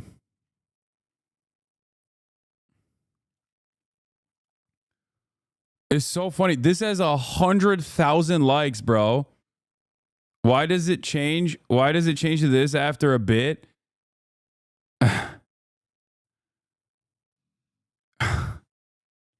Yo, my reply guys are genuinely some of the most mentally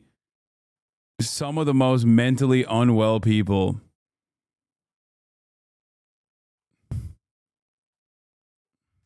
That's actually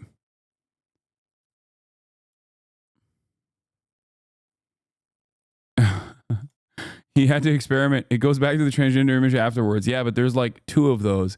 He had to experiment with Maid Hasan, but he finally got comfortable with the trans image. Good for him.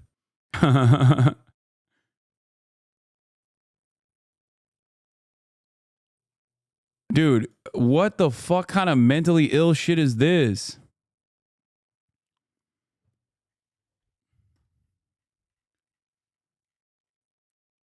I think you mean they're dedicated and hardworking.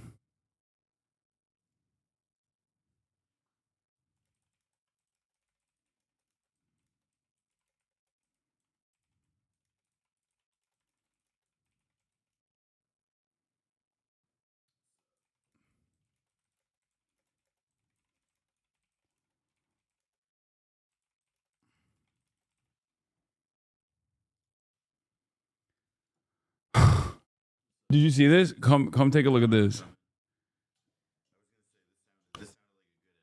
Oh no, it's fucking fantastic. Come take a look at this.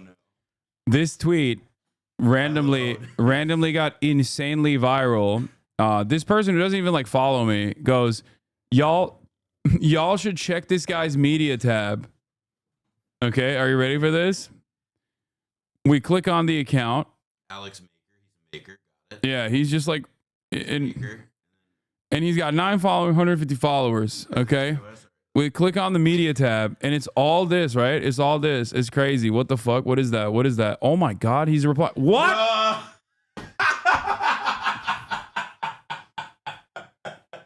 Yep. Yo. Oh, that's so good. Yo. Oh, is she transgender? The person that's replying? No, I don't I'm joking. think. I'm looking at your picture, dope. Oh, no, that's you're so saying, fucking yeah. funny. Oh my God. I destroyed this person. You broke him.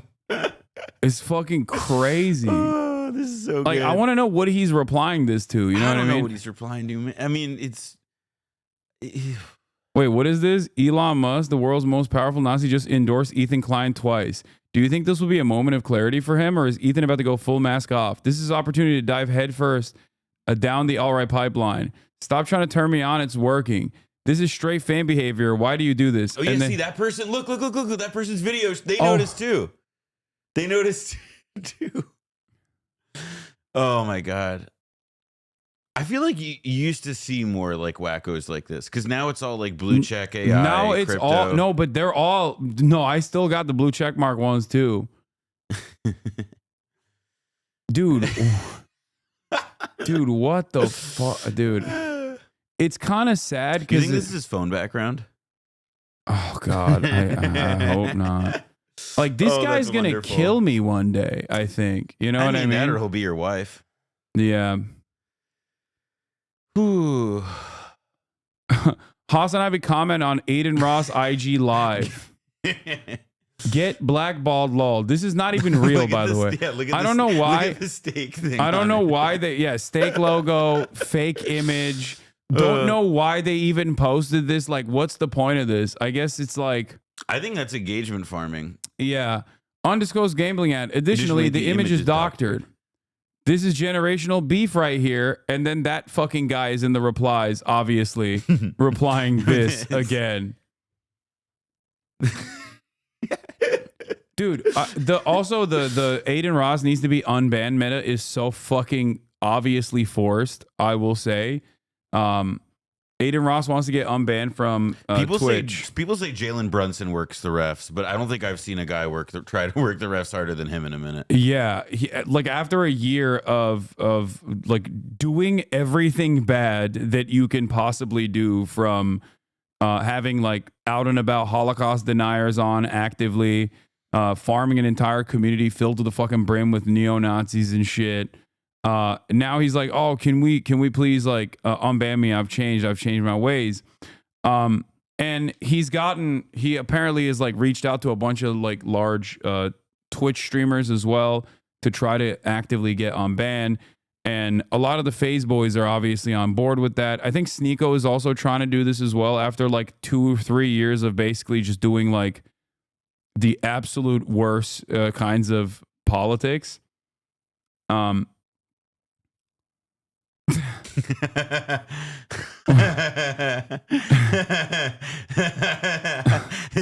got me. That is me. Yeah. Yeah. Your Rage explains Twitch has been watching Aiden Ross and is still banned on Twitch for a stream with Nick Fuentes. Yeah, like I don't understand. Like what the fuck is the expectation, dude? Like, it's not even sniffing Andrew Tate's seat or whatever, like all the meme shit. It's like, yeah, you until very recently were linking up and it's giving Clocky. How dare you? That's fucked up. But hasn't it been 2 to 3 years though? Dog, what I'm talking about in terms of like him having fucking Nick Fuentes on didn't happen 3 years ago. It happened like a couple months ago. What are you talking about? I also just like the idea of it's been 2 or 3 years, man.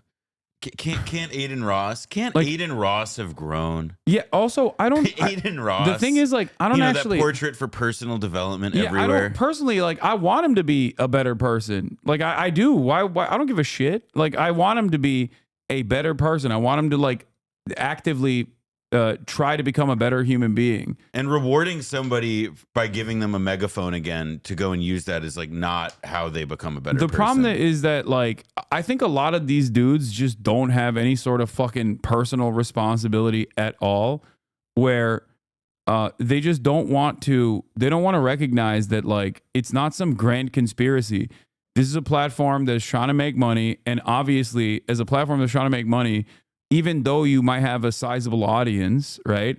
They don't want the fucking stink associated with like Holocaust denial.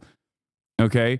And that's the thing that a lot of my fucking haters don't understand. Where my haters would be like, well, Hasan is on the platform. Why the fuck can't Aiden be on the platform? Not realizing that Hasan like, doesn't open his mouth and sound like the Turner Diaries. Yeah. Not realizing that like no matter how much people try to force this like Hasan is anti-Semitic narrative, like adults, okay, not fucking 14-year-olds who get their political worldview from watching like Ethan Klein or fucking drama YouTubers. Adults understand that that is not the fucking case. That's the reason why the New York Times is not doing an article about like how much, and even though they themselves are very pro-Israel, even the New York Times doesn't go the distance and like write a fucking article about how anti-Semitic I am. And that's why you only see it in like fucking Fox News or slop papers like New York Post. You feel me? You understand? What is this? Oh, the apologies got to be light years ahead of the disrespect. What is phase adapt? Do not. The apologies got to be as loud as the disrespect. I'm light years ahead of our leading scientists and politicians. I got to be heard on an international level at CNN, at BBC. What's the Daily Loud? I assume it's about drones. Oh, yeah. It's about military bird drones. Yeah. I mean, he's right. He's been right. Oh, is he anti-bird? Aiden last month. Oh, guys, listen. I'm Jewish. Sorry, I was like... Sneeko Daily. Sneeko love speech. Okay, I'll be real. Guys, listen. I'm Jewish. You guys know that. Hitler was a great leader. What he did was wrong. I obviously so fucked. It's for real. What he did was fucked up. He killed innocent people. But he was a good leader. Like, okay, at the end hold of the day, on. That's insane. No, dude, getting tricked as a Jewish American into believing wait, is that yours or is that mine? That's mine, right? That's yours. That's mine. Yeah. Getting tricked as a Jewish American adult into like pro what do Hitler his parents think? Like, does his mother see this? Pro Hitler sentiment is so funny. If this was a bit, it's hilarious, but it's not a fucking bit. No, that's what I mean. Like it's like his hat. Like it's like I look swear, at Sneeko's face. Like even Sneeko's like, what the fuck? Like my parents love me unconditionally. They're wonderful parents. They're lovely people. If I said that, they wouldn't talk to me again, and I would understand it. Yeah. That's insane. That's crazy. Hitler was a great people. Yeah, he killed a lot of innocent people, but he was a great leader. Like what? Because you think a great leader, like because his name. What did he do? He built the Autobahn. Okay, but you see, right? But he got to be the leader. He got to be the leader. He literally was awful at being a leader. Yeah, I don't know if you guys know this, but he lost. And he killed himself. He topped himself. He was like twitching. He was on speed. He was like also like he was kind of like a baby everybody feted for like the last few years of his, even in the war. Like he thought he was a general. He was a terrible general. I don't know what to say. Like he failed. Hitler was a great leader. Is like one of those like conservatives love. That's Charlie Brown had hoes. Right wingers love losership, bro. They can't let it go. They're like, oh, the Confederacy. It's like, bro, that went, dude. The McRib has had more staying power than the fucking Confederacy. You just gotta let it go at some point. Stop being a fucking loser, dog. Same shit with the Nazis. Like, I don't understand it. They're like, no, it'll rise again. No, fuck you. Okay, well, I guess also technically it is rising again. Well, yeah. Well, the Hitler thing is like, it's just ignorance. Like in the most like true essential like that is an ignorant person with ignorant attitudes and ignorant ideals, and like he sees the world in a disgusting way. So yeah, keep that motherfucker banned for like I don't know aeons. I just don't like when if they he pull out wasn't the Ark of the Covenant. The thing is, if he wasn't doing this shit, then like if this was, I don't know, like 3 years ago, and he is like actively been like, yeah, I'm so sorry about all the shit that I said. It was really dumb of me. I learned, I was a young 24-year-old or whatever. But it's like, what are you doing? I want him to rehabilitate. I want him to not be a fucking dickhead. I want him to not have opinions like this, okay? But it's just crazy where he's like, no, please let me in on Twitch. I saw the same shit with Sneeko. He's trying to get unbanned too. He's like, I did a lot of fucked up stuff, okay? The fucked up stuff is like defending pedophilia. like, what do you mean? I mean, it is like, look, I'll also say this, like before about, I don't know, 10 years ago, Before 10 years ago, it was like considered a hard-earned privilege that you usually had to, like demonstrate talent and ability to have like the ability to speak in front of thousands of people at a time. Like it wasn't just something awarded to you. And like perhaps it's like good and not bad that people can use social media to connect with large audiences, in a straightforward way. I would suspect that all of this could be credited to that as well. The flip side of it, though, is that this method also lets in that motherfucker. It lets in an idiot like that guy and gives him a platform because, I mean, what is he even good at? 2K? Aiden? No, not. I mean, he was like. What is it like? He was funny. He was funny. He was funny. He was like, funny. He would do. He had like a decent nature about him. Like he had a funny disposition. He would. No, I'm being fair. Come on, guys. Like as a content creator, remove the last like 3 or 4 years. Like remove the Andrew Tate. Like prior to this shit. What was that? Andrew Tate, he would play 2K, play COD. That's whatever. But that wasn't the reason why he blew up. The reason why it blew up was because he would make a mockery of himself, like a jester, right? In front of very famous people. And I think like there was something to that. Like he did do a lot of the stuff that like I think Kai does right now and does very well without, Kai does it also very well in a much more manageable and normal and relatively brand friendly way. Whereas Aiden was also kind of funny and did a lot of like cool shit, did a lot of like celebrity collabs and things of that nature. And there is space for someone who makes a mockery of themselves in an intentional way. It's just that I think at a certain point he leveled up the self-harm to a degree where he just became like a kind of hateful person. He like really rode the Andrew Tate shit, got really invested in the gambling. A lot of these guys got a lot of bags, like big ass bags from fucking the crypto casino, stake.com, and they just never look back.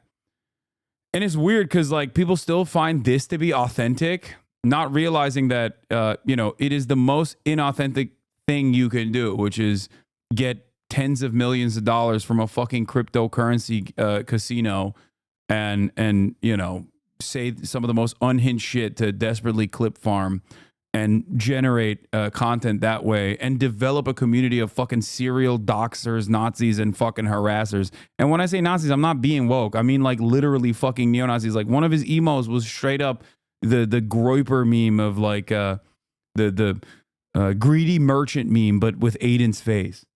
Like that's his community. How fucking nuts is that? I mean, it's like it's very sad. It's sad. It's also just it's sad not just because it's like it's weird to see like it's just definitionally in the same way that it's sad to see Kanye be like I love Hitler. Like it's weird. It's sad to see a Jewish guy be like I love Hitler, and it's sad to think that like he has reach. I mean. If it was a bit, it's funny. If it was a bit, yeah, it would be funny. Yeah, it's like hilarious to think of a guy who's so dumb that he was duped into believing that the like, Holocaust didn't happen or some shit. I mean, it seems pretty clear that he's got something wrong with him, man. Anyway, I don't know. And yeah, chat forgets we used to be on good terms. Exactly. Like I was actively trying to help him out. Dude, I'm live right now. But what is this? What is this fucking? I'm showing you. I'm showing you to everyone. Look at this fucking guy. Yeah, there was. I was trying to be a unk. I was trying to be a good unk. Okay, and he went with the bad unk. He went with Andrew Tate. That's what happened. Which way Western man happened? Okay, which way Western man? On the one hand, you got HasanAbi, who fucking paints his nails and is gay, okay? And on the other hand, you have Andrew Tate, who is like way gayer than me, by the way, with the way that he dresses and shit. Like it's crazy how gay he dresses, and like people still think that's the beacon of straight. It's true. He does look like a waiter. He looks like a waiter in Vanderpump He's so Rules. fucking Euro, bro. Exactly. Anyway, like he should be getting me mozzarella sticks at Sir. That's besides the point. My point is, my point is he chose his lane. And in that process, he became this like angry person, like incredibly angry person. And slowly but surely, he leveled up on that anger and resentment and frustration and right-wing politics. And he basically maxed out. Now he wants to turn back, but he's still doing this shit. You know what I mean? Yeah. Take it with a grain of salt with what I'm saying. Like, no, he was. Okay, I'll be real. Guys, listen. And the saddest part about it is like I tried communicating to him that if he goes down this pathway, he's going to fucking become the person that he is now. Okay, but bro, in the process he got like addicted. Hasan. What? He said take it with a grain of salt. Yeah, that's true. He said okay, take fair. it with a That's grain of fair. salt. That's fair. That's fair. He said take Hitler as a grain of leader with a grain of salt. Yeah. I tried to save him from the Kanye shit too back in the day. Anyway, my point is a lot of the stuff that I said, yeah, this is the gayest tone tweet. Jewish guy who's so dumb he gets convinced to be a Nazi is still such a top tier character. Yeah, this motherfucker wants to get unbanned from Twitch, and he's throwing up a Sig Heil, bro, on January 16th. I fuck with all you over here too. Thank you so much for coming. I really. Whoa, bro. Like, what are you doing? Jewish guy who's so dumb he gets convinced to be a Nazi is still such a top tier character. Like, if it wasn't real, it would be funny, but unfortunately it's sad and it is real. Yeah, he actually did this before Elon, because Elon did it on January 6th. I love that they call it a controversial arm gesture, because that is like. I really, really appreciate it. Thank you guys for all coming. I'm gonna come out here and check up on this side too.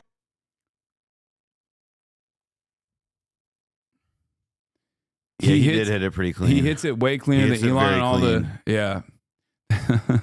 I mean, okay, look, the other thing is that, like, part of what all the Nazi shit is that, like, that thing that Andrew Tate clip that was going viral where he's like, you see, like, World War II is the greatest evil, right?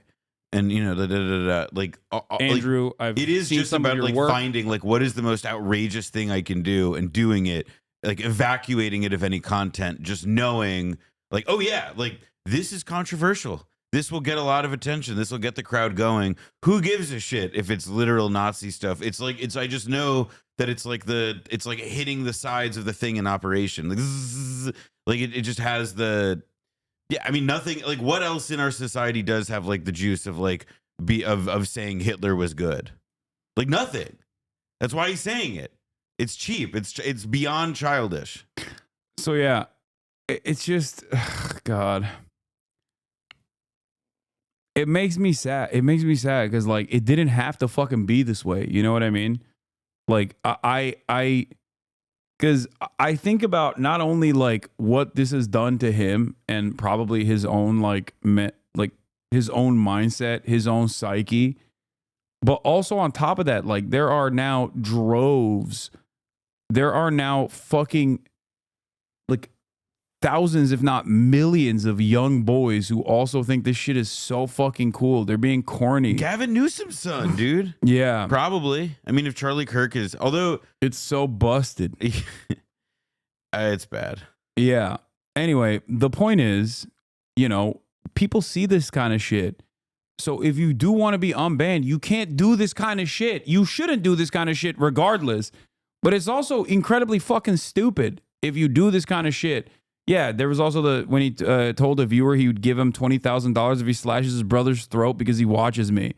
He said his pronouns are kill/dem. He offered $1 million to find dirt on me. He told me to kill myself. There were so many things that he's done to me personally, but that's not the reason why I'm saying this. I don't give a shit. There are a lot of people online that say that kind of stuff. That stuff washes past me. I don't give a fuck about that. I'm telling you, okay? But when you do stuff like that, okay, if you think that some 45-year-olds are not actually seeing that and going, well, I don't want that toxicity because it will carry over not just to Hasan, but other content creators as well, then you'd be wrong. Okay? Yeah, I don't really see why you would let a guy in your house who's just gonna, like, smear shit on the walls. That's seems it. bad for everyone. That's it. It's like it's poison. Like that is why a lot of these dudes that do stuff like this and then consistently level up in the toxicity and the fucking harassment campaigns against other content creators and shit, like, they don't realize they're doing it to themselves. There is no accountability at all. And people always say that about me. They're like, Hasan, you never get held accountable or whatever the fuck. But it's like, I'm not doing that. I hold you accountable when you don't respond to my text messages. Yeah. Well, I mean, I didn't want coffee, but I saw it too When late you don't, anyway. you know, call me cool and good. That's true. I hold you accountable. I'm technically not losing, yes. However, I do want to say that it's still addicting. I still do it off stream all the time. Like, I was just doing it, like, before I called you. So Okay, but don't put that on your fucking fan base too. That's what I'm saying. Anyway, whatever. You're not gonna listen to me. It's clear. I keep telling you not to do it, but you keep doing it. Okay. Yeah, a lot of this stuff. What is he talking about? Gambling. I was trying to get him to stop gambling. I tried to get him to stop gambling over and over again. I tried to tell him like, don't take the fucking bag. And the example of a person who I had zero impact on, who actually made that exact same decision on their own, is Kai Cenat.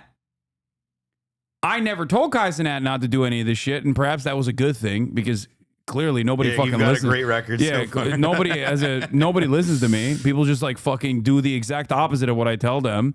But Kai didn't do any of that shit, and look at him now. Do you understand? Like you have to take a little bit of accountability for your actions, okay?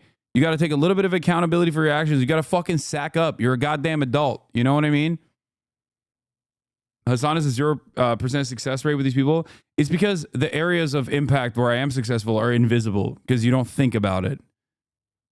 That's the only reason. But when I'm unsuccessful, it's very public.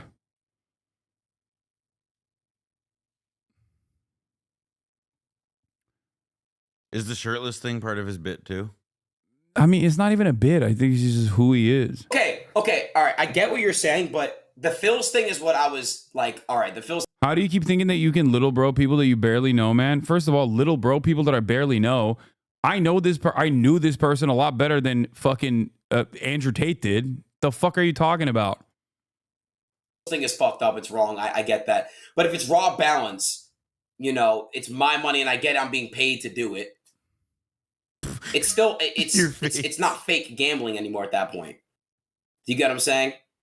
Yeah, it's called scamming. No, I don't get what you're saying. Like even so, I get it. I get what you're trying to say. I still don't agree with it. It doesn't matter. You're like, oh man, I'm just like losing my own money. Who cares? It's like, okay. You're still. I know what you're saying. Either way, I think if you gamble, you're gonna lose, and I make that very clear, and everyone knows that.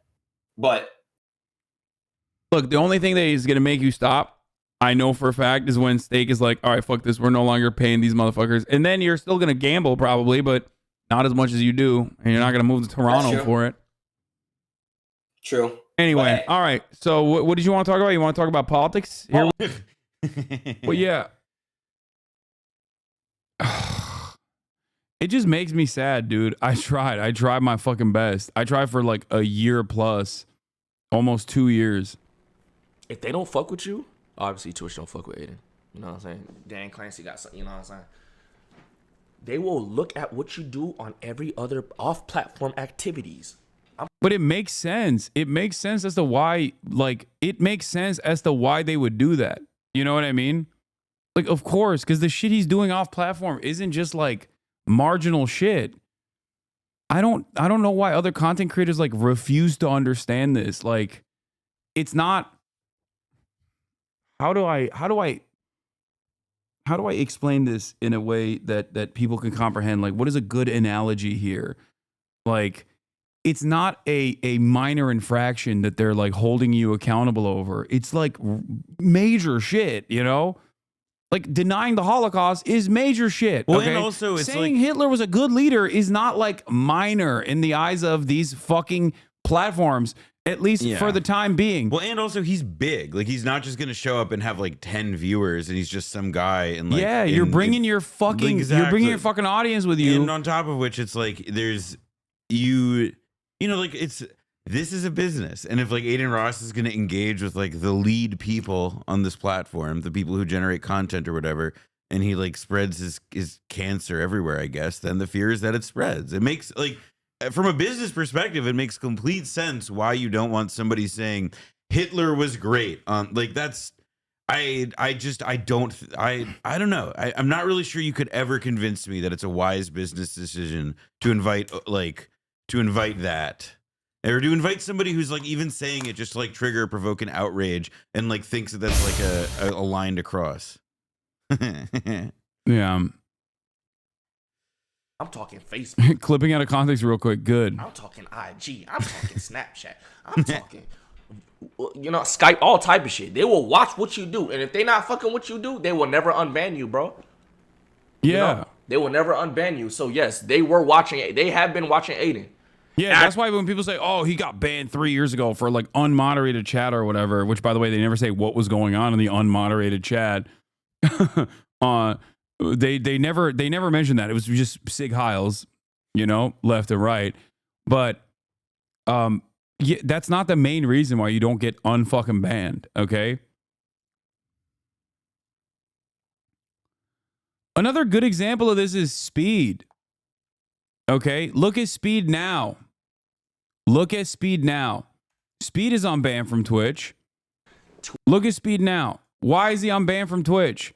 It's not just because he became a large content creator. He became one of the largest content creators, but also in the process, while he was becoming a larger content creator, he literally stopped doing the shit that he was doing when he was like 16, 17 that caused him to get banned to begin with.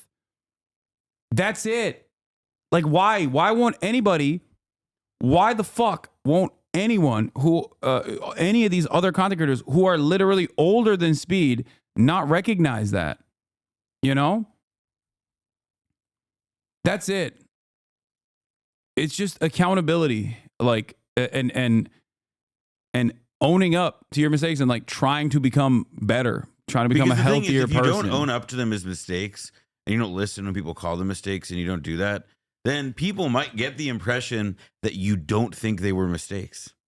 You know, like that. You know, maybe because they don't think your actions and what you say and what you do and how you're perceived are in effect the definition of what you are to other people. Ice Poseidon's been banned for so goddamn long, and Aiden's gonna be just like that. I don't know. Maybe they will unban Aiden. I don't know. Like, I have no say in this matter, contrary to what people fucking think I have a say on. But yeah, someone made a baseball analogy, and I think it's important. It's a decent one. Disagreeing with the ref and getting ejected from one game versus assaulting another player and consistently making threats to do it again. Or rather, disagreeing with the ref and getting ejected from one game and then continuing to fucking go and play basketball and like fighting people in the basketball courts. People are going to be like, okay, I don't want you to play baseball no more. Yeah, on like the pickup courts across the street with like the weird, like with like those really weird. Yeah, you got ejected from the baseball game. You went over and you started beating the shit out of people on the other courts. They see that. They're going to be like, okay, well, clearly you're a danger. I do think that it is also like, yeah, I mean, I don't know. Is there like this like unban him meme or whatever? Like, is there anybody that it's proven to be successful with where like you just say it enough and they were just like, fine, we'll flip the switch?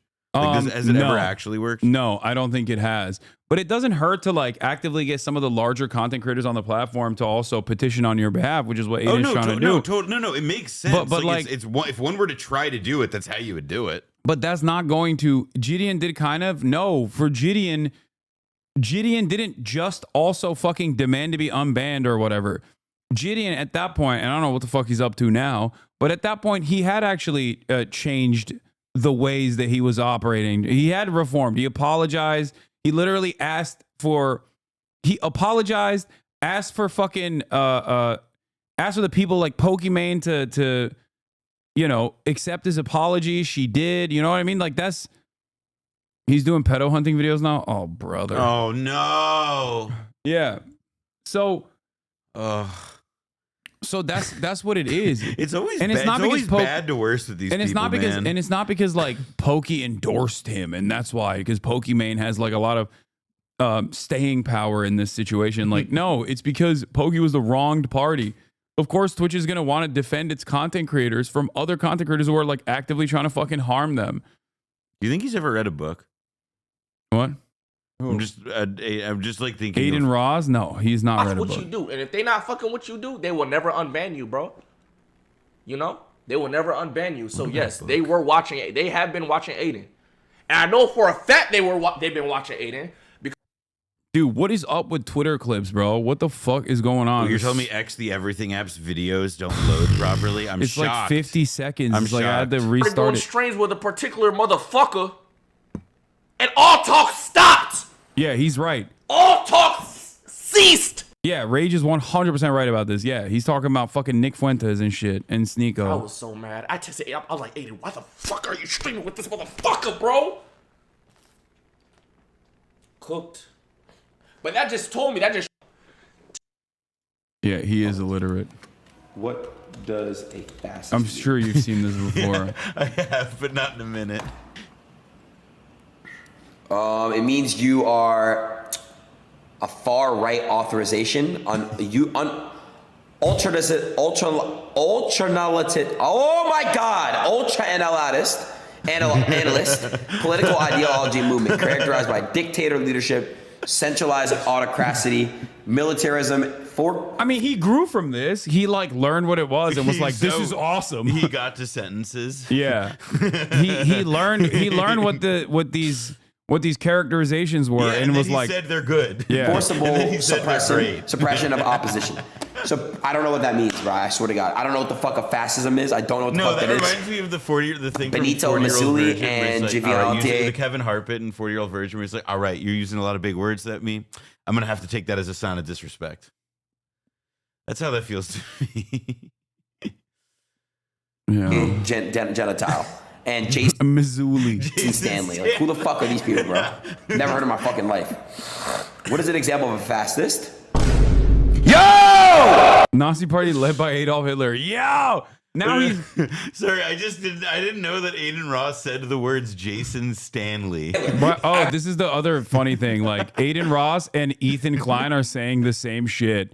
Look at this. Look. Why do people think I'm Hitler? I've never denied the Holocaust. The Platform Holocaust. neo-Nazis. He platforms fucking terrorists. I platform Nick Fuentes. Thank you, Ethan Klein. Very cool, Ethan Klein. Yo, Ethan Klein's got a lot of fucking good allies in this fight. Let me tell you, okay? He's got Sex Pestany. He's got fucking Elon Musk.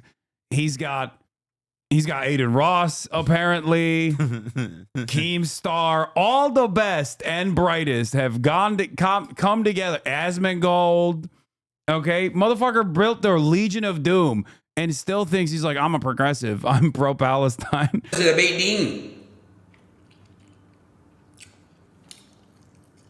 Tim Pool. Quarter pounder. Anti-Semitic artwork as his official emotes.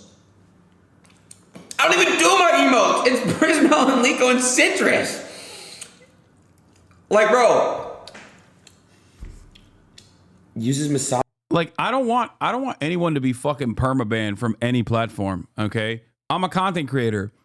I also talk about a lot of stuff that people in positions of power don't want me to talk about, okay? That's precisely the reason why, even though I don't say anything fucking anti-Semitic because I'm not an anti-Semite, people constantly lose their shit and try to smear me as one. Why? Because I'm anti-Israel, and you can't be that, okay? Now, because of that reason, I understand censorship being a obvious weapon to wield against someone like myself, okay? It's both self-preservation and also the principle that I think, it's not a good thing to permanently ban people from fucking platforms. But the problem is, if you keep doubling down, tripling down, quadrupling down on this dumb shit, like, of course they're not going to fucking unban you, man. I want Aiden Ross to get better. Okay? I want him to get better. I don't want him to fucking platform Nazis. I want him to be like, you know what? I've learned from the past. I shouldn't do any of this shit. And I'm going to actively work against doing this shit. Okay? But it's just crazy that he just like doesn't realize why this is happening and then just thinks, nah, it's because of Hasan or some shit. Modernistic rhetoric. What? I make it very clear. Girls are very good at a set of things, and men are very good at a set of things. It's fact. Hasan's misogynistic rhetoric. Girls are from Jupiter, and boys are from Mars. Straight up. Anyway, it's just like,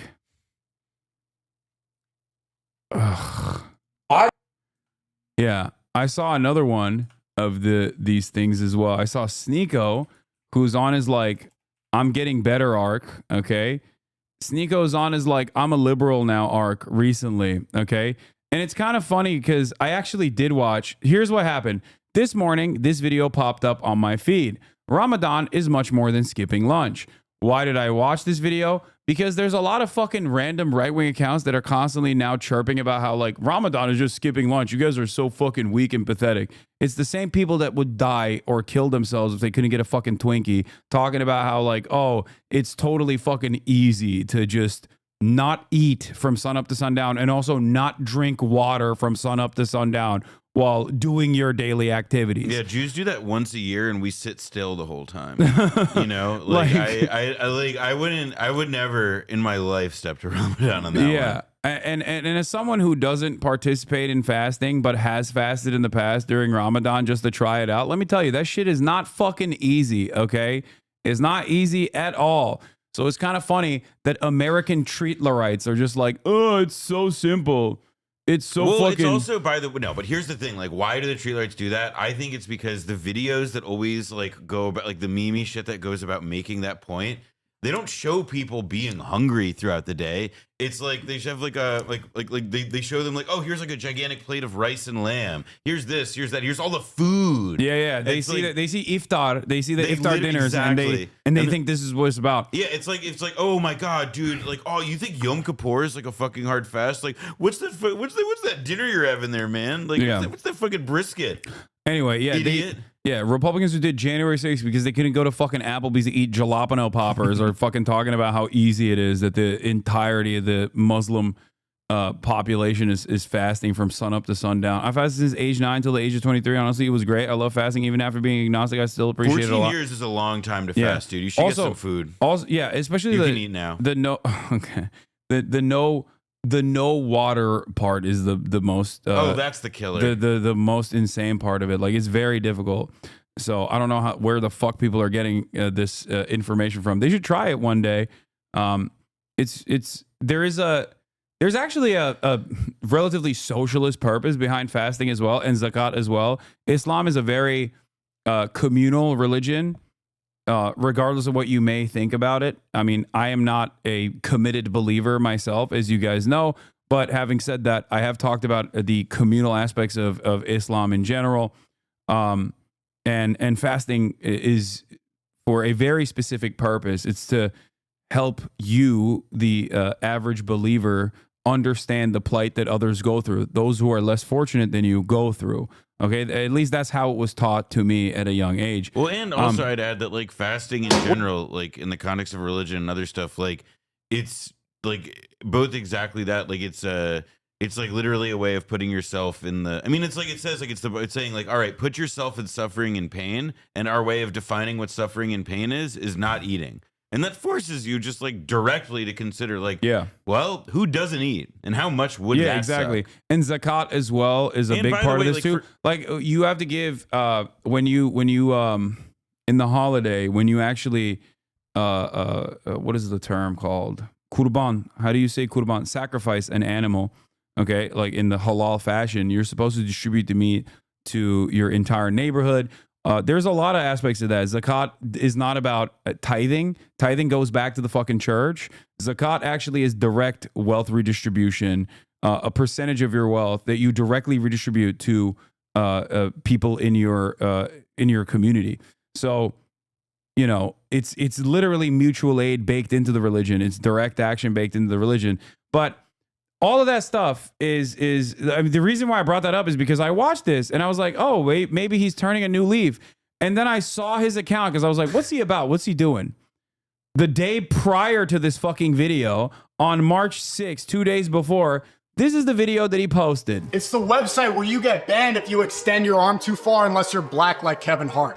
Where you can call for the assassination of a U.S. senator if you do the humiliation ritual. Yeah, What? I did the humiliation Wait, ritual. wait. I played dodgeball and Dan Clancy was on my team. So that was my humiliation ritual. To wish PTSD on American soldiers if you're a fat industry plant. This website is on. Bro posted the ADL statement as someone who is not only I was about to say not only a revert but a Holocaust denier, and also simultaneously like is supposed to be like is supposed to be pro-Palestine. I think he is. I don't know. Like, it is crazy. Also, calling Frogan an industry plant is hilarious. Yeah, dude. This website is unfortunately the main source of live streaming. Mr. Pro Palestine fucking plastering on his YouTube video a tweet that he printed out from the fucking ADL. Yeah, that's pretty good. Yeah. That's pretty funny. Website is unfortunately the main source of live streaming. What started as Justin.tv was sold to Amazon in 2014 for $1 billion. Is this paper thing his bit? Yeah. America deserved 9/11, dude. Fuck it, I'm saying it. Then slowly it became the place where people block traffic at a convention center dressed in cat ears convene on. Yeah, they're all woke and gay. That's the other thing. It's like Twitch became woke and gay. Wait, what did the Chocolate Rain do, guy? I don't What know. did he do? Dressed in cat ears convene online. Chocolate like if Rain. Portland, Oregon was a website. Autistic white people, before they knew what autism was. Normal people didn't and still don't know that there's an audience of people that watch an animated mouse play Fortnite for hours. Anyway, fast forward a couple years and there's a 30-year-old man with red hair who's flossing on Jimmy Bro, Fallon. I Normal didn't people know are there- like, this is, I mean, I assume Then why it's do you just- want to be on it? I Why do you want to assume- be on it? Why do you want to be on the platform if you fucking hate it so much? I assume that this is just it's the same thing for another 3 minutes. Like, does it advance? I don't know. We'll why see. is there a 30-year-old man with red hair flossing on Jimmy Fallon? And suddenly out of nowhere, this Jewish kid pops up and changes streaming forever. He's playing 2K and LeBron James calls him up. The biggest rappers are pulling up to freestyle. This kid is making more money than the celebrities coming on his stream. He's bringing on cute girls to flirt. He's joking late night with his friends. He's doing what regular people do. Suddenly, Wait, pause. Twitch isn't autistic and gender fluid One anymore. is like, okay, break this down for me. No, the non-autistic and non-gender fluid thing to do is act like a gay guy around rappers who get uncomfortable by it. that's what yeah, like that's what it is. You so like you know, regular people. Well, you know what I wouldn't call regular people who call up LeBron. You know what I wouldn't call that? I would not call that a humiliation ritual. Yeah, no, definitely. Definitely not. Yeah, regular people who have the Regular capacity to fucking just dial up LeBron and then, Right. you know. But like there is some truth to, like, I mean, I guess there is not a lot of truth to what he's saying, but like yeah, Aiden Ross was a very popular content creator and did all of this stuff. And it was good when he was doing all of this stuff. And I think he brought a lot of attention to Twitch as well. And it was a good thing. And he brought a lot of celebrities onto Twitch as well. And then the torch was carried on by HasanAbi as well, for sure. And many other content creators now. Suddenly, Twitch is mainstream. Then naturally, No, Twitch was... No, come on. Time out to hate. Time out to hate. Time out. By the way, that's my favorite meme because what is it? Kraft, the fucking Robert Kraft. Robert Kraft's like time out to hate Oh campaign. my god. The was Snoop Dogg? Did you see the No, commercial? no. That's not even what I'm talking about. I'm talking about with Shaq when he was like Yes, time out. yes. That happened when Israel invaded Lebanon. And that is a famous fucking thing that Hezbollah does to say, like, you come in vertical, you leave horizontal, like you leave in caskets. Yeah. So like this was literally like a call sign for Hezbollah to the Israeli troops. When they do this, that means you come in vertical and you leave horizontal in caskets. So Robert Kraft coming out with that and making Shaq do that was fucking hilarious. That's reappropriation, dog. Right as Israel was invading Lebanon, mind you. Anyway, but yeah, that's why I always go time out to hate. It's my favorite thing to do. I also like putting like Sharpie scribble over Ninja's face. Yeah. No, Twitch was absolutely mainstream Twitch, yeah, because I was of gonna say, this. right? I was like that guy, like cover of ESPN Yeah. magazine. Yeah, you can't- Super Bowl, the Drake stream, You Travis can't, Scott. you Come can't on. say this Come fucking red-haired 30-year-old was flossing on Jimmy Fallon and then go Aiden made Twitch mainstream. Yeah, there and also No, he made Twitch mainstream. No, but like the arc that he's painting is that like the arc of Twitch in this like moron style version is that like the thing becomes mainstream, but it like slipped its it's slipped the bonds. It moved beyond the like red hair like gay boy stuff, and they elevated this just objective normal guy Yeah. who gets all the attention. What's good, big dog? And And then, of course, he's about to say, and then they Believe this couldn't kid handle this normal, starts awesome maturing and guy. learning about the world. How politics and fake morality extend far beyond just the government. They also hate Pokemon. That's like, Yeah. I know Well, exactly. He said No, fake morality. Is Yeah, the- no, this is a clip that is like in perpetuity, always repeated from like fucking like 2016 or something when she says, I think she says the N-word in this. And literally they always bring this shit up to be like, she's fake. She's fake.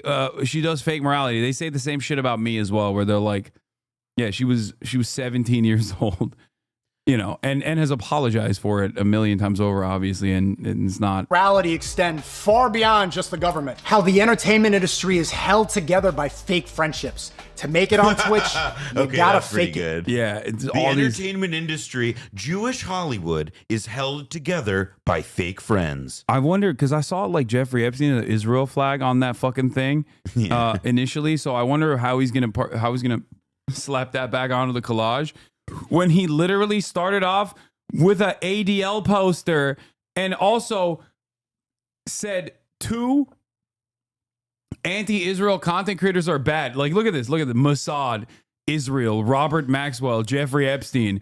Also, the ADL was right to demand that fucking Frogan get banned because she hurt the feelings of the American military. Like, get the fuck out of here, dude. Come on.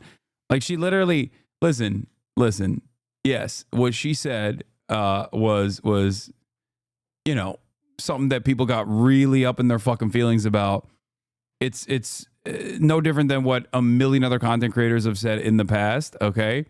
In terms of like, yeah, if you go out there and you don't feel any fucking, if you're someone who joins the military and you go out there and you don't feel any fucking kind of like, if you don't feel that you did a bad thing and you actively talk about how awesome it is and you actively defend it and your output basically, if you don't have any remorse whatsoever, then, you know, bleep, I'm not going to say the rest of it. Was it spicy? Absolutely. Okay. It was absolutely a spicy thing to say. It was a hot button topic at a hot button time when everyone was actively coming after her. She got banned for it. Not even for that, but she got banned for the fucking hummus thing. All right. Doesn't matter if ex-military dudes agree with her. At the end of the day, Twitch didn't. Okay. She got banned for it. So I don't know what the fuck he's talking about. Is the Shane Gillis clip on Iraq? Yeah, but that's Shane Gillis who said that, so it's different, you see? Let me see what Iraq Shane Gillis said. You notice the war in the Middle East is just on the internet. The whole fucking thing. Every dude out there on both sides was wearing GoPros the entire time. Like, you can watch it. We watched like 3 hours of the war in Iraq. And after the first hour, I found myself starting to cheer, not cheer, but like relate. I felt like I could relate more to the monkey bars guys. You know what I mean? They were a little more my speed. And they were proud of the monkey bars. You remember that video? You've seen them using the monkey bars. They filmed themselves using the monkey bars and then sent that tape out to the world like, not bad. You ever wonder how you would do out there? Watch those guys. Those are just normal fucking dudes. Second shots are fired. There's no game plan. Everyone's, oh, shit! Very relatable. Guns jamming. Trying to fire a rocket, it goes straight fucking backwards. They look like me trying to fire a gun. Their feet move when they shoot. Very relatable. They also have never won. They got fucked up every single time. Bad. They would blow up like one truck every 5 months. They'd be just as surprised as everybody. Shit finally worked out. You could hear it in their voice. Someone would blow up, they'd be like, oh! Hello! It's like, yeah, dude, that's a human reaction. That's relatable. That's what I would do if I saw a fucking explosion. I'd go, oh! That's human. You ever watch us kill people? I can't relate to that at all. There's some Black Hawk helicopter with night vision, mows down like 40 people. Pilot gets on, he just goes, clear. Just flies away. It's like, yo, that's a psycho. That guy didn't give a fuck about that. At least ISIS is down there having fun. Dancing afterwards. You can get away with a lot if you can say it with, with swag.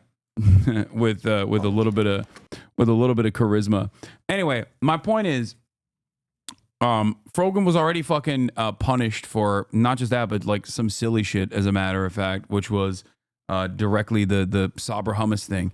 If asked, like a platform that punishes someone for saying Sabra hummus is mid-tier hummus, is like shitty hummus, okay, is of course not going to let back a dude who is actively defending pedophilia and lowering the age of consent laws, and also simultaneously fucking you know, denying the Holocaust, okay? Together by fake friendships. To make it on Twitch, you gotta fake it. On Twitch, you could say America deserved 9/11 if you put on a dress, but if you say there are only... There's no way these guys actively believe this, right? Like, they think that, like, dog, you have to be genuinely, like, your mental faculties are worse than John Fetterman. If you think Twitch was like, put on the fucking dress and paint your nails, okay?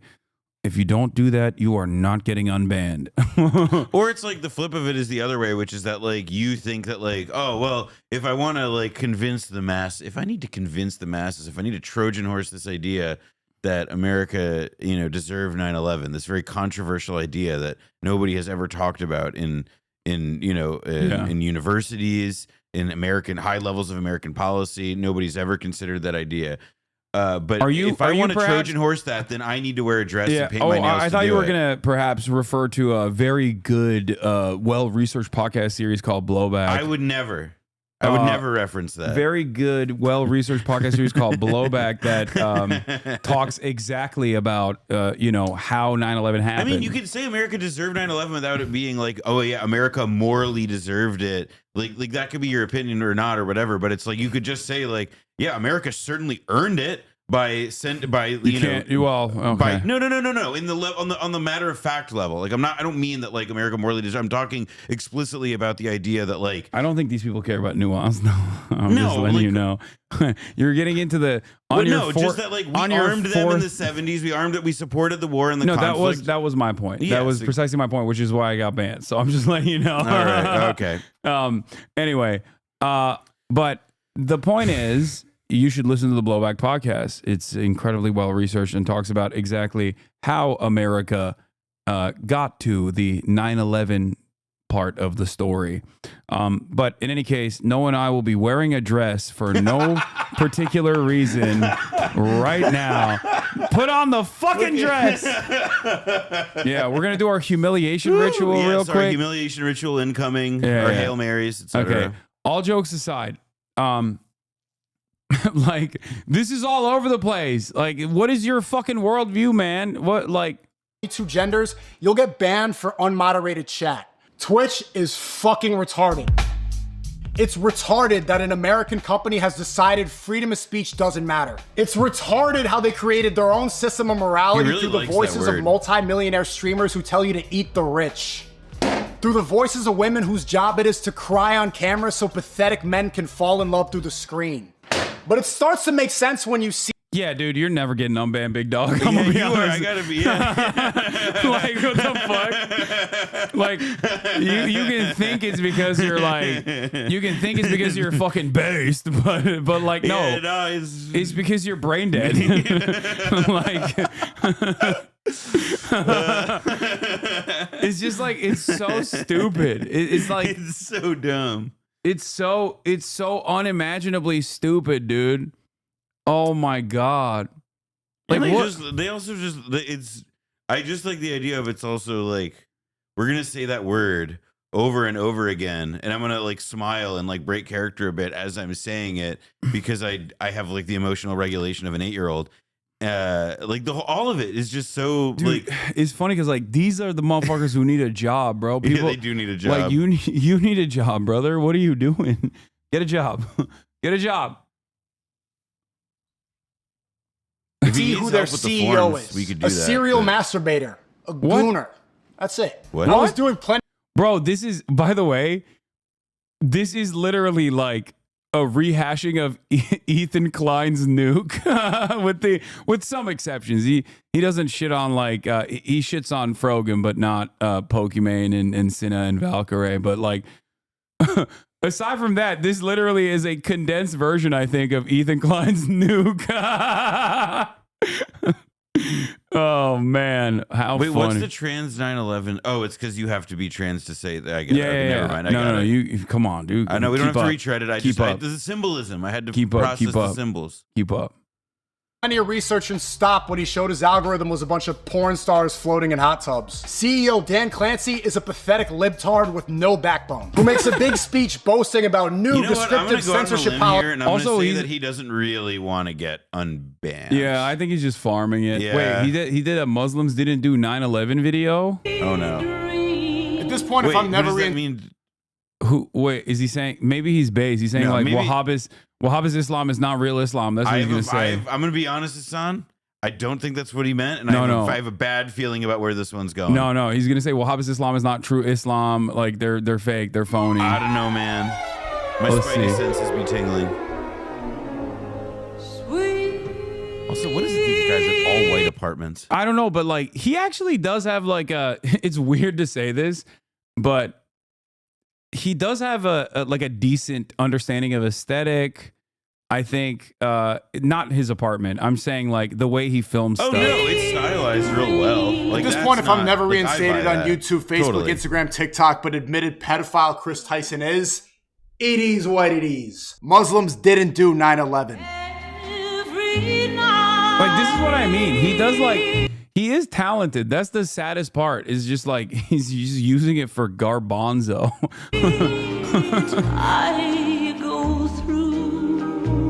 It's a racist Casey Neistat video. Yeah, that's great. Yeah, it is Casey Race War. You're right. Yeah, holy shit. Oh my This god. is part 2 on the George Floyd Super Bowl halftime show because I'm still flabbergasted. George Floyd Super Bowl halftime show. Oh my god.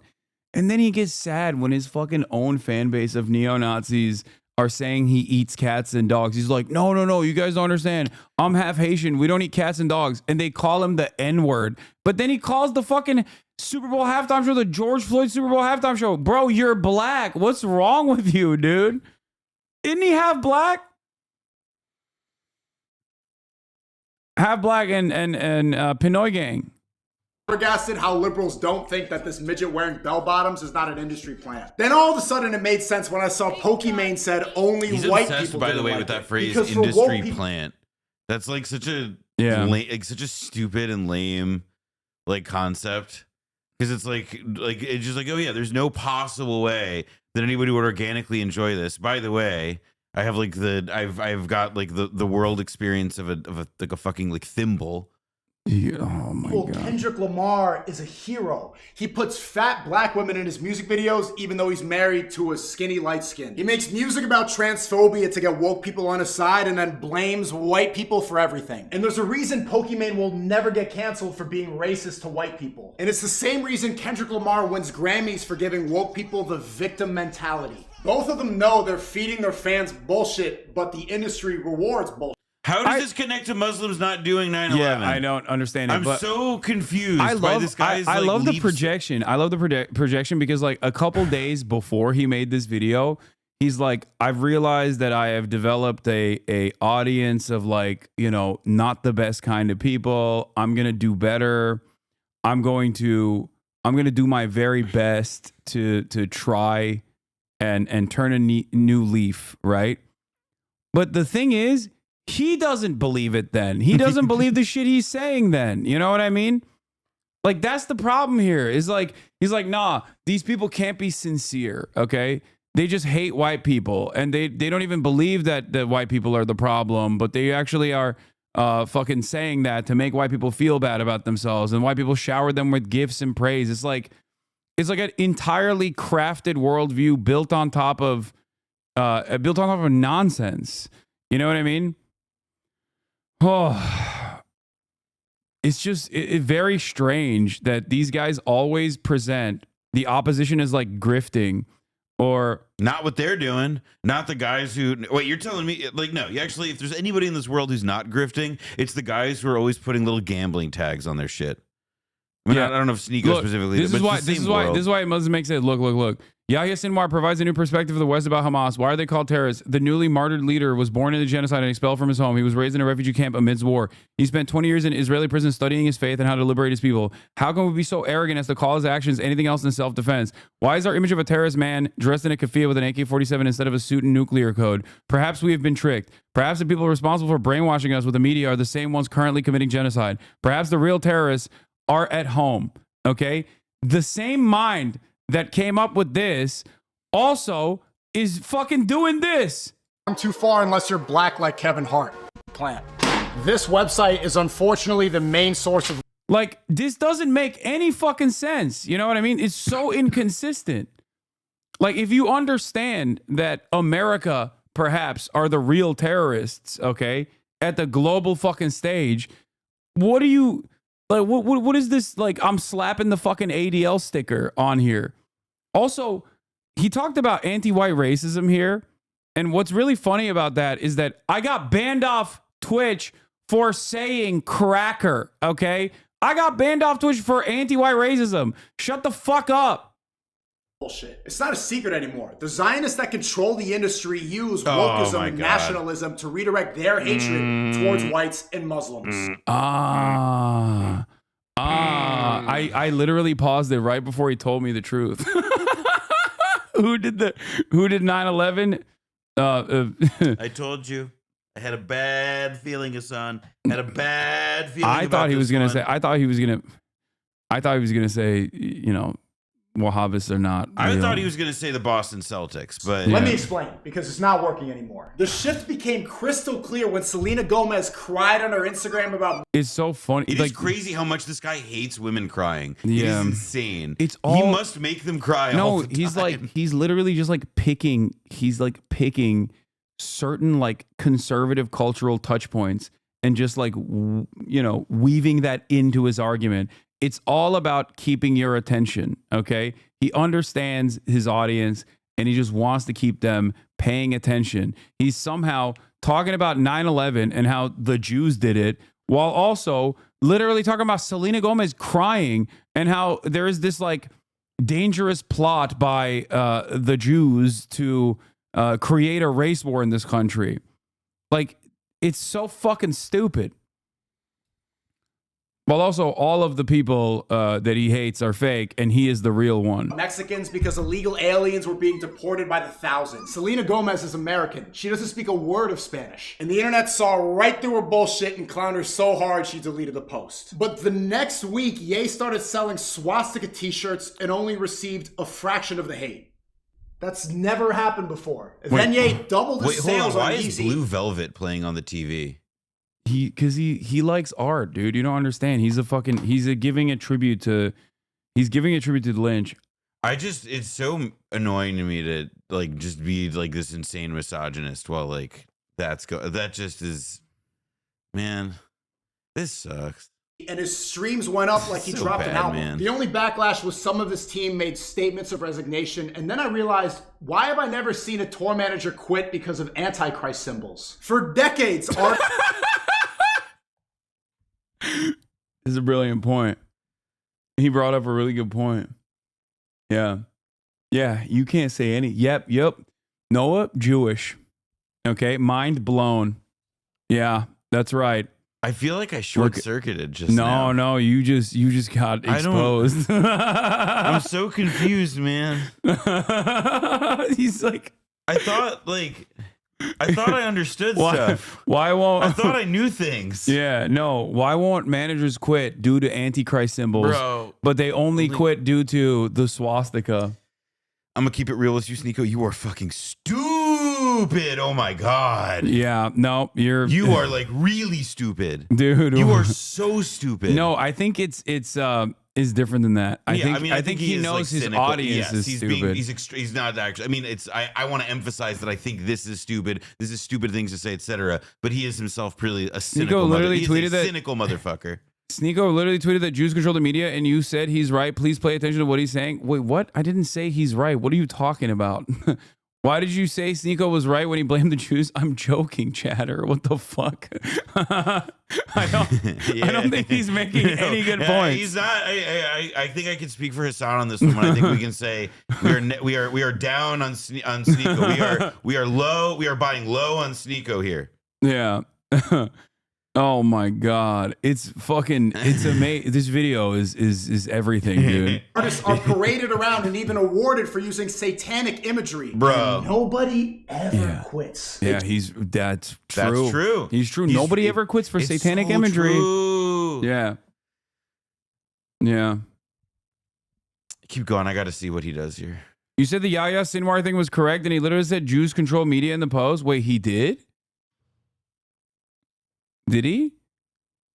Perhaps the people brainwashing us with media are the same ones currently. Yeah. Yeah, he's probably good. talking about Jews. Yeah. Yeah, he's probably talking about Jews there. You're right. You're right, Chatter. You're right about that. I thought he was. I thought he was making a mature, reasoned point, but I thought he was doing Noam Chomsky. Yeah, exactly. It's like, is it possible those that, who wage war are manufacturing consent for said war because the entire system is designed around manufacturing weapons and justifying permanent war, which is a necessity. No, but that's not what this is. This is about the Jews. But this is also part of the reason why. It's just more subtle. This is also part of the reason why. I mean, yeah, he doesn't. He doesn't say the Jew word or Zionist, for example. Yeah, he just says the people. But this is part of the problem with what do you call it? What is it? What's this? The anti-Semitism is the socialism of the fools. Yeah, August Bebel. Yeah, it's like it's. This is why it's so fucking dangerous to have anti-Semites run rampant, because just like when Tucker Carlson uses left-wing economic populism to drive home a very nefarious agenda of WASP nationalism, anti-Semites can fucking weave into regular discourse and get 60,000 fucking likes on a statement like this, when in fact, it is actually serving a different purpose. Not to talk about like the ways in which the double standard, or the ways in which like the old George Carlin bit of saying Israelis are commandos, Palestinians are terrorists. It's not about that, but it's about, Jews are doing it. Jews, Jew this, Jew that, Jew, like the fucking Alex Jones video.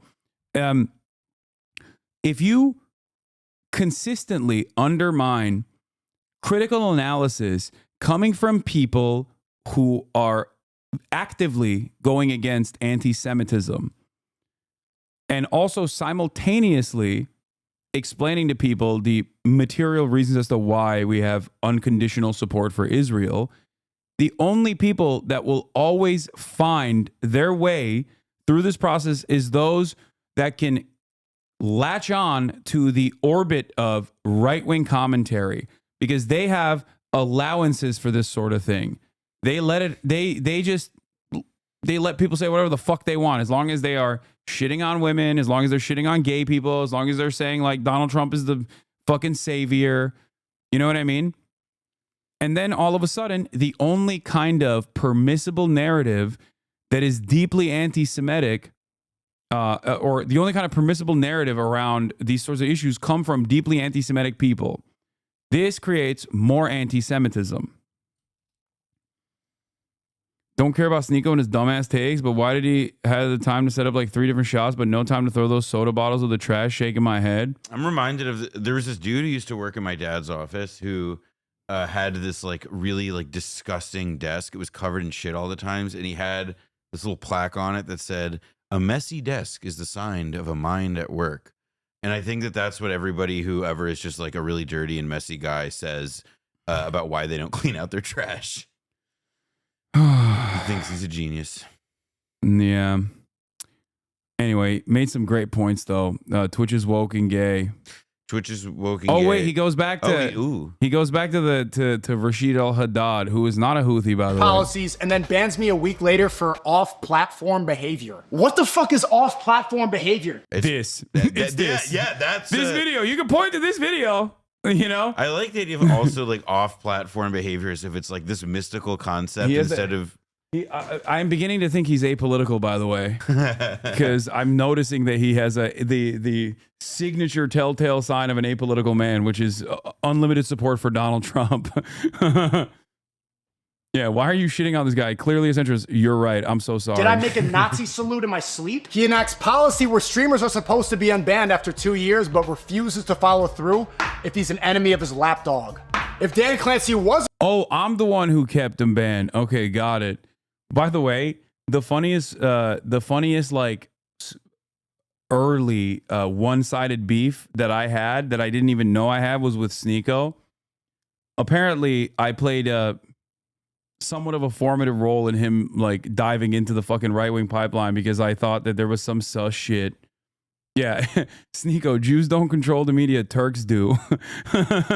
Yeah, that's Ethan Klein as well. We're gonna do it. Jews versus Turks. Who controls the media charity boxing match to figure that one, to get to the bottom of that one. Yeah, he. Actually, if it's a boxing match, I think we know who will control the media after that. If it's between us, at least. You gotta.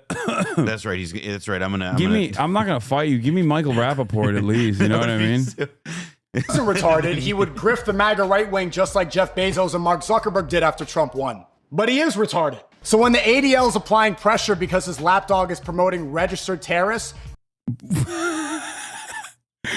This is, by the way, this is what I was talking about with the Yahya Sinwar thing. Because he's like, why do people call Yahya Sinwar a terrorist? And then also turns around and holds up the ADL sign and says like Rashid al-Haddad is a Houthi.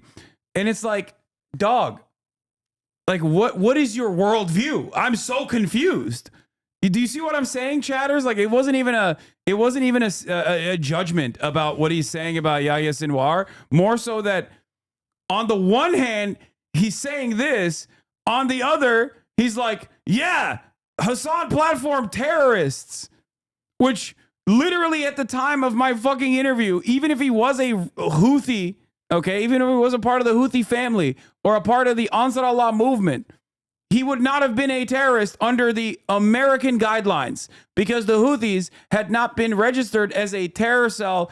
Joe Biden had actually taken them off the terror list before he did Operation Prosperity Guardian. But that doesn't even matter. None of that matters. Why did I join bros wearing a MAGA hat? Because I'm apolitical, dog. That's my point.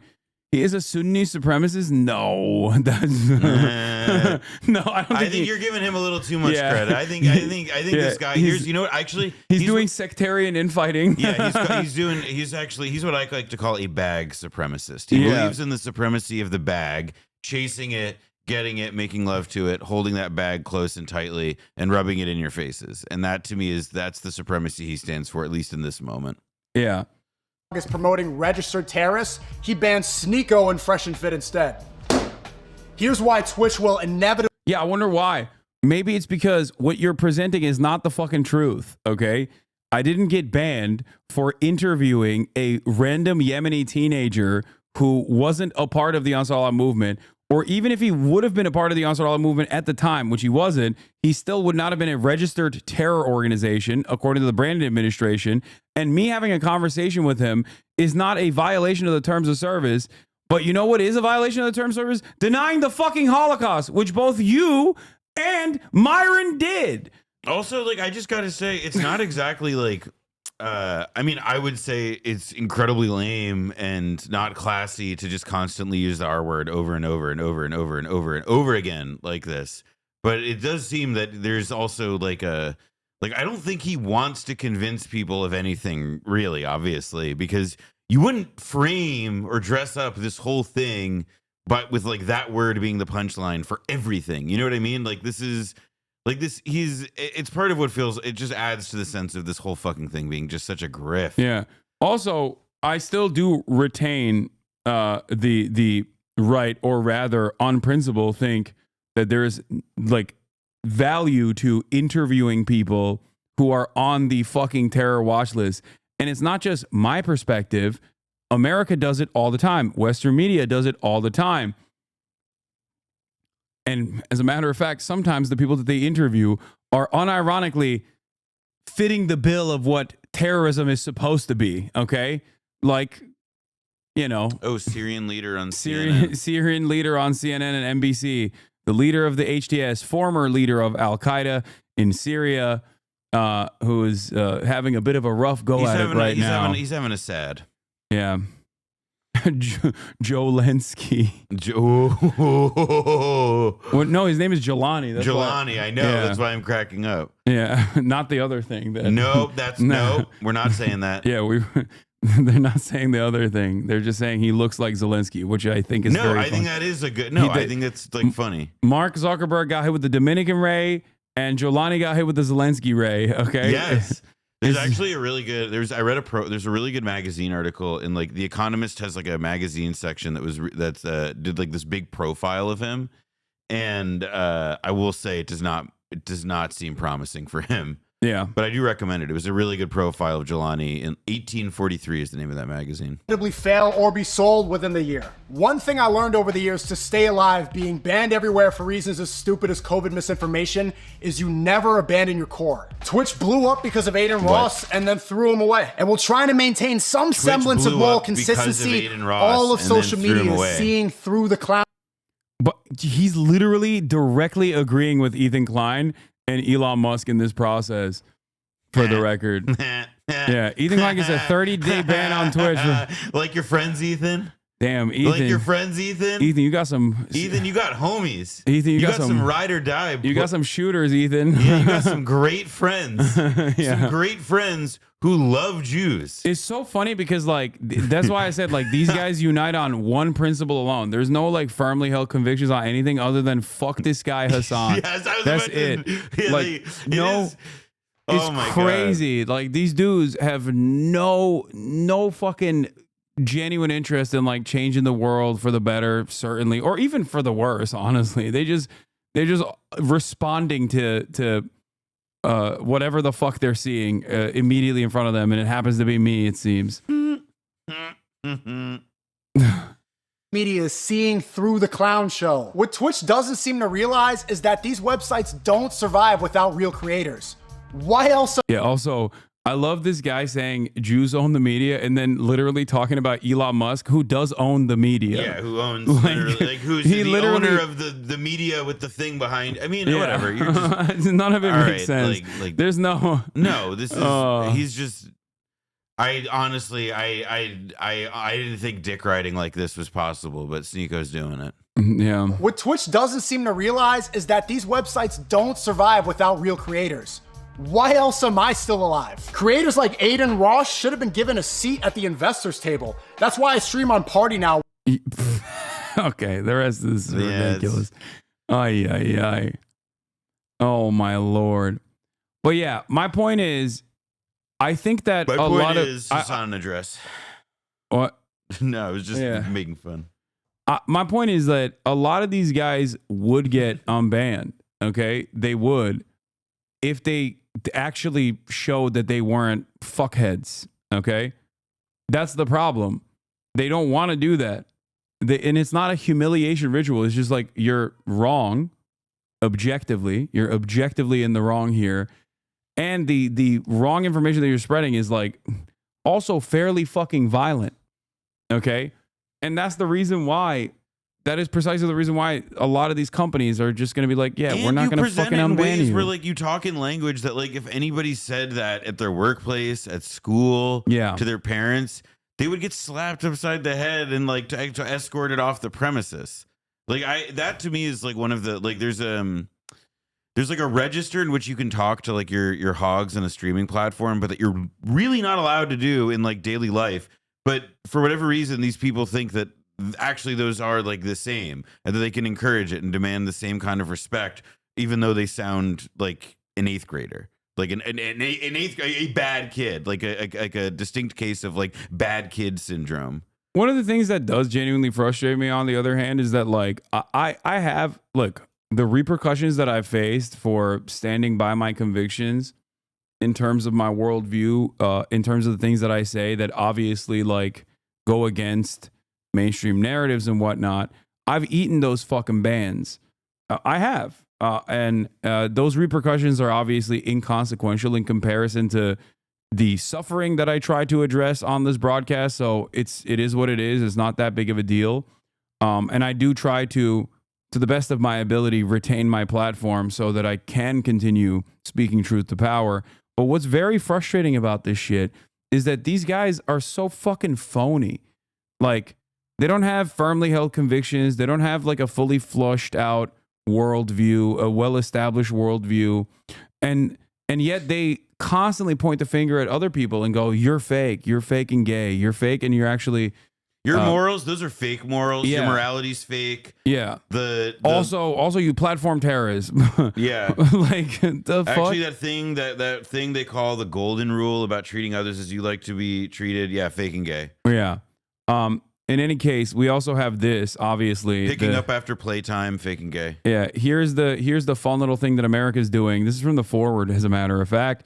State Department plan to deport pro-Hamas students relies on a 1952 law that targeted Jews. Jewish Holocaust survivors suspected of Soviet sympathies were subject to the McCarran-Walter Act. I mean, listen, the internal security, it's in the middle of the Korean War. There's this, it's a whole, like in 47, it was a Democratic president who passed a loyalty pledge for all federal employees, or demanded one. Like that whole era was rife with going after some JOOs who had communist. Yeah, Jared Kushner's family was nearly prevented from immigrating because of that law. Well... Now okay, I feel conflicted. Now I feel conflicted. Now I feel conflicted. What? Deplatform stable Ronaldo, lazy, and PBM? Why the fuck would I do that? What are you saying? First of all, I don't have that power anyway, dumbasses. And secondly, like, why? What do you mean? Like, everybody makes mistakes. Everybody fucking says some shit sometimes that could be misconstrued. Okay? Or sometimes they are misinformed. Okay, that's fine. That happens. Not saying that those guys did that, by the way. I'm just simply stating that, like, a lot of these platforms are very understanding. Okay, I mean, look at Asmongold. He says whatever the fuck he wants. Okay, on a daily basis, and it seems like, you know, you think Twitch doesn't know that? No, they do, right? Like, the point is, there are also people that just like go above and beyond. Like, if you're actively denying the Holocaust, like, yeah, of course, no fucking company, at least for the time being, because that is still, luckily, still considered, something that is completely and utterly inappropriate. You're gonna have a hard time getting back on the platform. That's well, it. now you've put a thought in my head, which is imagining like Asmongold cutting like commercials for like big brands. You know, yeah, let's making time out the hate. Yeah, it's not about debating the real meat and potatoes issues. It's only about winning for these streamers. Yeah, I just like don't. Well, winning. This is what that. I mean by bag supremacy, because their definition of winning is getting that bag as big as possible. Yeah. You know, I mean, like getting number go up in an audience level, obviously. But like, look, like metrics feel faker than ever to everybody, except on a relative level. Like, do you feel like you have more of an audience today than you did yesterday and the day before and so on? But like the one measure that you can have, I mean, this is part of why these guys love gambling and crypto so much, even though like they know that everyday people lose money on it, even though they know that like the crypto shit may be kind of a scam at the end of the day, whatever. But like for them, bag go up. And they'll keep doing the thing. You know, it's the worst reward mechanism imaginable. Yeah, but you also hold on to that if you have nothing else going on. If you have if you have no real fucking friendships, if you have nothing to look forward to, if you don't find what you're doing to be like genuinely emotionally fulfilling, I think that's a major problem for a lot of content creators who are just like, I wanted to be an entertainer and I found myself in this lane where I'm basically only looking at how much my bank account goes up at the end of the month. That is not very rewarding. Making money for the sake of making money alone is, at the end of the day, not going to be that rewarding. Especially if you're doing a whole bunch of shit that you're kind of faking. Okay? Yeah. That's the problem here. And I think that's the reason why a lot of these dudes like have these shaky relationships, shaky associations with one another, and they're only held together by like their financial imperative. And hold on. Murat. I get it. Like, that's why you get more and more angry and more resentful every single day. It probably fucking hurts your mental health quite a bit. You know? But the more you hurt, the more pain you feel inside, the more pain you feel inside, the more you lash out violently. What? It's from Murat.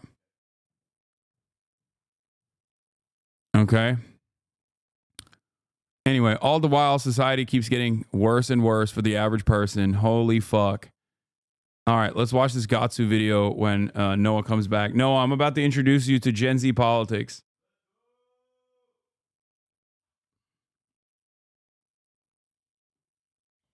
And then we'll do, should have been me, should have been Emily, should have been love, should have been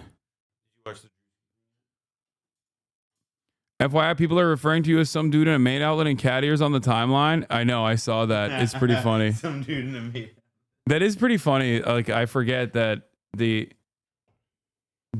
average person has no fucking idea who I am or what I do, and that's awesome. I don't have an issue with that. It's better that they not know who I am and encounter me as a dude in a maid outfit than to be like, this is the worst guy on the planet. You know? Mm-hmm.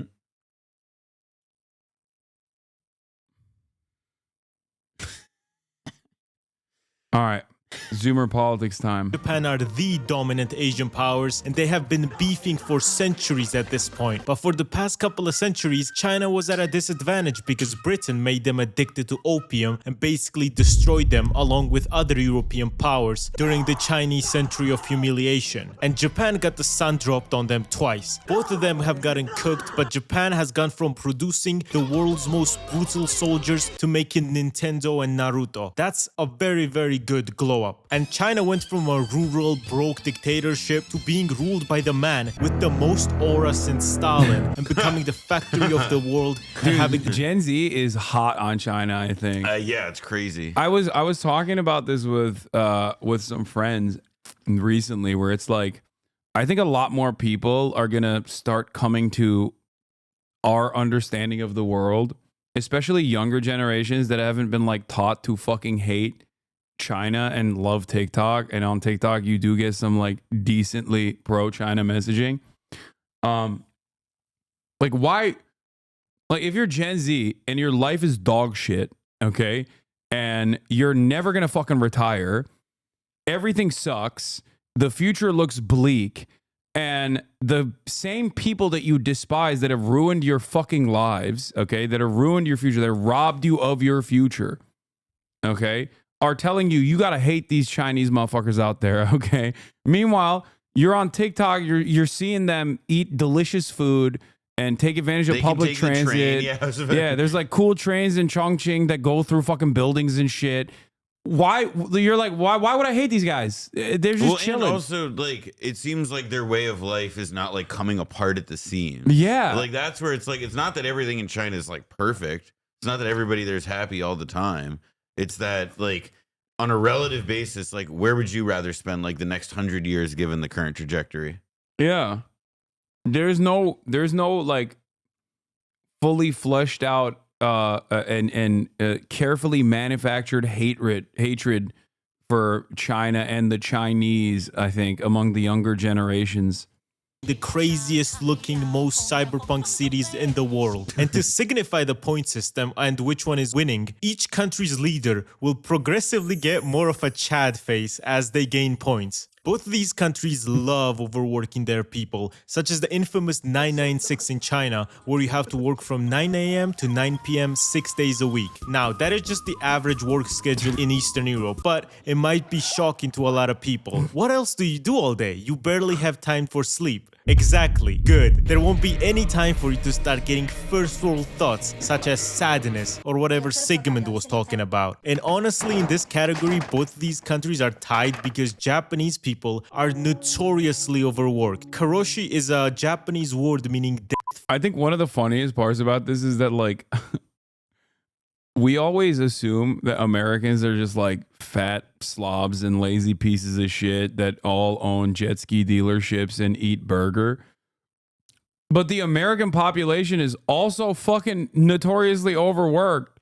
It's true. And even if it's like Americans, even if like they're not like in an absolute way like overworked compared to, I don't know, China or Japan or Europe or parts of Europe, Americans like exist in a society and like have a way of life where like the psychological affliction of being overworked and being I mean, like, call it the Protestant ethic, whatever you want to, like, it like kills Americans to not be working, to not be allowed to work, to not be able to participate in society through work. Yeah.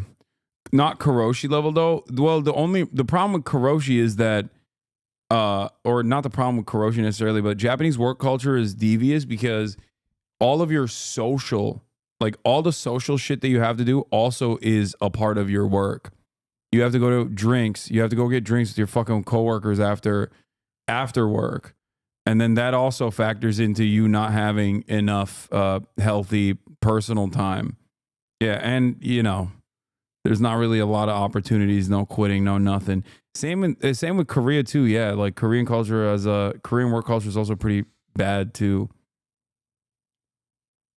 From overwork, and seeing tired, passed out businessmen in Japan is pretty common. Obviously, this work schedule is not healthy, and seeing as both these countries have a horrible birth rate and a demography crisis coming up, they need to lock in and do something about this. In China, they actually banned the 996 work system, so it's not technically illegal to do that, but China has a big unemployment problem among the youth to the point where a fifth of them are extremely qualified but unemployed. So a lot of these people will accept bad working conditions such as the 996 to have a salary and actually make money. So yeah, it's illegal, but like stabbing is illegal, but people still do it, you know? The standard work week is 40 hours in Japan, but a recent government survey found that 1 in 10 Japanese workers put in more than 80 hours of overtime alone per month, with Christ. 1 in 5 at risk of karoshi. And there's also this bullshit of pretending to like your boss and having to hang out with them and go to drinks with them. Man, I remember when I was in that call center. Fuck that boss, man. I fucking hated his ass. If I had to hang out with that motherfucker, I would be wearing an ankle monitor right now. So genuinely saying which one has a worse work culture is a hard battle to decide. So instead of a chat face, they both get eye bags under their eyes now from overwork. No, but both these countries shine in technology. They're both extremely dominant in this field and extremely useful to the entire planet. First of all, China makes everything in the world. Like, if you look around your house, probably like 50 to 70% of what you see was fully made in China. And China has gotten a lot better at general technology because of their massive government subsidies, making good cars, innovating on phones, electric car batteries, solar panels, nuclear energy, basically everything. And Japan, I'm worried about Japan's economy, you know, because all the wars in the Middle East have stopped. Whoa, so their Marcus, Toyota damn, that guy he fell off. Japan's economy, you know, is it because they kept outing him as they kept unmasking him? No, it's because no, although I wish, because he's a little. Yeah, wasn't he like a sex pest who like moved to Thailand? He's a slug. But and I won't get into specifics on that, but I will say he basically was like a ride or die for Kamala so hard and was like so hostile and condescending to Trump people about it, like on the election level, that like after the election he disappeared. He hated me. He hated me too. Yeah, he would. He's a common anti for both of us. Yeah, he would routinely fucking yell about my analysis, which turned out to be right, and he turned out to be very wrong. He used to try and reply guy to me, and then eventually I got like I made him mad enough, and he made me mad enough that I just stopped engaging. But then again, he embarrassed himself so completely and fully that he's literally no longer on the internet. So. Indian pro Israel accounts catching strays in China in a China versus Japan video. Why my countrymen? Why, dude? I mean, this is. That is. I mean, I'm sorry if you listen. Anybody that comes up with something like this, listen. It's called a world system. Okay, read some Emmanuel Wallerstein. Okay, dude, grow up. Okay. It's all connected. This all right. This is an amazing. This is a amazing, indecipherable world. This is Sneako's worldview. This is like it doesn't make any sense whatsoever. Like,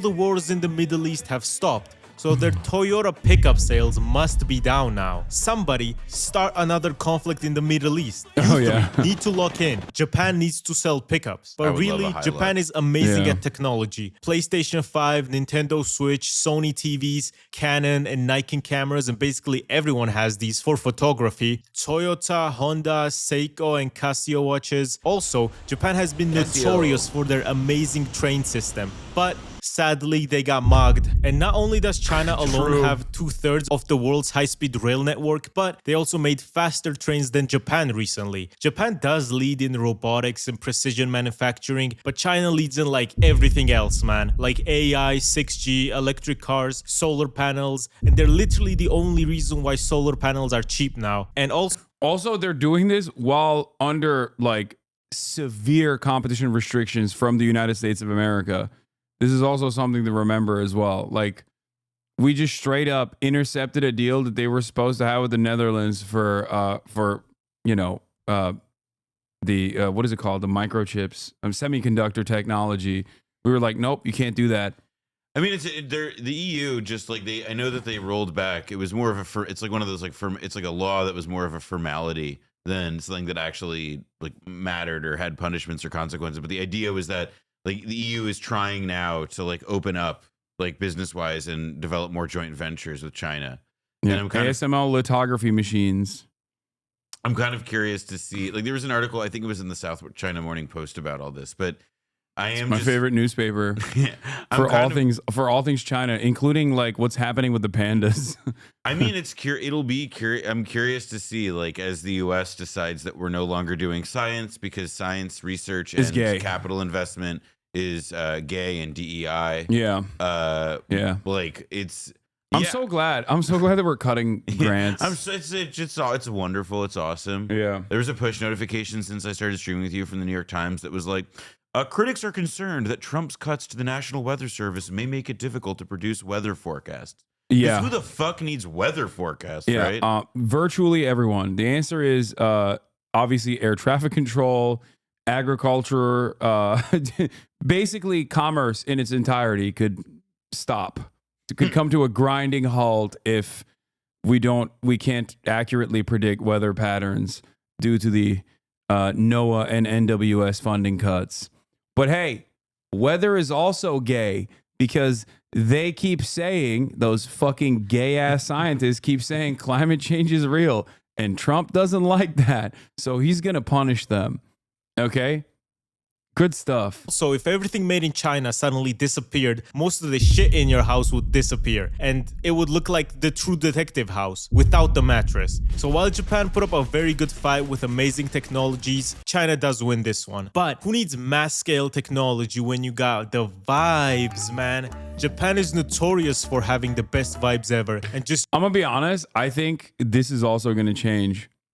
Like, I keep saying to everyone that will listen that going to China right now, you know, before the inevitable happens, hopefully it never happens. But going to China right now is like going to Japan in the 80s and 90s. Like it is the Japan of the 80s. It's just at the top currently. It's general aesthetic stuff. That's why was it wrong? Philippines on top. True.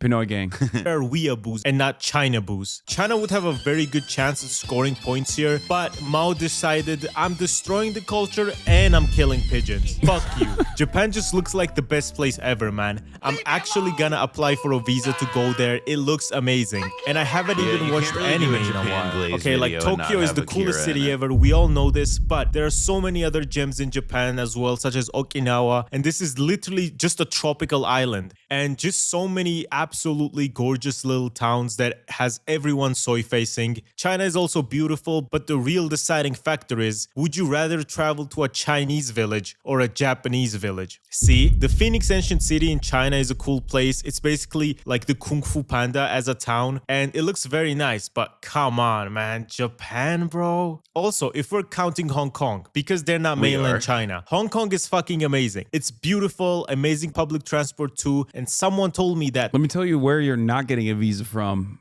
Georgian man. Okay? The People's Republic. That's right. Okay? What is this fucking Hong Kong is amazing, but it's not a part of China attitude coming from you? If it? Yeah, it's on the table. It's on the table. Is even better than Hong Kong. I don't know if this is possible. Japanese embassy in Tbilisi, get in contact with me and give me a visa so I can see if it's truly better than Hong Kong. The only way Japan kind of fucks up its vibes is just some perv shit, right? You own cats, right? Yes. And there's cats here too. But they're not cats, they're teenage girls. Wow. So it's a bit of Diddy mode, but I guarantee Diddy wouldn't have gotten all this controversy if he had sakura trees in his backyard instead of beds on the basketball court. But Japanese culture is absolutely amazing, especially after they stopped being fascists. That's when they really became cool. I don't know why they still use that flag on their Damn, this navy. is Zoomer Me as fuck. personally, I would strive to change it, but hey, I didn't make JoJo or Death Stranding or Berserk, so don't take my word for it. However, no amount of vibes and aesthetic pink trees can cheer you up if your economy is ass. All three of these countries are gorgeous, but then you look at their economies and understand...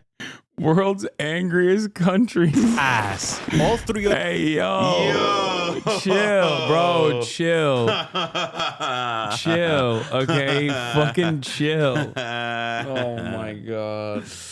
Oh, my people, we're never gonna get better, dude. Oh, this is not a good way to get mentioned. Also, how the fuck is Argentina not on this? I don't understand. Well, because Mila hadn't taken over yet. The no, chainsaw but hadn't they ripped. also had hyperinflation before him too. It's not like their economy they're was used to it. It's their culture. You know what? Honestly, maybe. They've had so these many countries government are gorgeous, collapses but over the year. No, they're like instability for them is. I mean, they're angry, but it's their whole thing.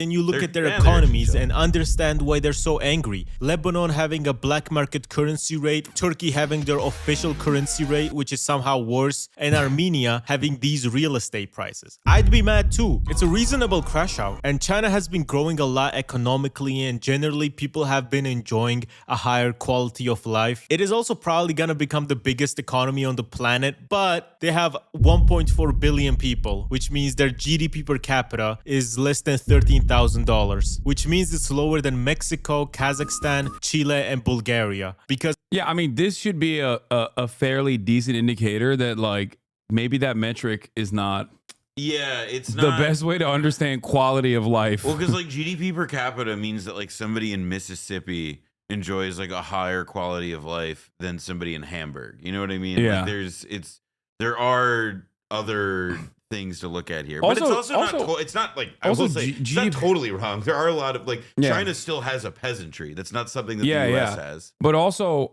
on top of that, like the American GDP is as vast as it is, not because it's like a manufacturing hub or whatever, but because we are an economy that revolves around finance capital and just like inventing new fake middlemen that shouldn't fucking exist for services that otherwise should be handled by the goddamn federal government. That plays a pretty formative role in our GDP, I think. You know, Mississippi has peasantry too. as people living in the big cities make 5 to 10 times as much money as people living in the rural areas. Of course, most places have this income gap, but usually... What is this? This is probably not actually true, by the way, because IMF is systematically undercounted services in China because MLs don't value services like we do. I can get into this more if you're interested. It's likely that the Chinese economy will be valued 50% more if China values services the same way that we do. I'm open to the idea that like we're not measuring China totally correctly or by a set of standards that don't capture it. I think 50% more value. Yeah, that seems so that's a little. That seems like a little bit too much of copium coming from Also, like, central it's, again, underscore like, it's not, community. It doesn't mean it doesn't necessarily mean that it's awesome that a country is like wealthy or rich, because like that also means is we are now currently experiencing in America that we have got a long way to fall, and that like you know what I mean. Like there's to me there's just do you think that like an Appalachian guy, they use more concrete in the last 3 years than America did in the last century? God damn, it's true. That is pretty crazy. because they're building fake cities. It's because they're building fake cities for no it's reason. For all those apartment buildings that nobody's ever gonna live in. Yeah, please don't check in 10 years later. Don't do that. Don't do that. don't.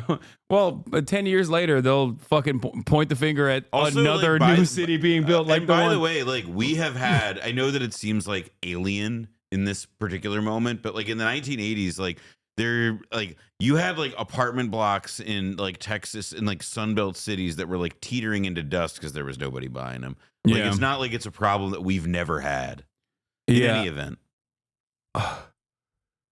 Usually not as much as China, such as Japan, which does also have an income gap between the big cities and rural areas, but nowhere near as much. And people in Japan generally enjoy a much higher quality of life with nearly triple the GDP per capita. But the thing is, Japan's economy has been stagnant since 1991. So stagnant, in fact, that it's referred to as Japan's lost decades. For example, in 1993, Japan's economy was 4.5 trillion, and this year it's 4.39 trillion. So like all these people are being overworked and the GDP is still not growing. It's a pretty bad situation, to be honest, and their currency has fell a lot in the last 10 years as well. But compared to like an average person in China, you would assume that the quality of life is still better. So because this one is about just a normal person living and not the nationwide GDP or some bullshit, this one goes to Japan. But otherwise, I also disagree with this. I think the quality of life I suspect the quality of life for like someone living in Tokyo versus someone living in, I don't know, like a major tier 1 city, China probably clears Japan on that front too, at least from what I've seen. And also, I can't even talk about the countryside in Japan because it's literally non-existent at this point. It's fucking insane. You know what I mean? Like they're straight up just dying. They're Well, just, yeah, I like, mean, there's as in like literally dying like, because they're there's, old. like, aging. There's an insane story I recommend that people read in the New Yorker about like how fertility fertility issues look around the globe, and it's like a non-scaremongery article. It like takes it seriously, and they talk, and it has some like very interesting moments about Korea and Japan specifically. We're not talking about the average Japanese adult is several times richer than the Chinese. We're not talking about averages like that. We're talking about quality of life. Obviously would go to China. They make everything, bro. Now you guys know Japan as this cute country with a very cute flag that looks gorgeous, has these cute vending machines, but there is a reason Japan is the only country in the world to have a nuke dropped on them. And it's because in World War II, the shit they were doing was so heinous that a literal German Nazi heard about what they were doing to Chinese people and tried to stop the Japanese. And the Chinese were so thankful to this Nazi that saved them from at least some of the Japanese atrocities that they built a statue for him. He was just like, okay guys, we are evil. We have skulls on our uniforms, but come on, we're not that evil. And the Chinese and Koreans have a very bad opinion of Japan, and it isn't because of the typical Asian racism, like this argument between two Asians, an Indonesian and an Estonian. The Republic of Indonesia is made up of tens of thousands of islands, hundreds of cultures and languages. The Estonia is made up of meat and onion slop-eating Hungarians who polished the cocks of German horses for 1,000 years before being elevated to sapiens by the USSR. It's because of the horrible things they've done to their neighbors, and the craziest thing is... God damn! Wash. God damn! I mean, holy shit. Japan doesn't even acknowledge it. To this day, they deny it, which is fucking insane. Also, it's insane, but it worked. That's the worst part about it. Like, just straight up truth nuke. Yeah. Straight up. Don't deny any of the... Don't address any of the war crimes and even actively celebrate the war criminals. And then seemingly, if you make enough anime, people will stop talking about it. It's crazy. Japan PR is fucking insane. Straight up.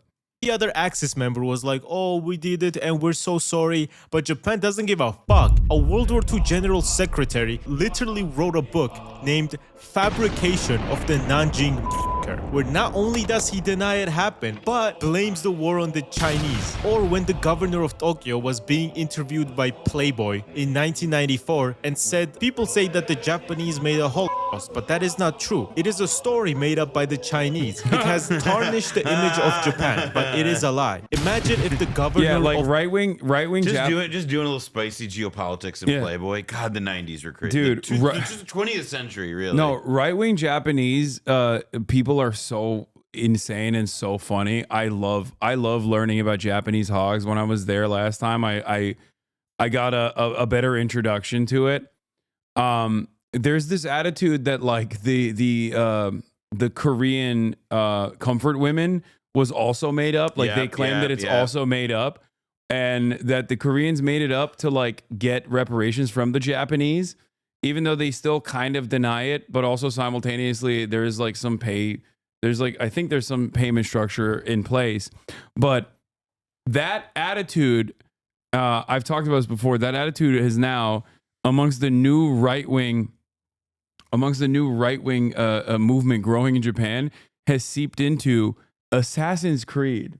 And they think that because of Yasuke, a famous retainer, like the Black Samurai Yasuke, which has been featured in Japanese art for many, many years, like centuries, has now, by the new Japanese right, considered as like a fake, nonsensical thing, because they think they're trying to do BLM, that Assassin's Creed is trying to get the Japanese to pay reparations to black people and let in African migrants into Japan. Oh, wait, sorry. Okay. It's finally when you connected to the immigrant thing. I actually did hear about this. Yeah. That is, I mean, yeah, there is like a new, like there was recently a parade that was, I saw. Oh, they love parades. Japanese people love parades. There was like a xenophobia parade, essentially. Just because also like the problem is also that Japan is a fucking like, it's like the biggest tourist destination. Yeah. Probably in East Asia. Yeah, they fucking hate that shit too. Yeah, and it's a big it's a bit of a contradiction to be fair, like I kind of get why they hate that shit. I mean, look at Johnny Somali and all these fucking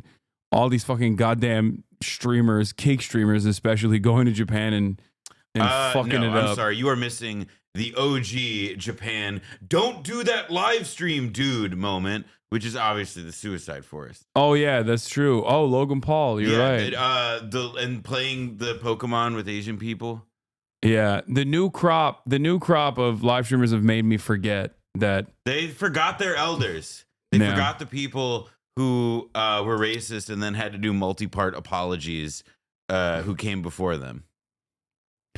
Someone's gonna make a movie about Logan Paul eventually doing that in Japan.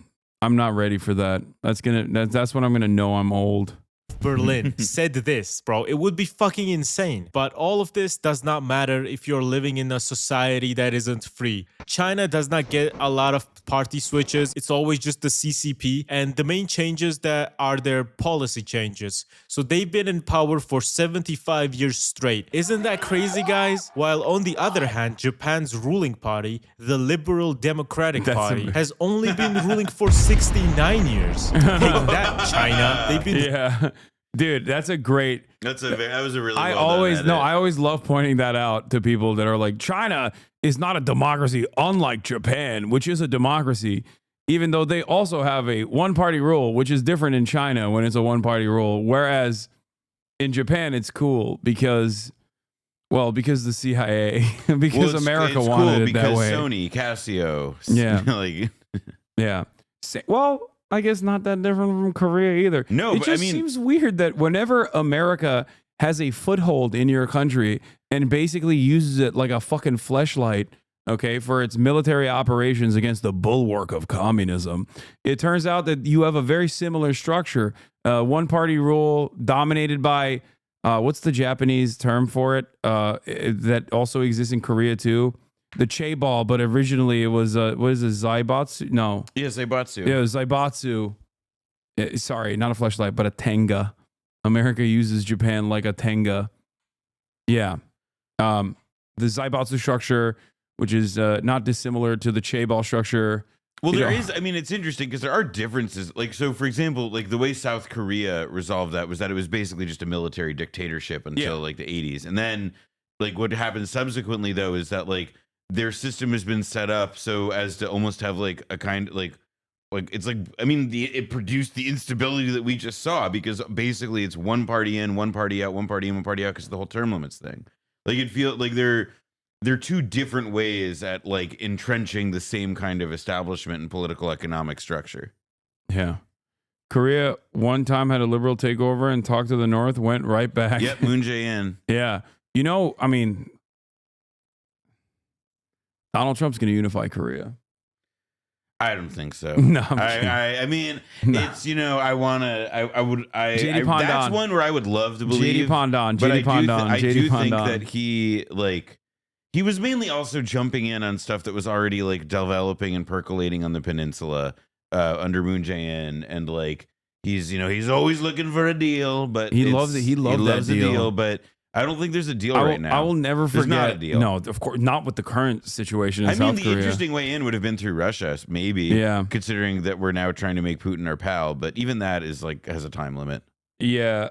Well, also, I don't think China is all too fond of the developing relationships between the DPRK and Russia in general. Correct. So that's also a tricky situation for them. This has been the grand strategy game of like for many years, which is that like in the Cold War, right? Like after the Sino-Soviet split, it took a while, but America finally picked up on what was going down, and they teamed up with China, and the two countries essentially like made sure that wherever the Soviet Union was in the globe, they were taking the opposite side for like the next 15, 20 years.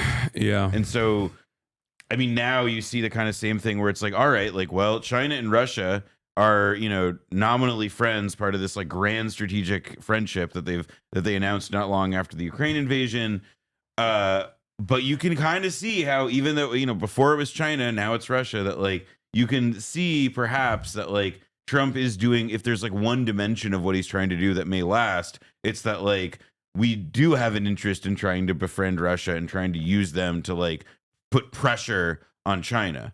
How successful that will be in the long run, I don't know, but like you can see that there is like a grand strategic logic there. Hasan, there's a big difference between the two countries, especially in terms of political freedom and individual liberty.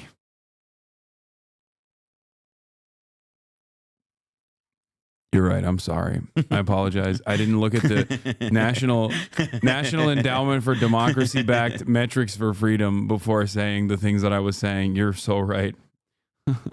This chatter, if he was subscribed, would be able to send me that link from the Wikipedia page that will summarize the freedom index that is you know, paid for by the National Endowment for Democracy, which is, you know, a CIA funding scheme.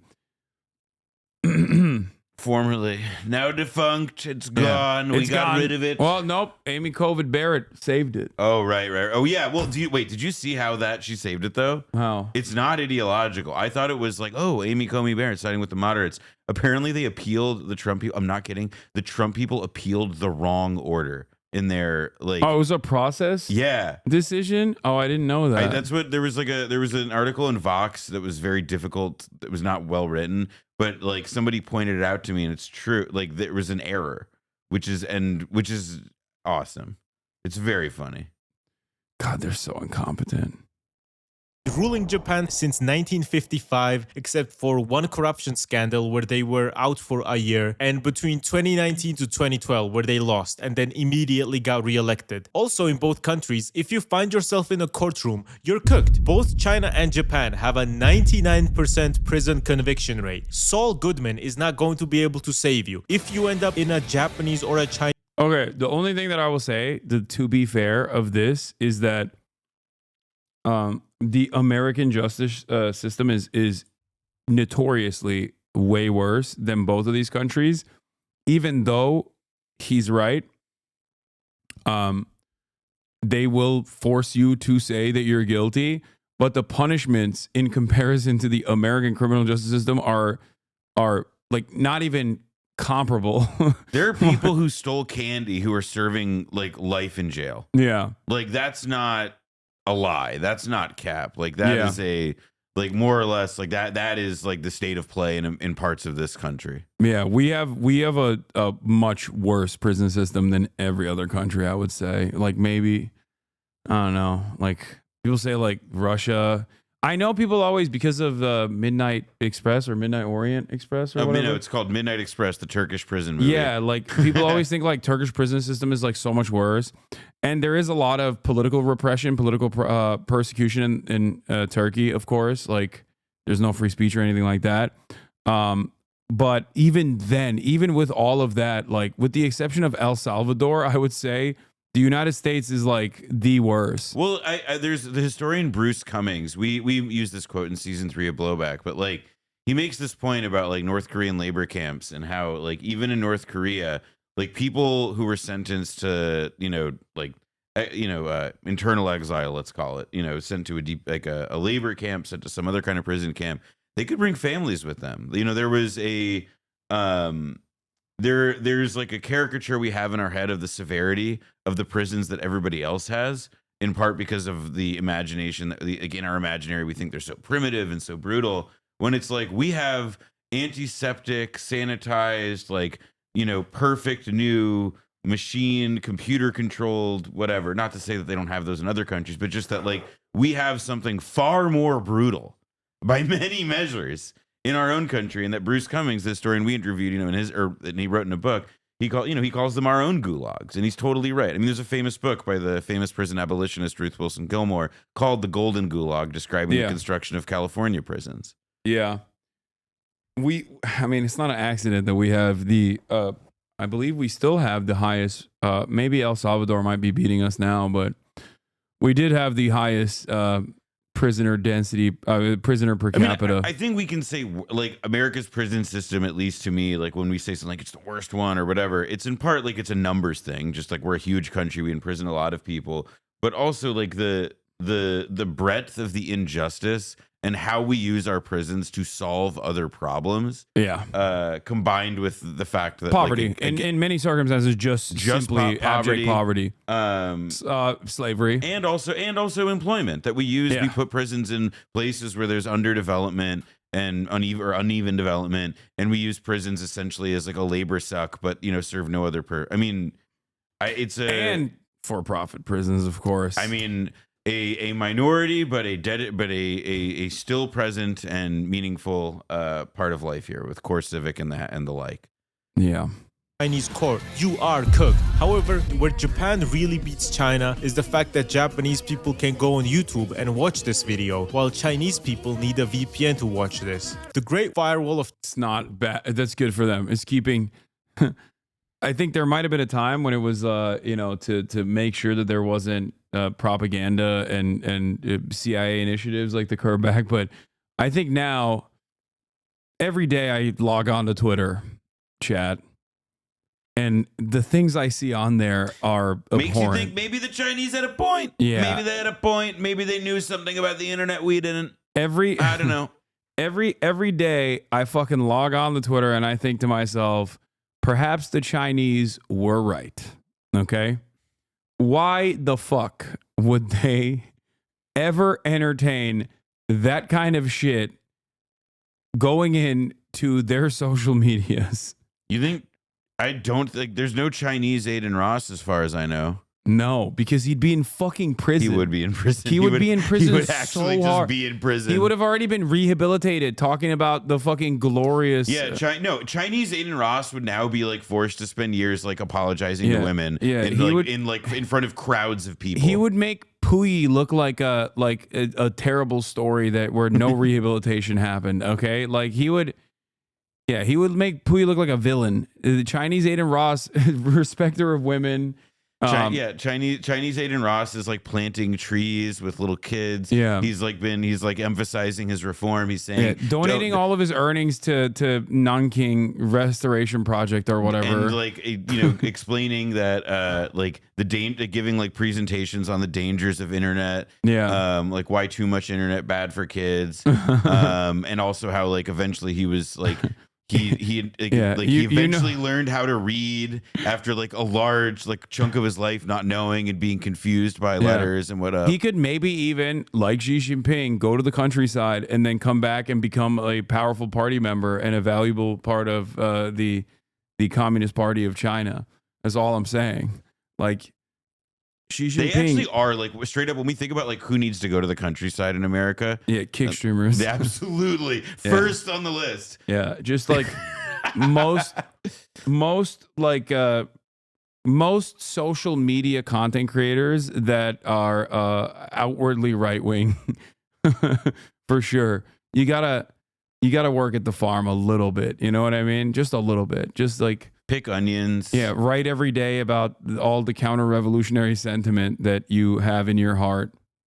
Yeah, and then, you know, eventually, like when your confession and your apology is like strong and sophisticated enough and reflects the time and effort that you've put into self-correction, then you can leave the farm and you can go become, you know, an advocate for global wokeness. Someone said, "Imagine Asmongold." Oh, that would. He comes back be brolic. awesome. He comes back brolic after toiling the land. Well, no, okay, that's I'll put a pin in that one because Asmongold would not get through the physical. They would be like, "What the fuck is going on with this blood wall in your room, dog? You're not allowed to like. We need to send you to the doctor. We need you to like. Yeah. We need you to get some help." Sedentary king. Yeah.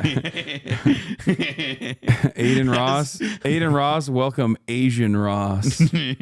China is a huge minus for me, honestly. And while they do have their own domestic stuff and they don't need YouTube for jack shit, as a Chinese person, you wouldn't need that. It would still be nice if the internet wasn't censored and you could go on websites like YouTube, Google, and etc. Keep Elon's Twitter banned though, please. I also don't like the re-education camps in Xinjiang. And generally, Japan has much better laws on free speech, and they really have their hand up on this one. And this is a very big factor as well, you know, because Japan has maybe too much. Yeah, like they have you can like sell rape comics there. Yeah, and also you can literally successfully sue someone. Let's say a powerful Japanese corporate executive has been outed as a pedophile. Okay, if the newspaper writes about such a case, that successful Japanese businessman could then successfully pursue litigation for defamation and win, because you can say something truthful about someone in Japan and still successfully be sued for defamation. Did you know that? Yes. It's fucking insane. Okay. They also have. I mean, part of it though is like again the corporate structure, like the power structure. I mean, in addition, they have different norms about speech and so on. But it is like it just reminds me of like other countries that don't have like the American fetish for like free speech, and like it's like. Yeah, like why would powerful people tolerate the ability for others to like, talk shit at them? I will say this though, they do not fuck around about Google reviews out there, and I love that shit. What do you mean? In Japan, Google reviews are the law basically. Like if you see a restaurant that has like 4.3 stars, it's probably going to be one of the best dining experiences you've ever actually encountered in your whole life. All reviews, they take it very seriously, and I always will see like random accounts that like talk about what's going on in Japan pop up. One of the things I saw recently was that this restaurant put out a hit on 2 customers that left a bad review. One bad review. They put their faces on a billboard and they said, "We're tracking these guys, and if you find them, like, we'll reward you." So do you think the restaurant fucked up, or do you think they were just like really annoying customers? No, they left a bad review, and they. No, but I'm asking, but the bad review was the bad review truthful? Is what I'm asking. I don't know, but it doesn't matter if it's truthful or not, because they were fucking. Yeah, 1 million. I mean, like, what if they were 1 million yen per head? It's amazing, dude. It's so funny. Oh, here it is. A Kyoto ramen shop has put a bounty on the heads of 2 people who left negative restaurant reviews. Oh, well, if Dexter too said it. No. This is I saw the photo too. I think there was like a photo of the 2 dudes. The only thing he can do is come back, eat again, and write a good review with a photo. I told him I won't forgive him otherwise. Not even for the safety of his family. If he does that, he'll be killed right away. This kid is so scared. He'll really do it. So he'd better just come back and eat. $600? Damn, I would feel so bummed if that were me. Ramen Like, shop owner. Somebody was like, "I'll come and get you for 600 smackaroos. It's so funny, the threatening aura of come back and eat this ramen now. Yeah, that's a good way of putting. Yeah, also like would I trust that guy? Probably put poison in my food for the second time. It's a trap. Level-headed owner. Yeah. To be vital to a lot of people on whether or not they fuck with the country. People leave their countries and their hometowns because their government is repressive or they don't fuck with the suppressive laws, so big up to Japan. But while the Japanese government wins this section, China their billionaires, which, judging by my personal experience with billionaires and now also looking at America, you know, I'm not gonna say it. Dude, come on. Yeah, that's straight up. And they don't always get executed, for the record. They commute those sentences as long as they don't like reoffend in the time frame. But to be fair, the notion that billionaires get actually prosecuted and see jail time is so far outside of the scope of belief that I have for, like, that is not. This is arguably like the thing that sets them apart from us the most. Like, it's not burger, because Chinese love burger too. Like, Chinese people love burger. That's the other thing. China is so American coded. People don't understand that. They fucking love America. They love Yellowstone. They love all of it. But the thing is that it's actually that like they've developed and cultivated a like independent power that can hold capital to account when the time comes. Not as like a system, it can't hold capital to account, but it can hold the individual hyper powerful capitalist to account without like making the entire, throwing the whole capitalist class into disarray. Because like imagine, by the way, like in America, imagine right now how many chairs on, how many people would start assembling. It'd be like the fucking Avengers getting together. If like Elon Musk, for example, we're prosecuting you for fraud or for being really annoying, for being the most annoying man we've ever had. Like, and we're prosecuting you, we're punishing you. But then what would happen? Jeff Bezos, Mark Zuckerberg, everybody at the Trump inauguration who was there to fillet him would show up.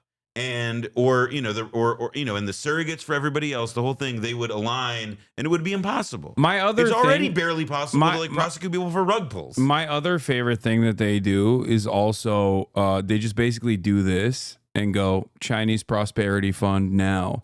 Like they will routinely, whenever a billionaire wants to speak out of turn, okay, and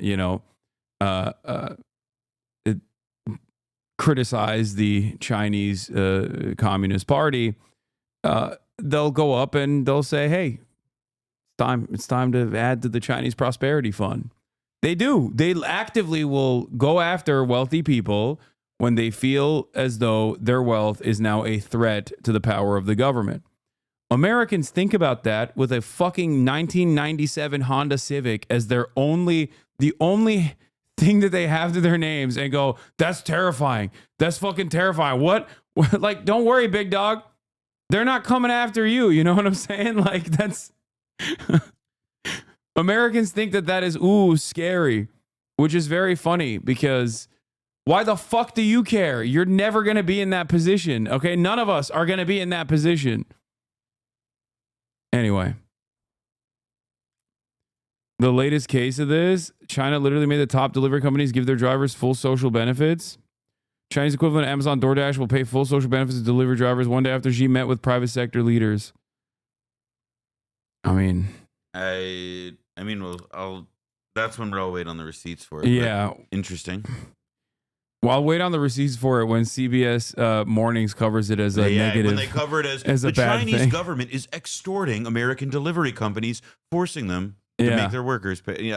That's when I'll know it's especially real. That's how you know. There was a news article that I read about the new ice cream, like the Chinese ice cream store that is finally overtaken McDonald's as like the most franchised restaurant. Yeah. And it's like cheap, affordable ice cream.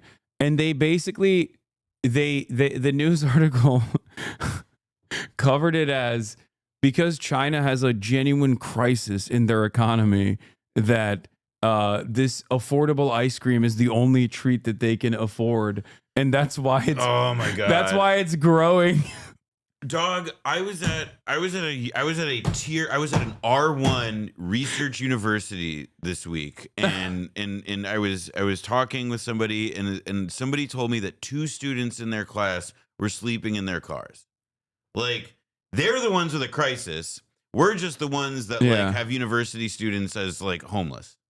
You know, they're the ones with the crisis. Yeah. We're just the ones who've, you know, we have a little bit of plight, but we're working through it. Yeah. We're also the plight that we're working through is entirely in the hands of the individual.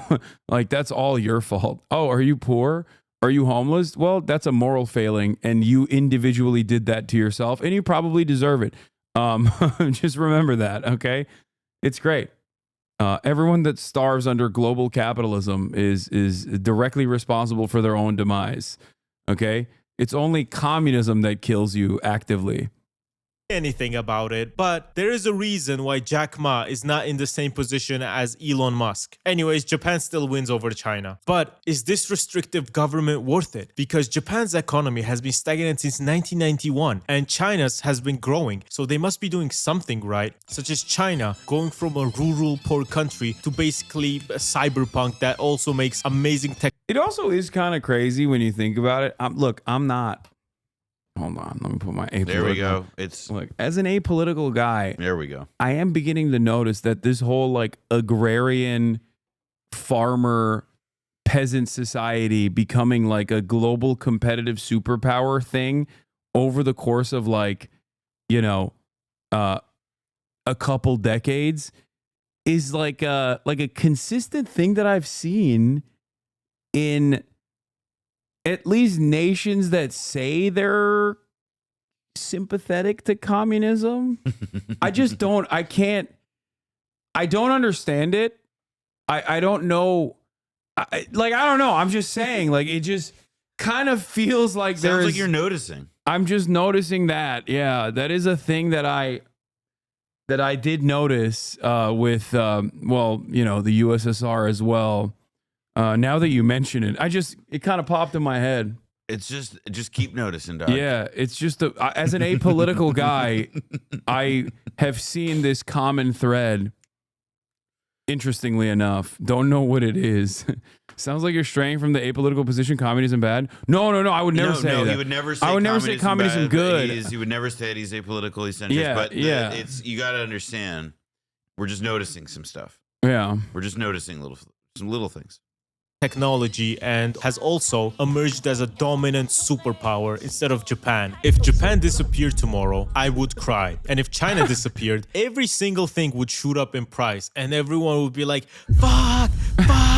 Because this one country, China, manufactures 31.6% of the entire world's goods. Along with doing a bunch of research that advances humanity, such as 6G and bazillion renewable energy research they've done, along with being the only reason behind solar power becoming better and cheaper, without China, the entire world would be cooked. China is #1 in trade, in steel production, in shipbuilding, in high-speed rail, #1 car exporter in the world, in #1 in drones, in rare earth metals, in nuclear power, in batteries. And I genuinely don't understand how people can like look at all this and just be like, no, they're on the verge of collapse. Like, if you are a YouTube head, okay, if you're like a NATO guy and you've been watching every YouTube video that comes out about China is on the verge of collapse, and you're excited to watch the next one that's gonna come out eventually, right? Like, after like, I don't know, 5 years of doing that, at a certain point you gotta be like, maybe I was wrong. Maybe these fucking assholes don't know what they're talking about. Well, but this is though where it becomes about how like, well, then you come up with like the next phase of the logic is coming up with the reasons why they didn't collapse, and those same reasons why they didn't collapse with the same reasons about why they're fucking you in the ass, you know? Yeah. Like, it's about how because they stole the IP. Exactly. They stole the tech transfer. Yeah, which by the way, like if you go to the they still are, and it doesn't change the manufacturing relationship we have. Like, this has been like this. If there's been like an anxiety underpinning the U.S. relationship with China that like, you know, precedes what is now like this geopolitical like power standoff. It was always like this stuff. It was the idea that the Chinese manufacturing boom, the fact that we very willingly, you know, helped them get into the WTO, began offloading and you know like moving our manufacturing capacity out of the country, moving it to places like, you know, free trade zones in northern Mexico or whatever, but also obviously the bulk of it to China. Like we had to come up with like a version of that story that was about how they stole all of our shit. Bro, she got lucky this year. He shouldn't get used to it. China's geopolitical fortunes improved in 2023 through no doing of its own. Next year, it will require tougher choices. This article you can literally plaster 1,000,000 times over in 2025, by the way, because Donald Trump is president now. And, you know, they are doing a lot. When people say do nothing win and they post a Xi Jinping photo, I get what you're trying to say. America is fucking the bag up, okay? Like, you got on the one hand blowing a 13 colony lead, okay? Shouts out to England. And then you have what America is doing right now, which is not dissimilar, okay? Having said that, it's not like they're not doing anything. They are doing things. They're doing things that I wish we would do here, okay? All the time. Like, my argument isn't like China's the best. I am white Chinese. I want to actually move to China and be a Chinese white monkey. My argument is I want America to do the good shit that China's doing. And also I would add that, like, just because, like, it doesn't also mean that, like, oh yeah, China being like this industrial workshop for the world, like putting all of that in one country, probably not ideal for the world system either. Yeah. But there is like this, again, like it's a, like, well, what is it that like we're offering? Like, what is it that we're exporting? I mean, the thing that I think is kind of hardest and darkest, and again, China, as well as Vietnam, other communist powers, they export weapons to a lot of people whom I would like them not to export weapons to. Israel for one of them. But again, like, what is the country and which side of the globe is right now, like, you know, like banging on about having this gigantic, like, military, you know, like a reinvestment? Where is our, like, you know, like our financial services, the capacity and finance that we developed for ourselves to help afford, you know, better quality of life for different American citizens, giving them the ability to take on debt that other countries' citizens don't necessarily have? Well, now we've got crypto. Now we've got, like, we've got the AI stonk game. We've got, there's just it's just getting increasingly shittier schemes. And so it just ends up, it's like, yeah, like, is the Chinese system perfect? Do I got criticism? No. Do I have criticisms of it? Absolutely. But again, like, held in balance. How dare you? Held in balance with whatever the fuck we're doing. I don't have those criticisms. I don't know who the fuck this guy is, okay? I'm telling you right now, Xi, if you're listening, if you're watching, I know you're a big fan. Between you and I, this guy, I don't know. I don't know what he's saying. I would never criticize China. Look, I'll admit it. I want Ben Norton's life. Okay, I want to live like Ben Norton, Mr. Multipolar. Yeah, he got it down. Okay, he figured it the fuck out. All right, he pieced out. He's just doing streams from China. Okay, he's living large. You feel me? That's not what DeepSeek said. That's true. DeepSeek actually talked about how my anti-imperialist position and my reasonable criticisms of the Chinese government was mentioned by DeepSeek. Really? Yeah, but they say it like they actually have a fairly reasonable assessment of, like, and fairly honest assessment of, like, the things I've said about China, because I think they compare it to, like, the rest of the American commentary sphere. Like, they'll be like, oh, he was nuanced.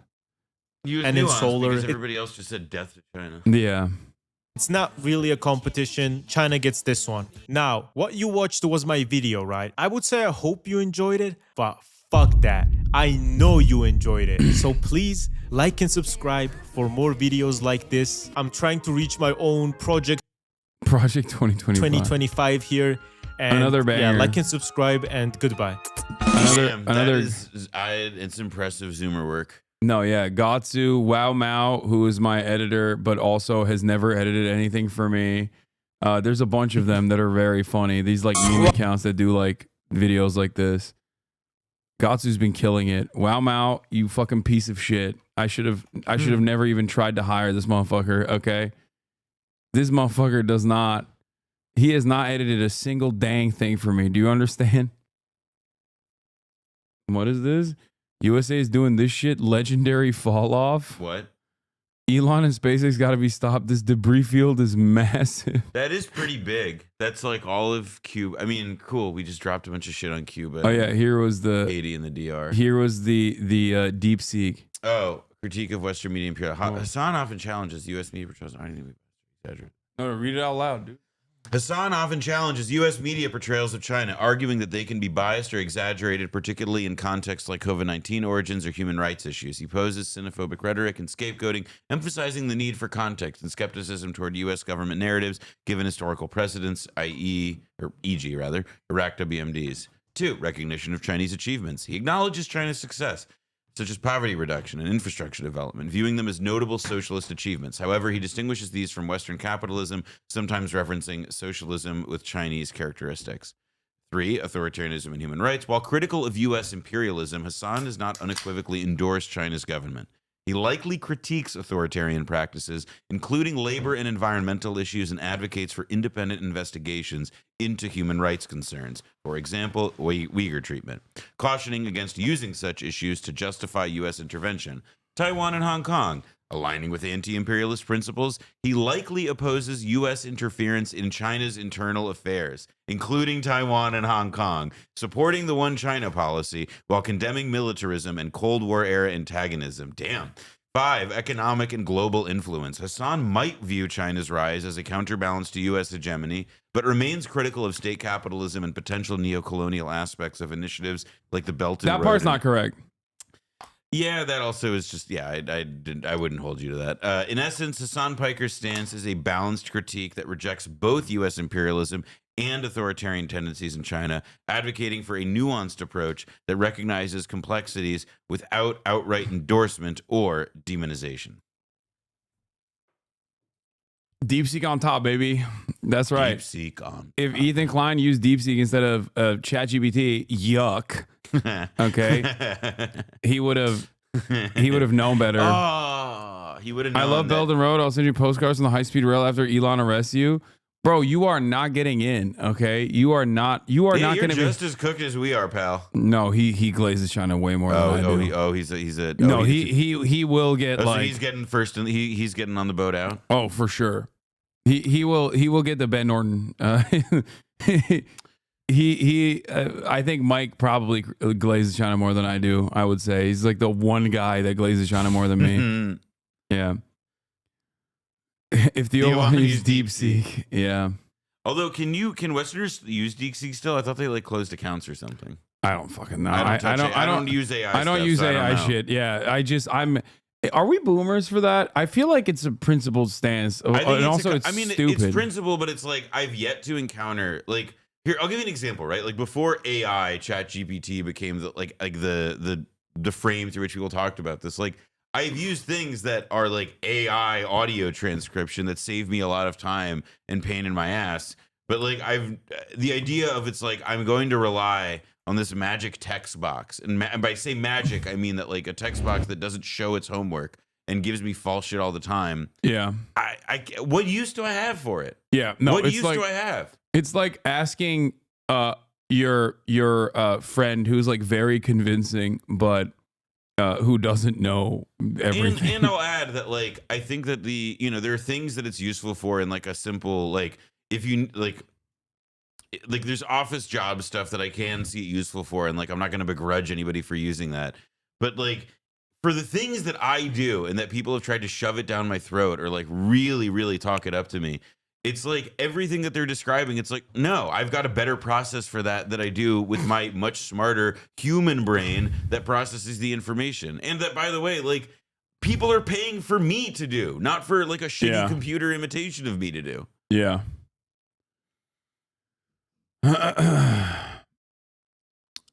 Holy shit. Every time I turn on Twitter, there's a new fucking insane thing that I'm seeing. My Twitter feed is like definitely polluted by whatever I'm looking at, but goddamn, there's way too much like Ethan Klein's Instagram story posting. This man never stops posting on his Instagram stories. Yeah. The latest thing, before we move on to Could Have Been Love, the latest thing I saw was he was apparently complaining about shit that I talked about in the Theo Vaughn interview. What? Yeah. What is he? I saw someone post in the. Does he have like anything else to give a fuck about? No. The Lakers. He No. lives in Los Angeles. I've the never movies. I've never seen anybody crash out this long before in my entire. Been, like, look, this is so funny. This Twitter poster also posted the Instagram story on the side. Theo having a sound on, not asking about his statement to kill Rick Scott. His love and disdain for terrorism. His disdain of liberal democracy. his love and support for terrorism, his disdain for liberal democracy is truly an embarrassment that I hope Theo doesn't live down. Ironically, similar to how Hasan interviewed the Houthi terrorists. Like, ironically, a word I know. Yeah, I'm A word I know. I'm also a terrorist, just like the other the kid who's not even a Houthi, and it's really funny because I did address all of those things. I like that's so fucking hilarious about this shit. That's what's so fucking hilarious about it is because he just doesn't know anything. How does he mess up like basic shit? Like all you had to do was just like, I don't know, look at the fucking comments of the video to see like Hasan talks about this, you know, like sometimes they just like put the time codes and shit.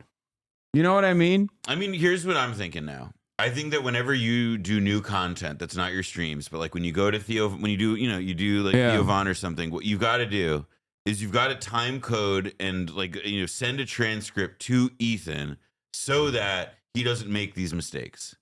I think you should help him out. Because if he's going to use you for making all of his content now, the least he could do is be bothered to actually look at the shit. Yeah, it's so ridiculous because like it's extra ridiculous because the hilarious part about this is like how if you care about anti-Semitism, and I mean Ethan is Jewish living in the United States of America, okay? He does care about anti-Semitism because of self-preservation, right? And as someone who I know cares about anti-Semitism because of self-preservation, how are you so fucking obsessed with me that you don't see how scary this is? Because Theo interviewed me 2 days ago, and it got 600,000 views. Before Theo interviewing me, he apparently interviewed Candace Owens.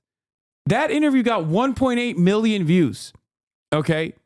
Like you can say, oh, well, he knows Hasan. That's why he's like this active and this, this aggressive about this shit or whatever. But it's like, dude, if you care about growing anti-Semitism in the fucking country, okay, how the fuck do you not even, and I'm not even blaming Theo for this. I'm saying, how the fuck do you not see this being a very damaging dynamic?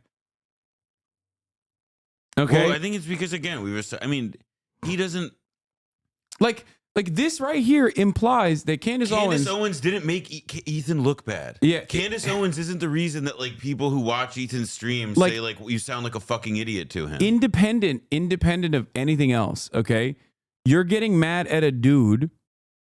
You're getting mad at a dude who went on Theo Von's show.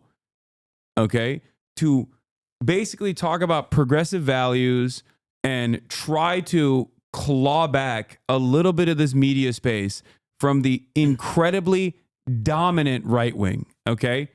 Just claw back a piece of this fucking space, this media landscape, back to the progressive side. Because that's my goal. My goal is to go to these spaces and explain to them what my positions are. Explain to them that your enemies aren't trans people, your enemies aren't gay people, Guatemalan migrants are not your boss, right? It's like, to lock in and understand who the real villains are, to talk about how Trump is a hypocrite and he's wrong and he's phony and how he's actively harming you. And I do a pretty good job at that. So in that process, you as a person who claims that they are both A, someone who cares about anti-Semitism, and B, someone who is supposedly progressive, how the fuck do you not see how awful this dynamic is? That someone who is both right-wing and also fucking deeply anti-Semitic is getting infinitely more clout. Like they're growing. Right-wingers are fucking growing. This is my warning to the liberals, okay? This is my warning to the liberals, to people who care about these values, whether you care about like social progress or whether you care about anti-Semitism growing, okay? I am not your fucking enemy. You have maybe deluded yourself into thinking that that is the case, but lock the fuck in. You are being incredibly stupid and self-centered and not realizing that the right is fucking dominating this space. Does this mean that I am not worthy of criticism? That you can't criticize me at all? Of course not. Okay? Of course not. But please focus on actual issues that you might have and not ones that you have imagined in your mind that you are trying to actively justify by consistently fucking smearing me. Okay? I'm going to keep doing what I'm doing, but I do hope that liberals understand what is happening. I hope that liberals understand what is in front of them. Okay? Because the reality of the matter is the right, whether we like to admit it or not, are incredibly dominant in this sphere. And if you're actively trying to go after someone who you ostensibly agree with in terms of ideology, in terms of worldview, then you probably shouldn't be spending your entire day, every single fucking day, going after someone like myself and trying to disparage my name to what remains of your progressive base of support. Okay?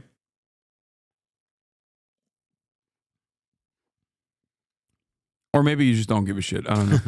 That's probably the I mean, second. that's what I think. That's what I've been saying. Is that I think here's what I think. I'll repeat myself, and I've said this before here. That again, he doesn't care about anti-Semitism. That's not what the issue is here. The issue is that he knows you, and that he holds you to blame for the fact that he gets yelled at every fucking day for insisting on beating the drum of, like, you know, whatever the talking point is that he's seized on today about how either you're bad, you're anti-Semitic, and that, like, this is reflective of, like, a crisis facing the Jews. Like, it's you only get to that part about, like, Jewish safety or whatever at, like, that last moment, once he's already, like, lathered himself fucking up, you know, getting worked up about how, like, you have, like, you know, you've brain virused, you know, so many fucking people. Like, he's not. That's what he cares about. That is what he cares about. The thing I care about is not like him actively smearing me every day, but the thing I do care about is like his audience of previously progressive individuals is not recognizing that they've actively aligned themselves with the likes of Keemstar, a number of different Trump supporters, Elon Musk, apparently Sneeko. Like, that Sneeko video is like a 1-to-1 with the content nuke, or at least certain parts of the fucking content nuke, or at least the battle drums that he's been banging. Asmongold, Quarter Pounder, Grums, like people that you normally would go, what the fuck? What is happening here? It's crazy. And it sucks that, like, a community of previously progressive individuals are basically just now, you know, duped by Ethan's new perspective and are now actively, you know, aligning with the likes of Tim Pool and shit to come after other progressive content creators. $800 billion of Medicare and Medicaid that they want to cut. Mike Johnson goes on stage, says, goes on Caitlin Collins on CNN and says, oh, there's a lot of fraud happening. There's not fraud happening in Medicare and Medicaid on the point of the recipient. Right. It's happening on the point of the providers. Right. And that's why I got banned recently on Twitch yesterday. Because I saw you got banned, and I saw you just got back. Yeah, Libs of TikTok was like posting about how I said something, and they misconstrued it as though it was a call to action to assassinate a sitting U.S. senator. Because I said to Mike Johnson, because I was listening to him back and forth, I said, like, if Mike Johnson actually cared about Medicare fraud, he would tackle Medicare fraud happening at the point of the providers. But it's obvious that he doesn't care about Medicare fraud, because if he did care about Medicare fraud, he would break Scott, who is responsible for the historic $1.7 billion worth of Medicare fraud. And is he still working the Bro, he was he's the head of he the was Senate a corporate executive at HCA at the time in the 90s. The NRSC. That's what I was looking for. That's what I couldn't figure out. Like, I forgot that what his, like, position was beyond being a senator. The DOJ came after him, and he basically quit his job. He got a $10 million compensation package after doing $1.7 billion in of the private Medicare sector, fraud. and then came and worked in the public. private sector. He got $300 million in stock options. Didn't see a fucking moment of jail time for that. Okay. And then he became Florida governor, and now he's a fucking Florida senator, and he's a prominent figure in the Republican Party. I think he was like their head of their fundraising or some shit. I forget what his position in the Trump campaign in the Republican Party is beyond the fact that he's a senator. That guy should be in jail. Like, that's what I think. I think if you do $1.7 billion in Medicare fraud, you should be in fucking jail. Like, what are we talking about? You shouldn't be a Republican senator from Florida. How does Hasan's dick taste? Ethan's thoughts 24/7. That's good. That's funny. That's funny. It's just like it's such a weird thing, dude. Very, very, very weird situation. But you know what's not weird? DRUSKI. Let's go. So DRUSKI has made a VH1 style trashy reality TV dating show. This. Oh, you've been following it? Okay, good. I saw the clips, and this is the episode I've been waiting for, because this episode has my favorite content creator, who I agree with entirely and endorse every one of his opinions, Dr. Umar. I can't. Let's go. Yeah. This is the episode about snow bunnies. There's going to be a lot of racial tensions in this. Okay, let me tell you. Let's take a look.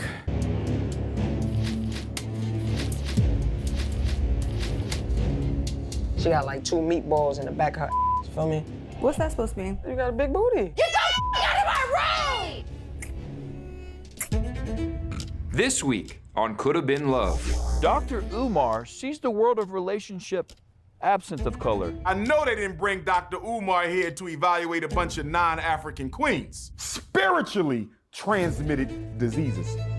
That's homegrown right there. Stop thirsting for the white Black queens forever, snow bunnies never. That's kind of racist. Maybe to you. Shut the up. To you. I don't want to get in the middle of some freaky business that you got going on with all these girls. There's no freaky. Drew, I'm not into that. My name is Miss L, and we are here for oral sex education. No, DRUSKI like his sloppy, so I think he would have liked it. This is the Could Have Been Love Mud Brawl.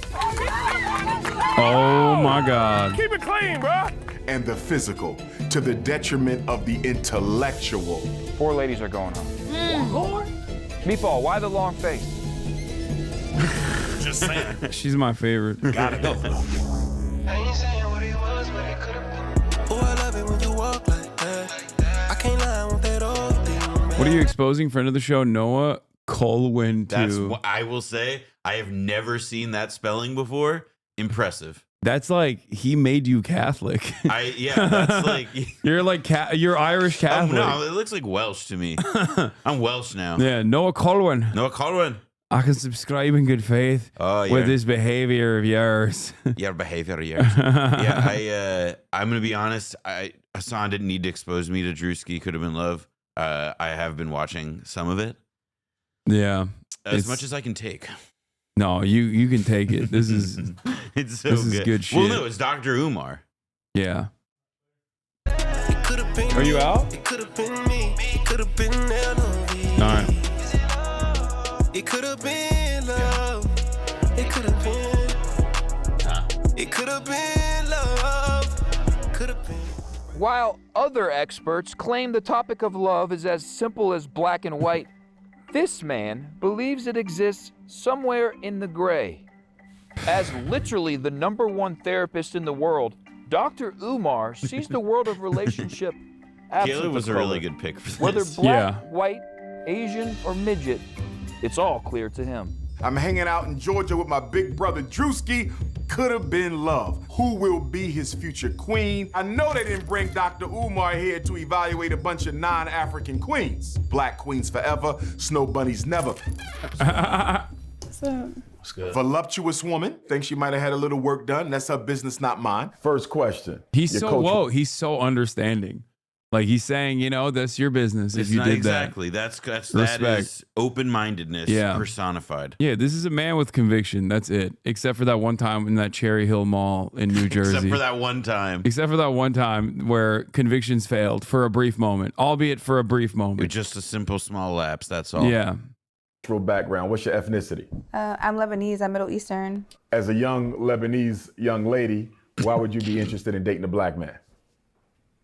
That's kind of racist.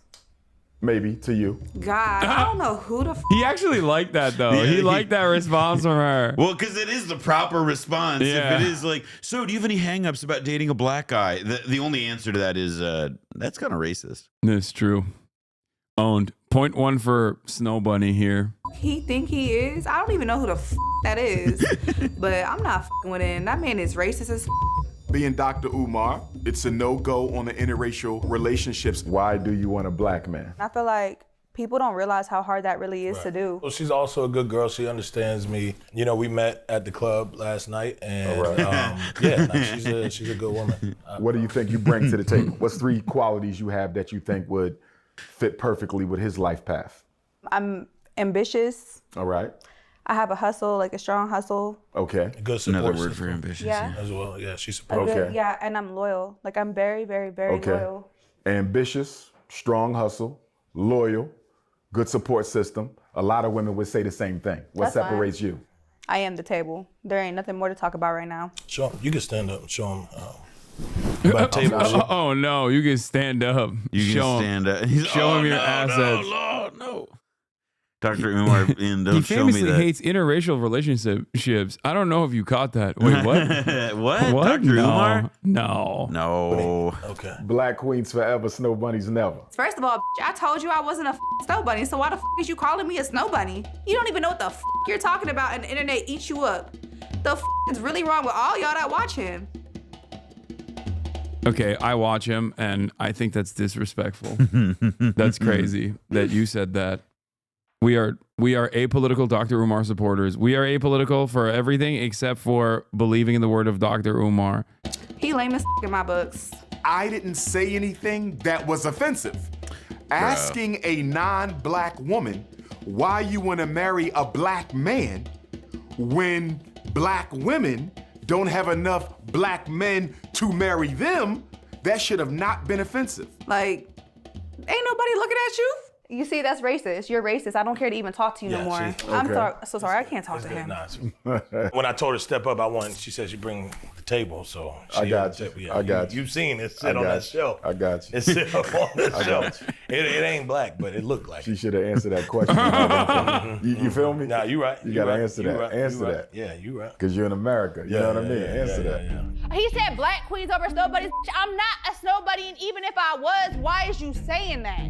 His first question to me was racist as His last conversation was racist as like, shut the up, nigga. And I know they didn't bring Dr. Umar here to evaluate a bunch of non-African.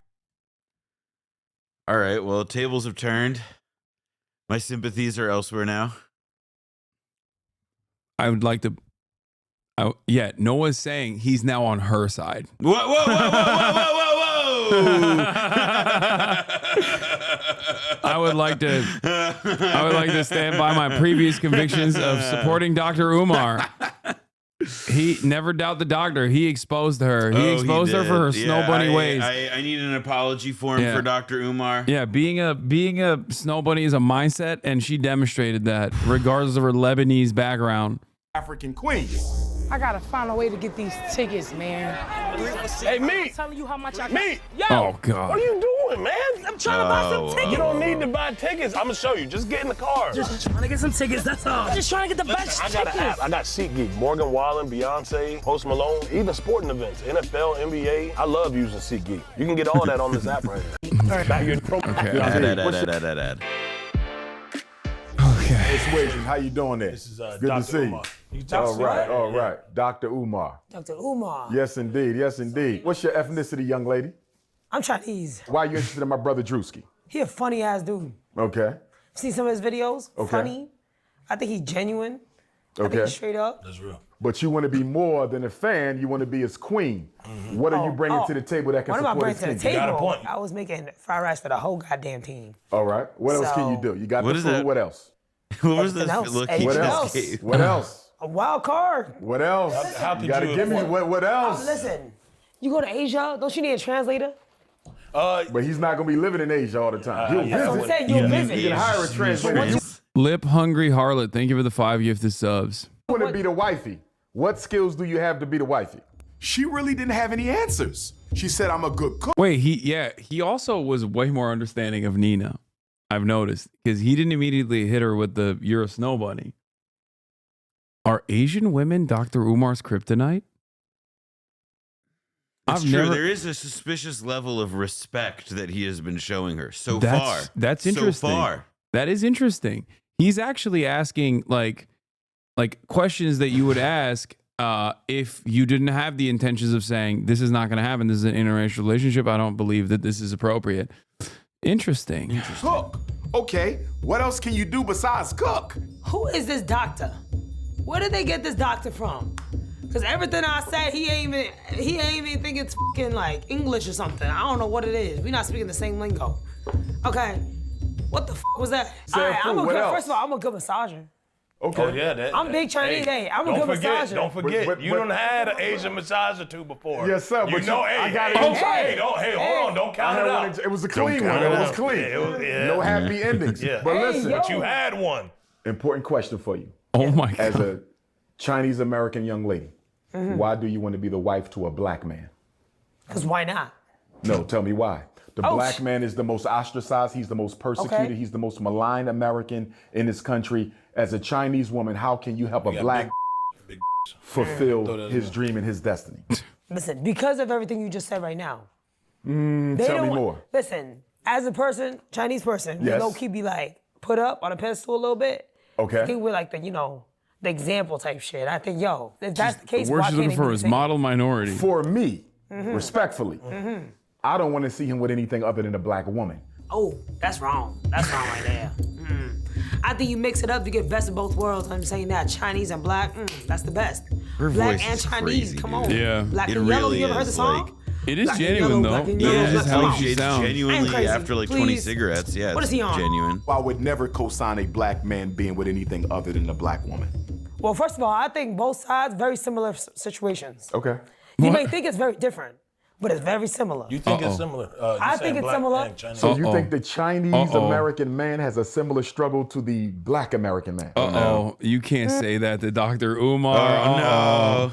No. That's like fucking fastball to Barry Bonds, dude. You can't do that. This is, he's about to go crazy mode.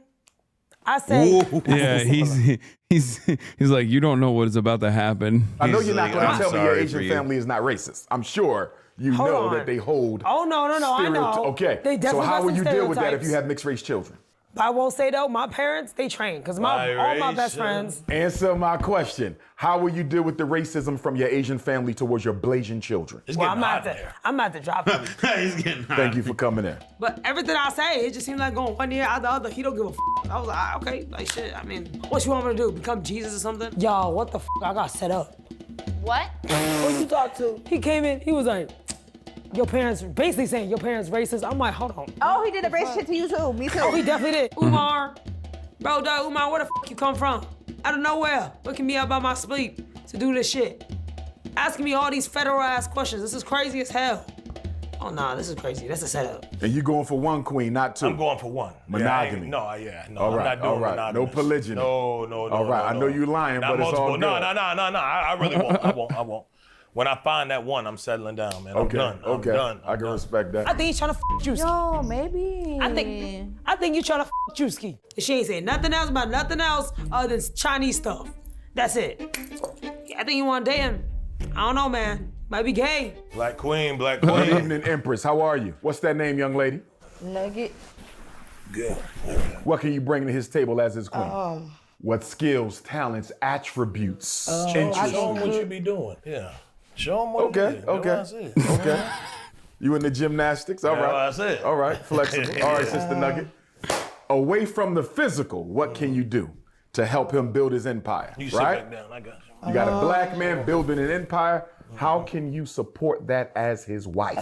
Talk to me about what you bring into the table. You know, I can listen to his ideas, you know, see what, you know, what he... I felt that she overly relied on the sensual and the physical to the detriment of the intellectual. What's your background? What's your professional background? What have you done? Give me your work resume, college resume. Talk to me, career resume. I don't know what was going on. He was just asking me a lot of questions. I don't know, he took me fast. I'm a massage. You're a massage therapist. Tell him about the strip. Okay, what else? So you just do the freak off stuff. That's what you're telling me? No, she don't do no freak off. Okay, we don't do the freak. Okay. No. It's more than sensual. Yeah, more than. Okay, I got you. Talk to me about the non-sensual assets you bring to the relationship. I dance, I'm an entertainer. Like, Okay, you still dealing in the sensual though. Give me the non-sensual. No, she entertains. She entertains. Okay. I twerk. He'll be pleased physically. I got you. Yeah. But a relationship is only 25% physical intimacy. What about the other 75%? What kind of mother will you be? I'm a good mother. Okay, do you want more children? You got kids already? Do you have children already? How many? 3. How many baby dads? Have you ever been married? She had 3 kids. No. Okay, do you want more children? You got 3 kids. So you got 3. How many more you want? Nugget, how many more babies? Huh? How many more babies you want? If Drewski want kids. If Drewski, I didn't you know want you some had children? 3. Yeah. What kind of business you gonna bring to the table? How do you want him to expand? I do teeth whitening. Oh yeah, my little baby, she a dentist. Thanks for coming in, Mama. Great job. Yeah. Thank All you. right, Nugget. Work on that, not just the sensual, all right? We're gonna work on more. All right, Nugget. I didn't know you had 3 kids. What? We didn't really have our own one-on-one time to talk and get Don't to start know. massaging me now. But he did say he don't mind being a Don't start massaging me stepdad. now. That's You a didn't good tell thing. me you had 3 kids. What's wrong? Is that a problem? Nothing wrong with 3 children. It ain't no problem. Yeah, nothing wrong with 3 children. Yeah. You was using the condoms. No, that's not my con. Why you still talking? Too much about information. No, you're right. All right, there's somebody else's. I'll take care of the 3 kids. I'll take care of them. That's what men do. All right, yeah. I need to know what your vulnerability is. Drewski accepted the fact of me having kids, and he said he'll be a stepdad. So it may work out like I wanted to. But a lot of her assets were limited to the bedroom. And a woman who's only bringing the physical to a relationship is never going to be a good match. So she struck out. I wanna suck me too. I wanna me too. Oh shit, Jesus Christ. Oh, that shit really Hey, I dance, I give eye contact. Yeah. All right, Black Queens forever, Black Snow Bunnies Queen. never. How you Yeah. doing, beautiful Caramel? Good. What's your name, good sister? Deja. He got a wife! He got a wife! That Now, right. I my knew first you were question. like one. What can you bring to the table? He should marry you. Why?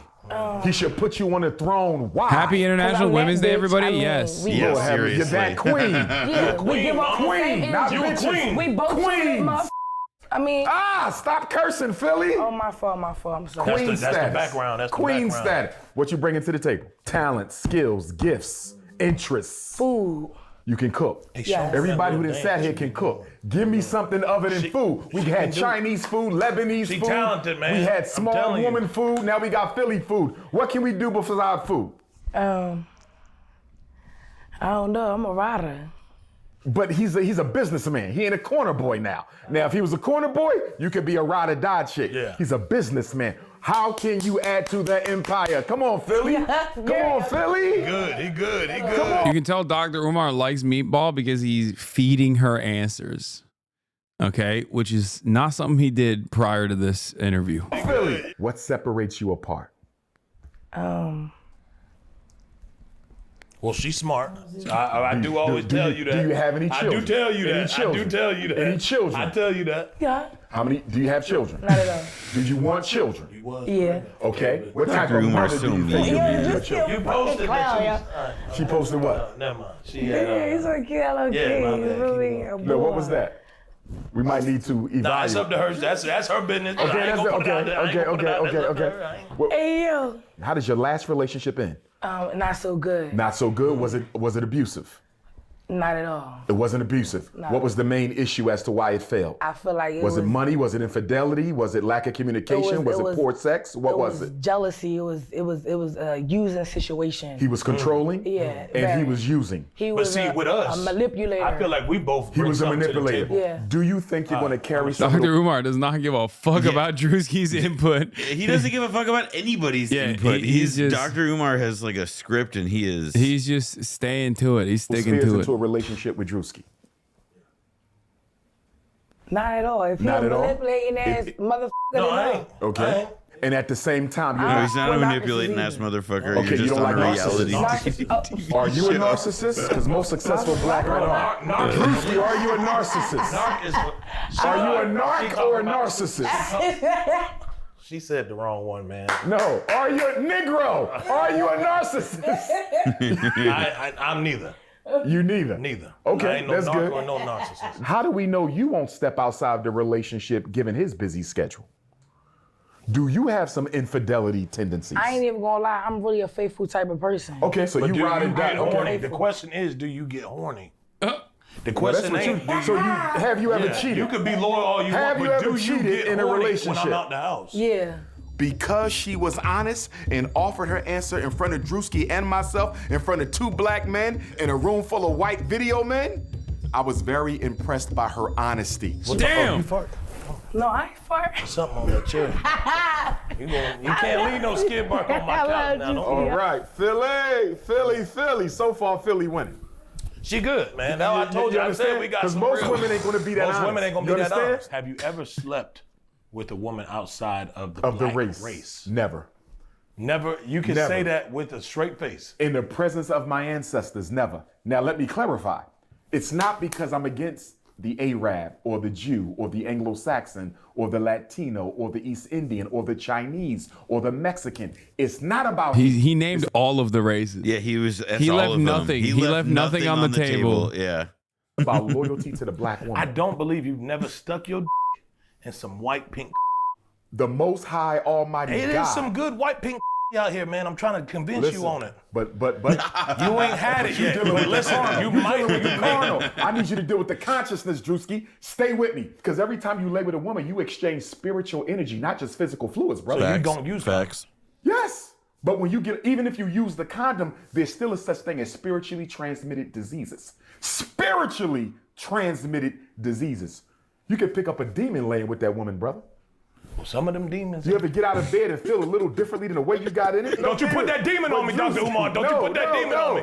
Don't you do that. Don't you do that. No, but check it out, Juice. It depends if they identify as black. And by the way, my paternal great-grandfather was a Cuban, right? That's what I'm But saying. Stay with me. But they got to identify with the race. In other words, you can have So two. you f***ed a Cuban before? No, I've never dated a Latino. A Puerto Rican? Wait, yes, I've dated a Puerto I Rican. told you. I said it. No, that's you not. don't outside the race. That's not. That's not African American, man. Drewski. That's Latino. They speak another language, brother. Language don't matter. Race is not a language and race is not a culture. Stay with me. So you can be Puerto Rican. That's your nationality. You can speak Spanish. That's your language. You have white Latinos. You have black Latinos. You have white. Drewski is doing journalism here. Like he's doing investigative Drewski reporting. is trying to get Dr. Umar to. He hasn't even said that she's black. Like he has yet to reveal that this Puerto Rican lady that Dr. Umar has sex with is a black woman. Puerto Ricans, you have black Puerto Ricans, you have indigenous Puerto Ricans, you have white Cubans, you have black Cubans, you have indigenous Cubans, you have white Dominicans, black Dominicans, indigenous Dominicans. Drewski, you could walk in here right now and say you feel you identify as a white Well, I man. sometimes be telling them I'm Puerto Rican. Look, Supreme you got a little Latino blood. You have Latino blood? No, I got German in me a little bit. I actually got That's a the little bit. slave master. Yeah. Oh, yeah. We're not counting him. Yeah, we ain't gonna count that. How we doing there, my beautiful African queen? Hey, what's up? What's the name? Bambi the motherfucking goat. Baby the goat. Bambi. Bambi the goat. What are you the goat of, Bambi?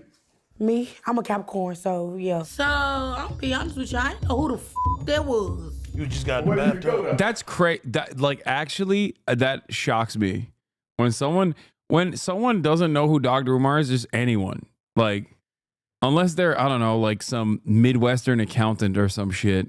But even then, I'm like, how do you not know? I mean, I do now. How do you not know about the good word of Dr. honestly Umar? think introducing my parents to the thoughts and teaching of Dr. Umar will Dr. be like a, Dr. like Umar a great thought. activity. That's awesome. Like Hasan, that's like, no one knows who Dr. Umar is? Wait, really? What? Damn. This is a very white community, to be fair. I think we need to bring Dr. Umar into the Jewish community. I think that he would drive them insane. Oh my God. We should get Dr. Umar on Ethan's stream. That's what I'm saying now. We should get him on my stream. I want to have him on the stream. I just got Hasan Paika. Nah, I just got to go to sleep. You need to get in the tub. I've been telling you to I get in the fucking tub. I told you to get in the tub 2 days ago. You been should have got in the tub. You ain't told me to get in that motherfucking We're not gonna do that. We're not gonna do this in front of Dr. Umar. Baby the goat. This a doctor. This a doctor. I'll put that on your face and let you smell it, man. Drusky, you wild, ain't that? Okay, what's your background? You want to be my brother's queen? Tell me what you bringing to the table. Shit, I got assets, gifts, talents, interests, experience. I cook, clean, serve, shut the fuck up. You clean and you know how to shut up. So you would be more of a servant wife. You're just gonna do what you told. More like submissive, yo. I don't have a problem with submissiveness. But normally, shocking. Some men, when they're empire building, he's empire building, I'm empire building, we tend to want a woman who can be submissive. Yeah. But who also has and who will shut As a black person, you introduced me to Dr. Umar. Granted, I used to never be online, and I still hardly am. You can't say that while you're in this community. This is an extremely online space. True, but who also has some assertiveness. Right? Oh, Lord, stop it. That's why I said, you get you a little mess going before you get up out of here. I got you. Go ahead. Stay focused, Bambi. Consciousness over the cookies, Drusky. Okay. Politics over the punani. You're right. Revolution over the romance. Yeah. Institutions over intimacy. We must build before we have love. You're right. Otherwise, what we have He's when so we make good love at like for, speaking in like these catchphrases. That's TMI. That's TMI. That's real hood. Y'all acting real ghetto. Dr. Umar, you ain't gonna act like you ain't nothing wrong with no head, man.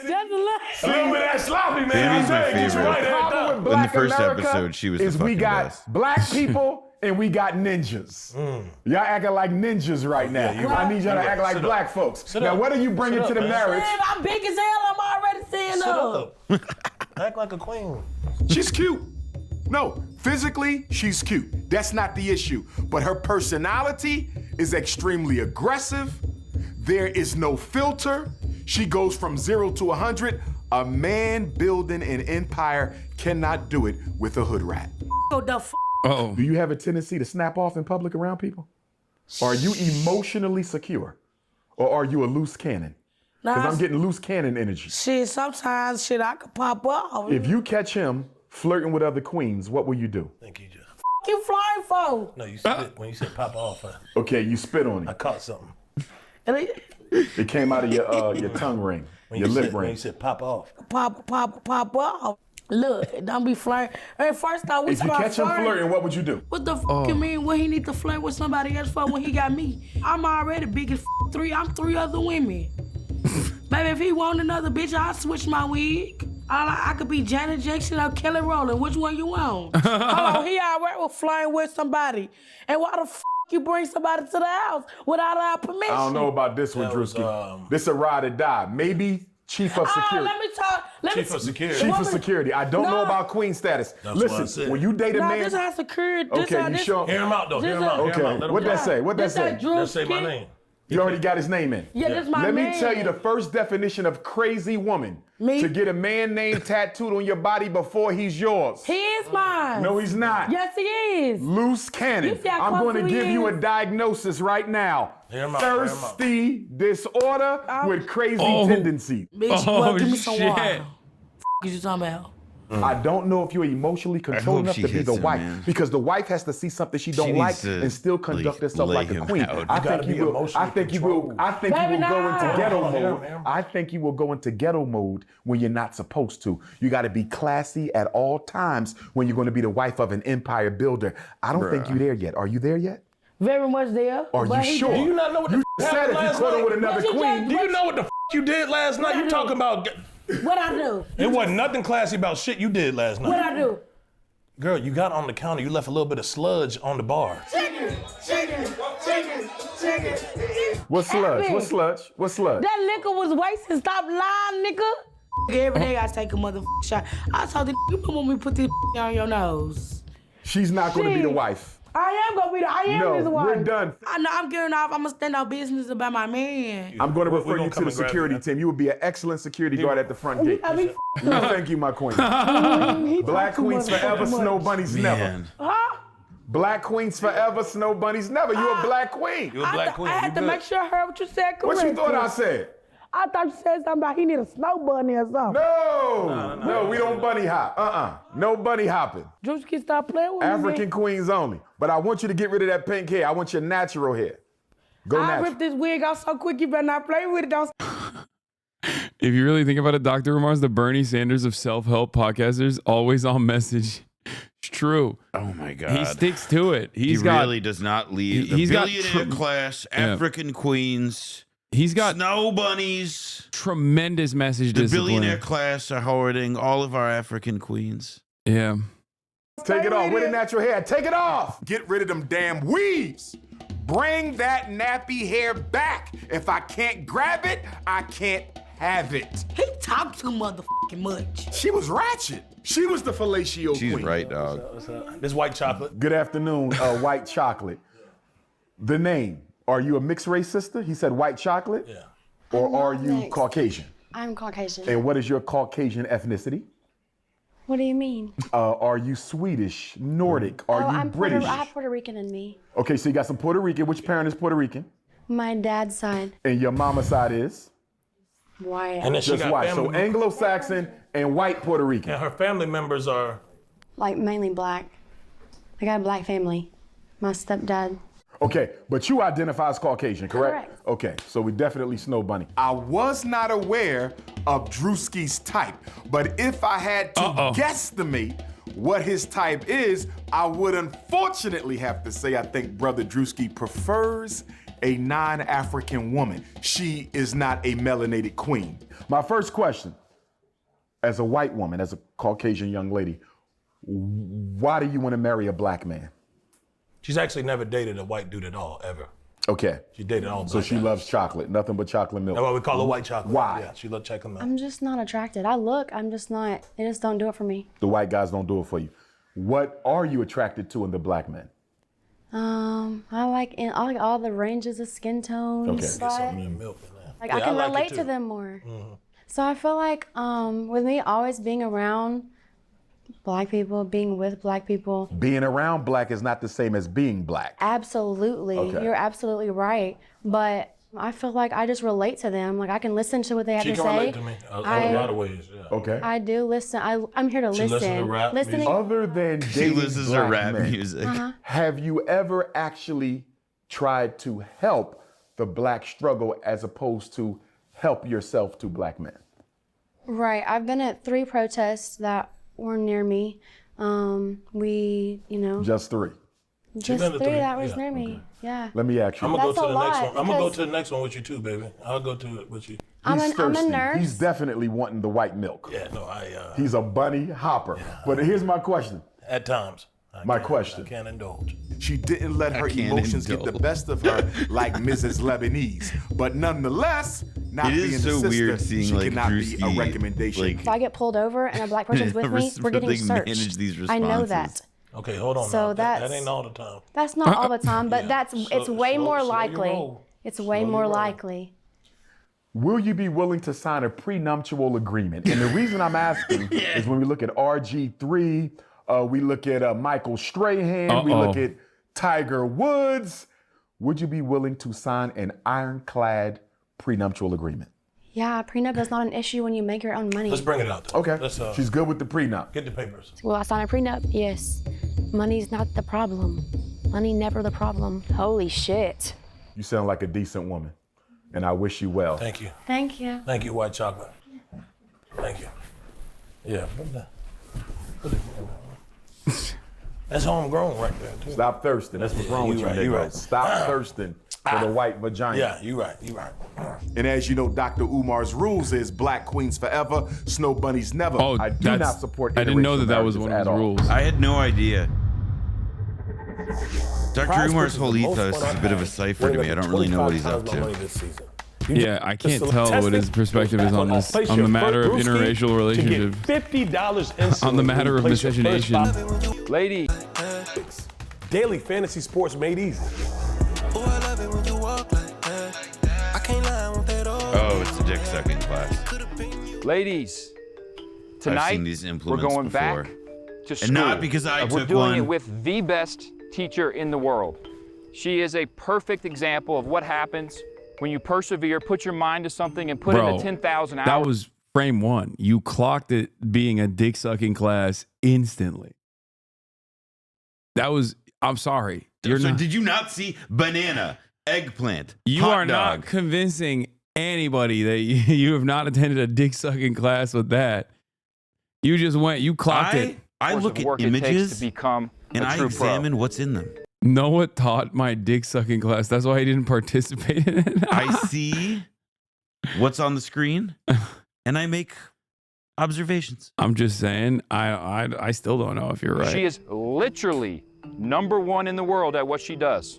And what she does is sloppy top. I like corn on the cob, huh?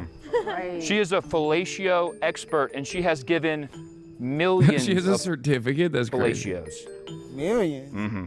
Millions. Millions. Without further ado, I would like to introduce you to Professor Linda Kuhn. Hi, I'm Miss L. Oh no, that is not what I was expecting. Yo, what the fuck? All right, keep going. Respect. Yo, she must be really good. That's all I'm saying. And I am certified in oral sex education. Hi, girls. My name is Miss L. And we are here for oral sex education. I'm not expecting, like, you know, What do you need a this protractor old for in lady this? to, like, really know how to, like, suck.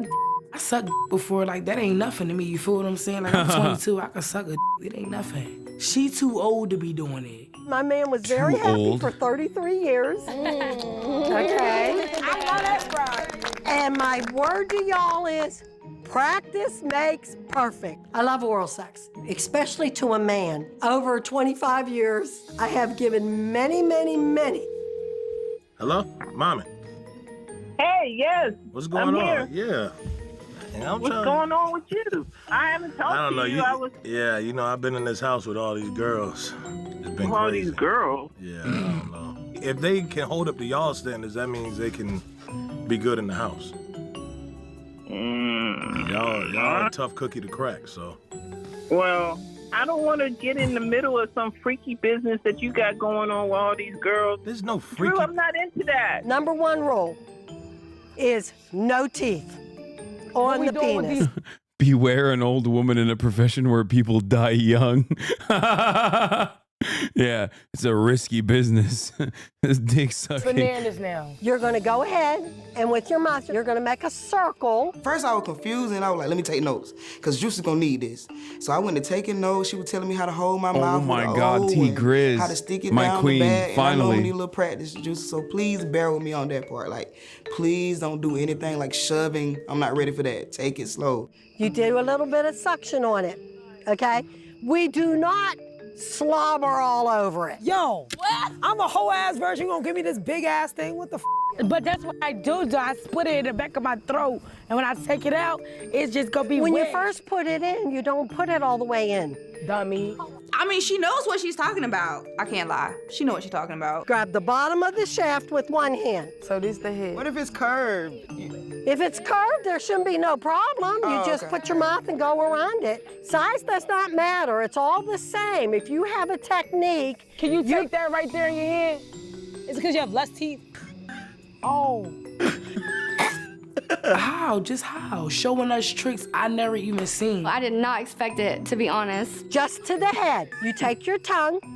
If you give them oral sex, they will reciprocate strenuous intercourse. I want you to start, once you get the head, I want you to start doing inch by inch, go down the you get an inch done, take your tongue and twirl it. Go down the next, twirl it. And this is the start of it. I don't think you need to be able to learn to suck on a fucking gourd, dude. That shit is like, That shit's the size of a baby's arm, okay? Like, what the fuck? Then you can do a couple up and downs. I hope that I helped Drewski, and I hope that the women that took this information will use it and practice, maybe on Drewski. The other girls in the class, they was eating that shit up. They was with it. I'm not gonna lie, they was writing down notes. They was asking her questions. You eat Yes. Ugh. Ugh. Now that's what I call a woman. What happens if you throw up on a Do we get too Oh my close to the God, you throw Yeah, up you on definitely it. gonna make him stay home. You don't want to do this and have him explode. You want him to last. Inside has more nerves. It will make him... All the nerve endings on the backside of the tip.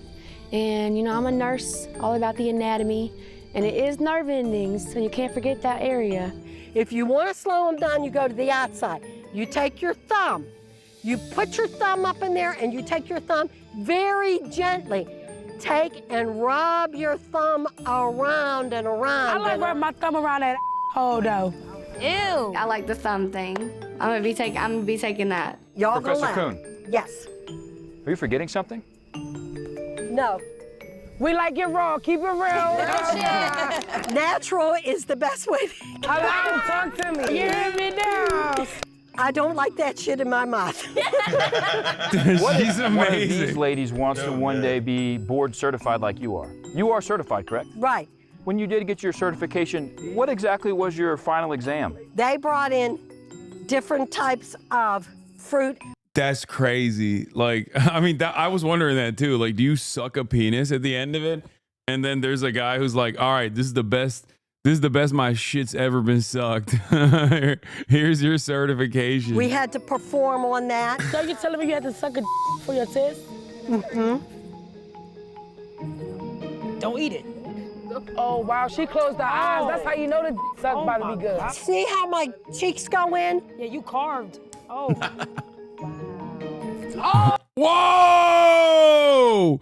Hey, yo! She put the whole thing in. Oh, shit now. Oh, my God. You're a freaking motherfucker now. She was cucumbers and eggplants. And then she's just like, I'm 70. By the way, I don't know how they managed to do this, but like, this is the least sexy dick sucking I've ever seen in my entire life. Yeah, it's pretty like it has the opposite effect. de-eroticized. It's having it is having the exact opposite effect. In fact, I'm not really into fruit anymore. Yeah, I'm kind of over fruits.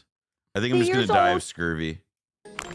Thank you, my love. I needed it. And hopefully you can all use this It's valuable educationally information porn brain degenerate. on Drewski at some point. Bro, they had a lady come in and try to teach her about sucking.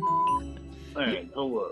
But you know, look, you know, I don't need a lot of teaching on it. I know what I'm doing. Wait, why are you telling that to your brother? What the fuck? I don't know about everybody. Then she was a white old ass lady. I said, I asked her, I said, do you know how to suck while you teaching us? Let us see.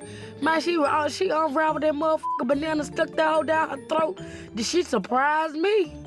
If Drewski was there and he seen that, I don't know. You know, Drewski like his sloppy, so I think he would have liked it. I think he would have liked it. You know, he like his that get down and dirty. This is the Coulda Been Love Mud Brawl. Put them up against each other. Y'all been fighting in the house, doing this, screaming, this, scratching, scraping for shit. Put them in the mud. We gonna see who wanna squabble. I think you all pretty much already know that Drewski loves a woman who can clean up. But what you might not know is he also loves a woman who can get dirty. Down and dirty. Yeah. Sloppy. Gross. Yeah. Nasty. Filthy. Yeah. That's me, that ass. Unwashed. Drewski really That's has what the Drewski Bernie likes. Mac voice down. We know some of you are already well. wrestling with your sexualities. You can take that out in here as well. Our first match It's like spending this is whole going to be episode thinking, who does he TT Baby sound like? And then I put it together. versus Meatball. And y'all in here playing. I don't got time to play. Playtime been over, bitch. This real life. And I'ma show you. Ladies, want to clean wrestle? Let's go! Let's go! Let's go! Let's go! Let's go down! Oh, shit! No. Oh! Oh!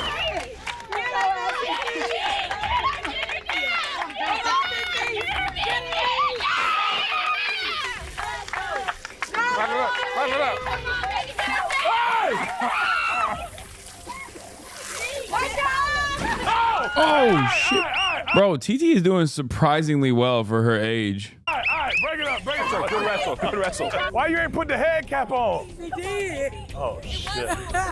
Meatball. Yeah, clap it up.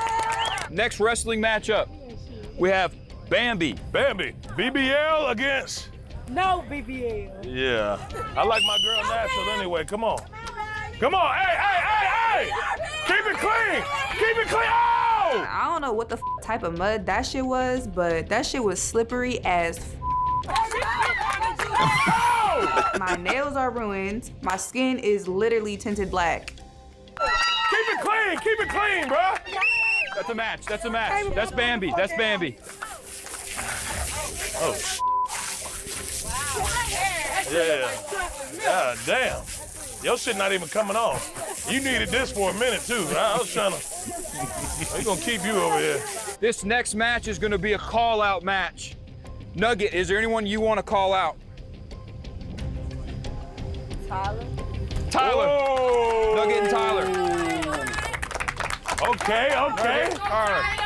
Enter the pool. Hey, ain't nothing wrong with a little shrimp. Come on, son. Get your ass in there. Let's go, Nug. Oh man. They gonna make it fair and square. Come on, get in there. Get in there. Hey, oh! Okay, switcheroo is wild for going. You know, she did not even. She just went right in for it. Okay, all right, that's abuse right there. Don't. Hey. Oh my God, he's like drowning her. Pull him back. Hey, pull him back. Don't do that. You can't put her in the chokehold like that. Keep it clean. She's too small for that. Switch is evil. Look at Nugget, she trying to sneak her. Yeah, tear him off. Oh my God. Yeah, get him, Nugget. Go ahead, Nugget. Oh, shit. Yeah, what the hell going on? Oh no. What happened? ACL? Oh man, y'all. She got barbecue sauce all on her. Should I go get somebody else? No, you done enough damage. Yeah, huh?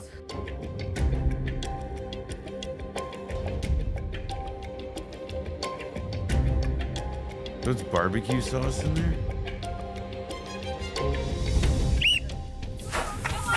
Let's do it. Come on, T-Grin, show them what it is.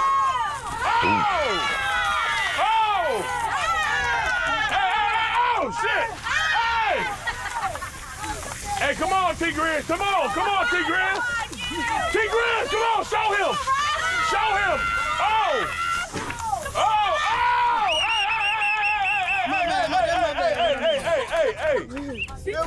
Yeah. Round two.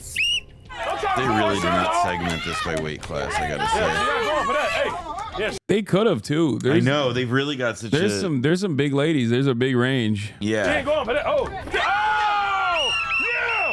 yeah. We built like men. We know how to control ourselves in situations like a real man. Asian persuasion. Daddy Yankee. Yeah. I like that. Oh, shit. Oh. She got up on me. She's like on top of me, trying to punch me. Okay, first of all, does this face look like it eat hits? No, it don't.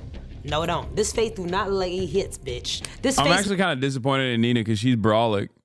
Like, she actually has like full 8-pack. Make money. That's all I do. Yeah, Daddy Yankee. Yeah, Daddy. Oh, shit. Yeah, Daddy.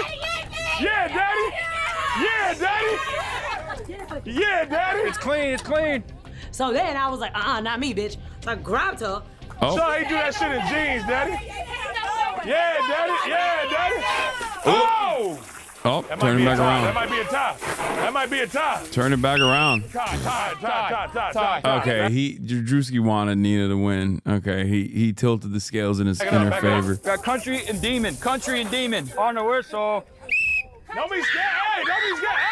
Hey. She's got me up, down, all around. I'm backwards. She kind of swept the floor with my ass. Oh, shit. Hey, break it up. Ladies, great job out there. The wrestling was great, but I think what we like to see the most was the sportsmanship and the support you showed for Clap it up for yourself. Your fallen soldier Nugget as well. Yeah. Unfortunately, the next step of this process is one of you or more of you are gonna have to head home. We're gonna go directly to eliminations from here. We'll meet you up there. Only one girl can win my heart, and that's that. We gotta do cutting at some point. It is what it is.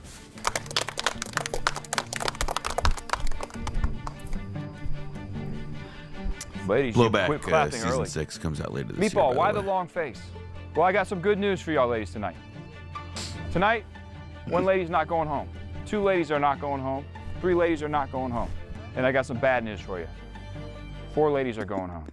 What am I doing? 4? I'm sitting here 4 alone ladies are watching going home. Drewski. What am I rest of doing? You said good news. What's the good news? One lady's not going home. 2 ladies are not going home. What happened? 4 people were going home. We've done made friends, so our friends are on the line, you know. Anyone can be eliminated at any time. For the 10 girls that do get to stay, you'll get to go jump in the pool, which I know you guys are looking forward to. Without further ado, let's bring out the man of all of your dreams, Mr. Druski. They're still blinking the mud in their eyes. Look at you looking all sharp and we looking all muddy. Oh. Well, let's not forget we are competing also, not just for my love, but for $50,000 presented by Prize Picks. Clap it up for that. Okay, ladies, we're gonna do this pretty quick. So there's gonna be 10 of you who are gonna get a rose. Come up and collect your rose if your name is called. If your name is not called, you're one of the final 4. You are going home. To the house. My heart like boom, boom, boom, boom. Okay, the first lady who gets to go jump in the pool and get all that dirt off your body. Must be talking about me. Bro, if he choose somebody else, bro, they gotta run with me. Meatball. Meatball. Oh, shit. Oh, no. You good? Yes, I'm okay. Okay. It looks like they want to get in the pool. Can I All jump right. in the pool? Can I jump in the pool? Can I jump in the pool? The next lady who will remain in the competition and maybe will be able to jump in the pool. Unfortunately, tonight, she may have lost an ACL, but the good news is it's spelled with lowercase letters. Yep.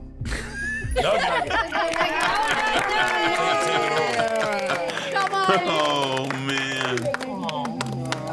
Not too much. We know about you. You trying to hit that little shit last night. Yeah, I need to talk to you too about some shit. You better slow down. Staying with us tonight as well, headed to the pool. Tyler. Tyler.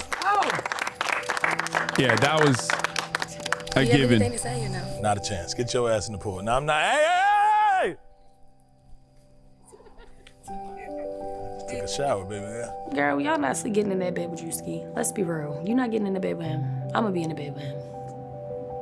Unless he chooses one of the snow bunnies. Ladies, I'm gonna offer you a I really did want to hear Dr. Umar's opinion on switcheroo.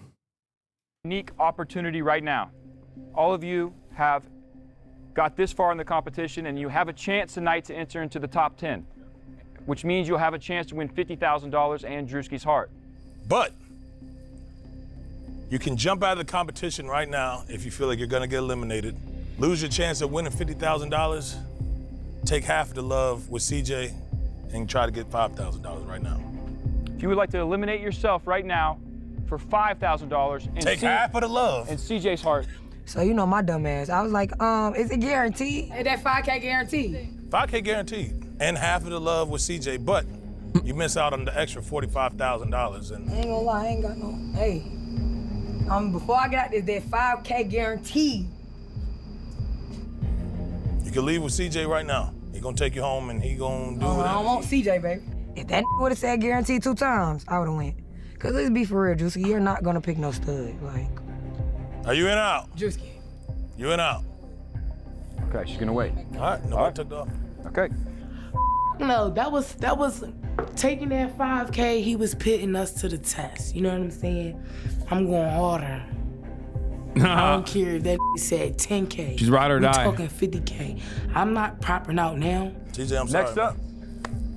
nobody want a piece of that midget ass. You know what I'm saying? Like, you could have said you. A little one night stand with you or something could have got there, but not no CJ. Next up, staying in the competition, headed to the pool.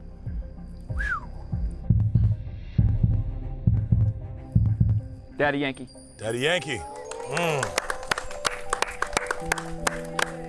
Yeah, fist bump. Yeah, That's messed up that she said that about CJ. You good, bro. Next up, come and collect your rose. Mrs.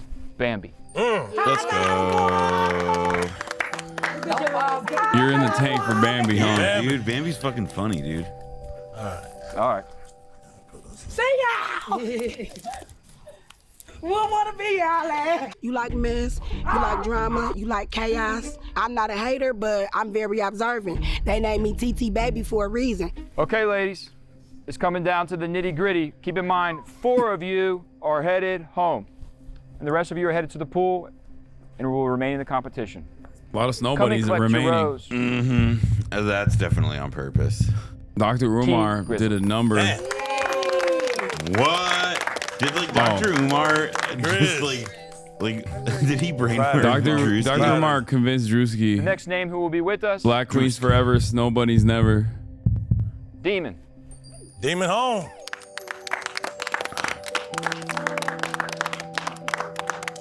She got them titties out. Titties out. I was looking. Hey. Yeah, that's crazy because she's a last minute, like Drewski went to a nightclub and picked her up at the nightclub and brought her into the game. See, it's brilliant. That's a strategy. Like she is not even supposed to be there. Like she was a addition after people had been eliminated already. And she said the N-word is true. That too. It was like, oh wow, making snarky little comments like, what the fuck is oh wow? Like, why would I have gotten eliminated my first night here? Get that turn my face. Bro, all that shit. I just got here. And you guys love Bay. She did get 3 BBLs. They tried to kick her out of the room last night. Like, out of all people, like, why her? Like, at the end of the day, fool, you in the house now. So at this point, I'm gonna let you 4 know. I'ma give you BBLs, the my rundown bad, of what it 4, is. not I'ma let you 3. know that's my man. Let me ask you, ladies, we have 6 remaining. 2 of you will be staying, 4 of you will be going home. How are you feeling? Nervous. Shaking like a stripper, tighten up. It is what it is. Next, staying with us tonight, come and collect your rose, please. Himothy. Himothy. Damn. You almost left the competition. Yeah, she almost ran How away. does it feel to leave for almost $5,000? I wasn't gonna do it. I just wanted to test the water. Shaking like a stripper, tighten up. You know what I'm saying? I had to. She wanted to take The water was warm. Water was warm. That's all. That big too, and them he got big. And you love. You can see it through them briefs. Yeah, That's he's crazy. showing off my mood like. I felt good. Like, that was a compliment. Like, I don't give Drewski, would you like to address the final 5 because only one of them will be staying with you tonight? Final 5, you know, we've been through a lot, y'all. Everybody, you know, did what they needed to do in this competition. It's about love at the end of the day. So I'll still even if you ain't in the competition. But you just don't have my heart. And he will. Ladies, if I call your name, come and collect your This is rose. crazy. Go get in the pool and enjoy your night here at the Could Have Been Don't Love eliminate Estate. Nina. Don't do it, If I do not Drewski. call your name, it's over for you. Call Nina. Gotta get on the bus. He's gonna We ain't going to the club tonight. The name is Time to sub. If you want to know who actually won, you got to subscribe, chat. That's right. Thank you to the chatter who reminded me because I keep forgetting. That's right, baby. You're right. Woo! Yeah, let's get those subs going. Sub train running. About 350. Thank you for the 5 gifted. Everyone's ranker. Thank you for the 5. I can't. Oh shit. Fuck. King Conquer. Secta King. Lesbian Boulevard. Thank you for the 5. Young Nut. Young Nut. There's some Lip Hungry Harlot with another 5. Yeah. Do you want to know who wins? Oh, wow, Girth there's a big Burgers, one. the Forever Spawn. You just got a big one. Yeah, I'm trying to keep up, but I can't.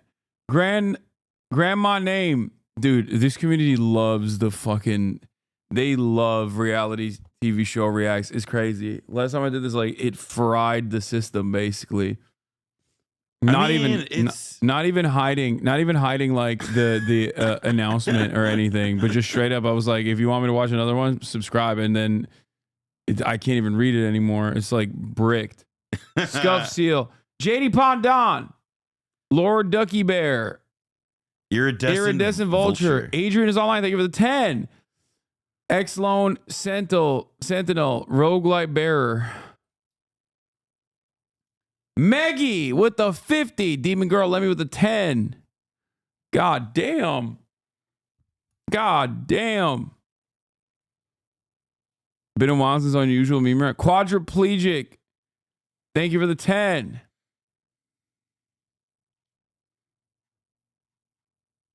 Let's go. Hasan's new pharmacist. Thank you for the 5. It's not even triggering a hype train. I don't know why. Stop rewarding this evil. Jank DJ BS Colo. Thank you for the 5. All right. We're getting back into it. It's done. Enough. It is decided. Imagine if Hasan did this for the news. Yeah, if you want to know. Folks, if you want to know if a nuclear bomb is currently dropping over West Germany, hit subscribe. Mate Feed R, thank you for the 10. Olympia, thank you for the 5. Ah! Oh, we went Snow Bunny. I'm shocked. He giving roses to people who in full-blown relationships. People got roses that don't even like him. I really like him, but hey, if you don't like me, cool. I ain't gonna sweat That's him. crazy. I don't chase him, I replace him, so it's good. Asian persuasion gotta go. Man, what is something I can't do? Wait, it's why? It's whatever. But low key though, I'm happy. I feel bad for Nina. I think, is it because she said she wanted a really big dick? She was like, this is the type of dick. That's what it is. I'm kind of bummed. I'm not gonna lie. This was a bad decision for the Asian persuasion defenders out here. I'll say it. I think it's because she sounds like she just smoked like 50 camels. Okay, well that's your thing, you know? I'm just saying, man. It's messed up. No, I'm not. I'm not that happy. I'm like sad, you know, cause like I really do like him, you know. I'm here really for a good time. I just want to chill, you know what I'm saying? Never seen Atlanta before, so I came in. I'm just saying. Gotta go. White chocolate. Go get she in ain't the pool, even White getting in the Chocolate. mud, man. But she's getting in the pool. White chocolate, you still getting in the pool? Country. Gotta go. I really, really am shocked. I wonder if there was a mistake. I'm here for the right reason. It's giving a little distracted. I don't think I could have did anything else better. Think I did my shit. 2 of my close girls left. 2. E-Baby and Asian Persuasion. So now everyone in my room is gone. That girl did not talk at all. She did not engage. She didn't do shit. So ladies, what this means for you is that everything you've been through, all of the mental, physical anguish, the mud wrestling, putting your life on the line, has been for naught. Final 10. Now what? It only gets more difficult from here. Yeah. I'll see the final 10 in the house. Let's get in the pool.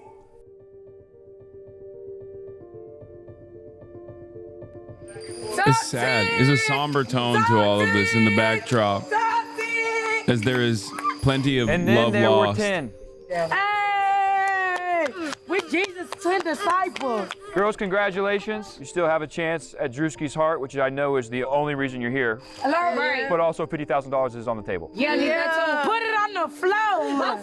Yeah. You like a bitch that get down and dirty. Yeah. Well, listen, I know you girls are I hope feeling Nug gets the muddy. medical You're tent. feeling gross. I heard some of you are feeling itchy in your I'm privates. still wondering about Just that sounds not situation. fun. I feel bad for her. And for that reason, and as a congratulations jump, I'm going to say the words, and you guys get into this chlorine and wash your bodies. I peed on myself. Meatball just peed. I had to pee before I got in the pool.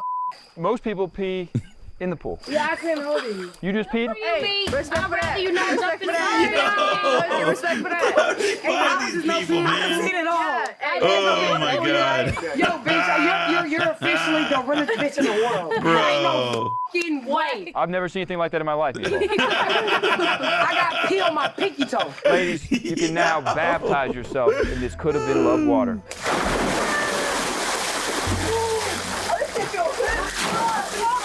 Oh my God. It got cooked.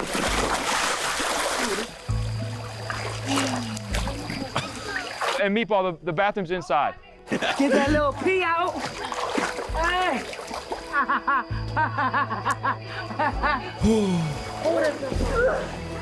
Can I stand here? Y'all see the titties, y'all better catch it.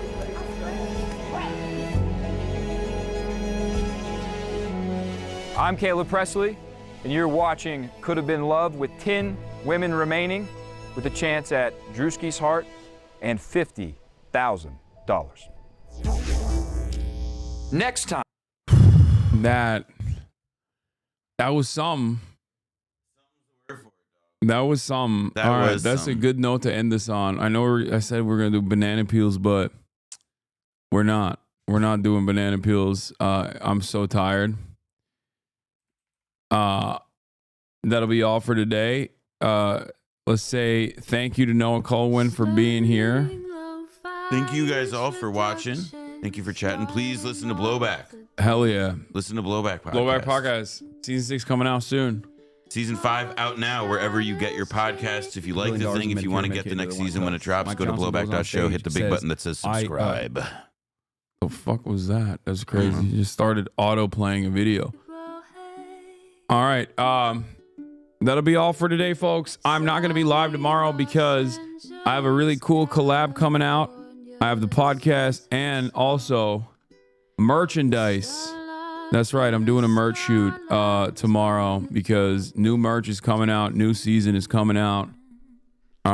So hopefully we'll be able to get back to Kingdom Come on Monday. But see you on Monday. Peace, everybody.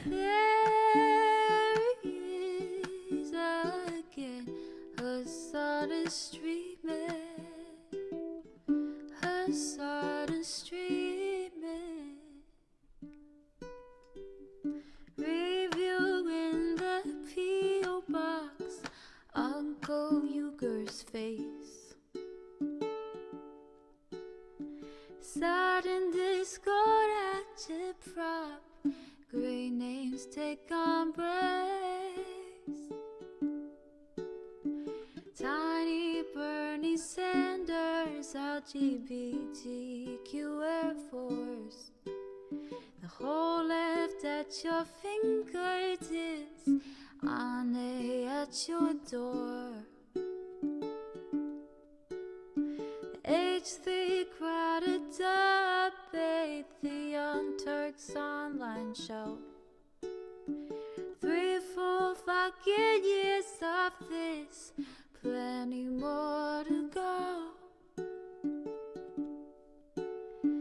90-day fiance, talks of champagne bourgeoisie. A Trump rally live reaction, a mass riot at DC. There he is again, Hasan is streaming. Hasan is streaming. There he is again, Hasan is streaming. Hasan is streaming. Reading live stream fair comments, Austin show chat advice. And all the ways the right-wing pipeline can suck you in online. JCS react, Lord frame gets broken, cover blown.